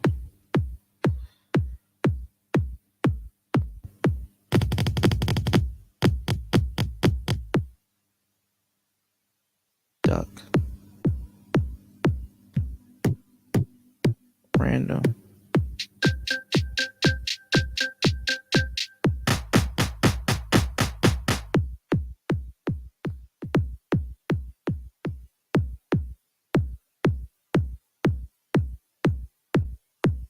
All right, so let me show y'all what I'm doing. Okay, so as y'all can see, I have I wonder if I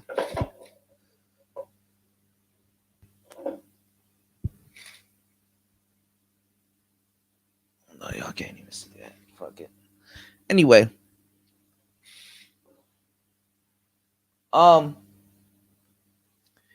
you can do punching effects for each actual track. So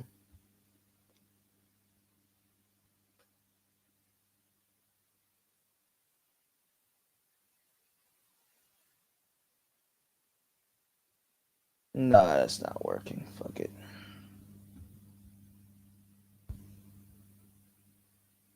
Okay.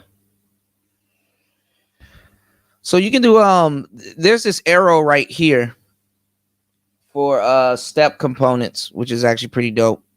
I didn't add any claps onto it, but as soon as I click this step components, which is pretty cool because I don't know what's, some of this stuff you can commit to memory if you're that good or if you remember it.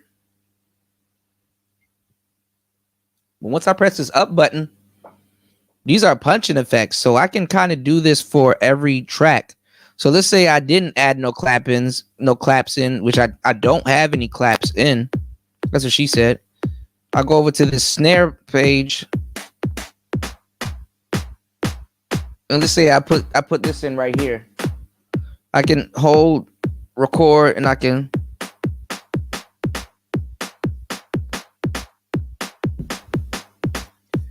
I fucked that up. But you know what you can do? Hold the track button. See where it says quantize.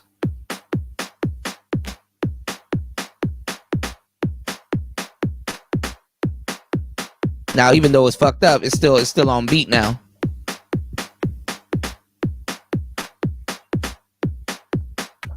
But look, I can do a step component on each page, or I can do it for the whole thing. So I can do step component and look.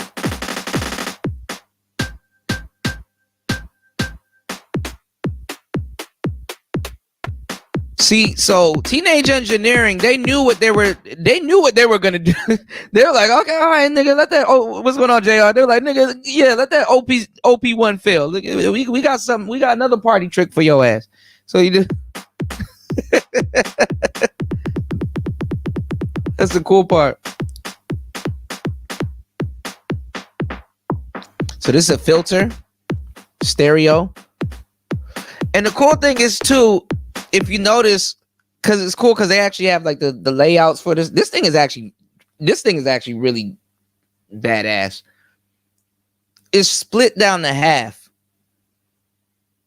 See that? It's the keyboard is split down to half. So on one half you have snare effects, low keys, high keys, and then you have drum effects, drum group effects. So the cool thing is that, let's say if you're if you made something, right? If you made something, you can just affect the drums if you want to. You can affect, and this shit is actually pretty fire. I gotta.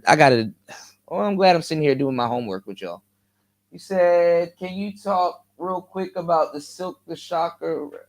What do you mean, Silk the Shocker? What happened with Silk the Shocker?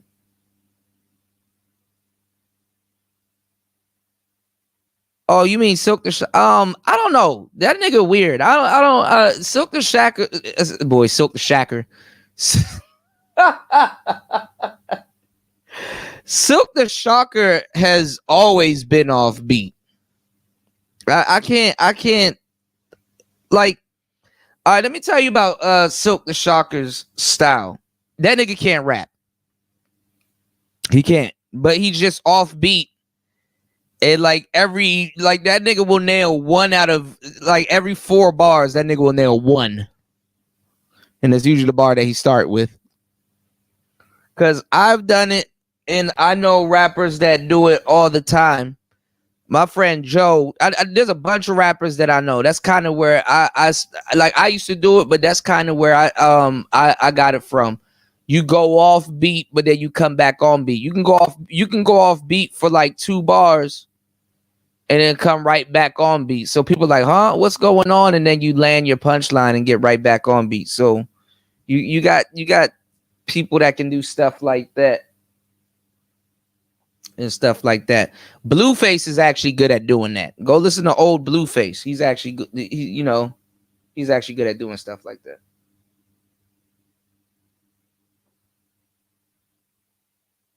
That nigga was never on beat. All right, let's see what we can do with this clap, this step components. And then the crazy thing too is that if you use one of these step components, you can keep it in. So look, we got drums and we got a snare. Let's do perk, and then before we get into any synths, we'll just play with the drum tracks. So let's see what we got. I don't know.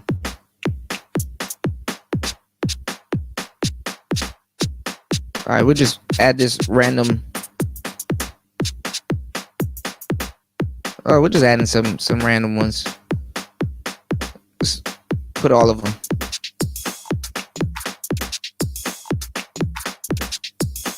No, never mind.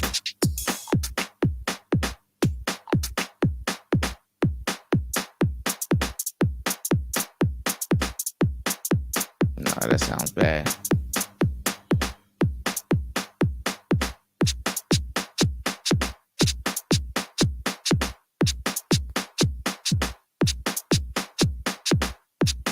I wonder if I could take it off.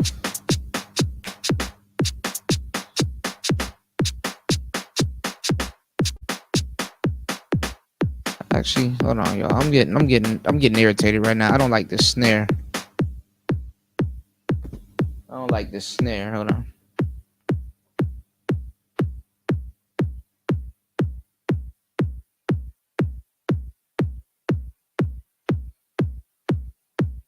Why is it still there?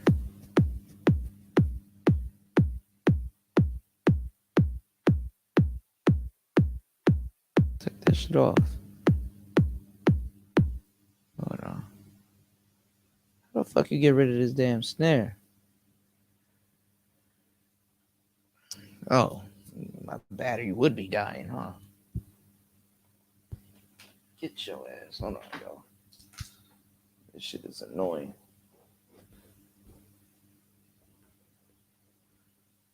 What the fuck? Why step length? Oh, that's what I want to look at. That's what I want to look at. Hold on. So this is what I was looking for. Okay. I'll go back to the drums. I want to up my step length. How do I do that? Do I go track? No, that's just move. Oh shit. So I can move it. I like to move it.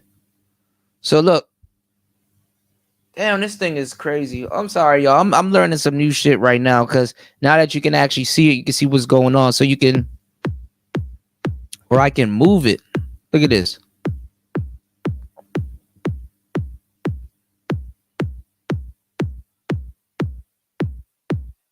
But it's all on beat anyway, so it's gonna sound the same. I should change my tempo. I need to figure out how to make some hip hop on this shit, because y'all niggas don't like this techno shit. You got your filter here. If y'all can, y'all can't even see the screen. This that bullshit I'm talking about. All right. Damn.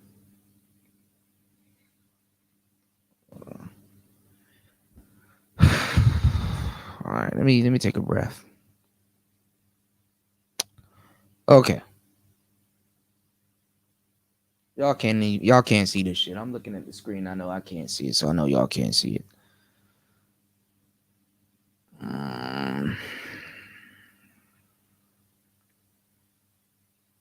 I want to step up my damn step components, which is the step length. Let me see. Track. There we go. Shit. No, I want to step up the components. Oh, note length. There we go. 32. 1/4. Drone. 64. I don't know.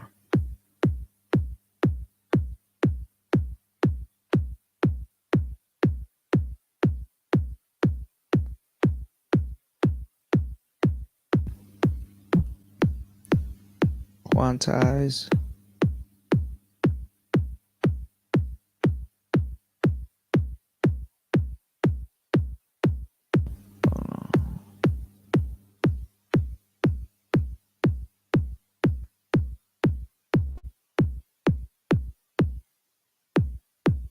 Drone. 64 steps. Yeah, that's what I want to do. 64 steps. Okay.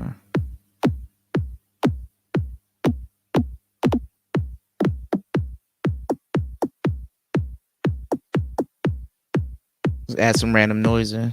Let's see.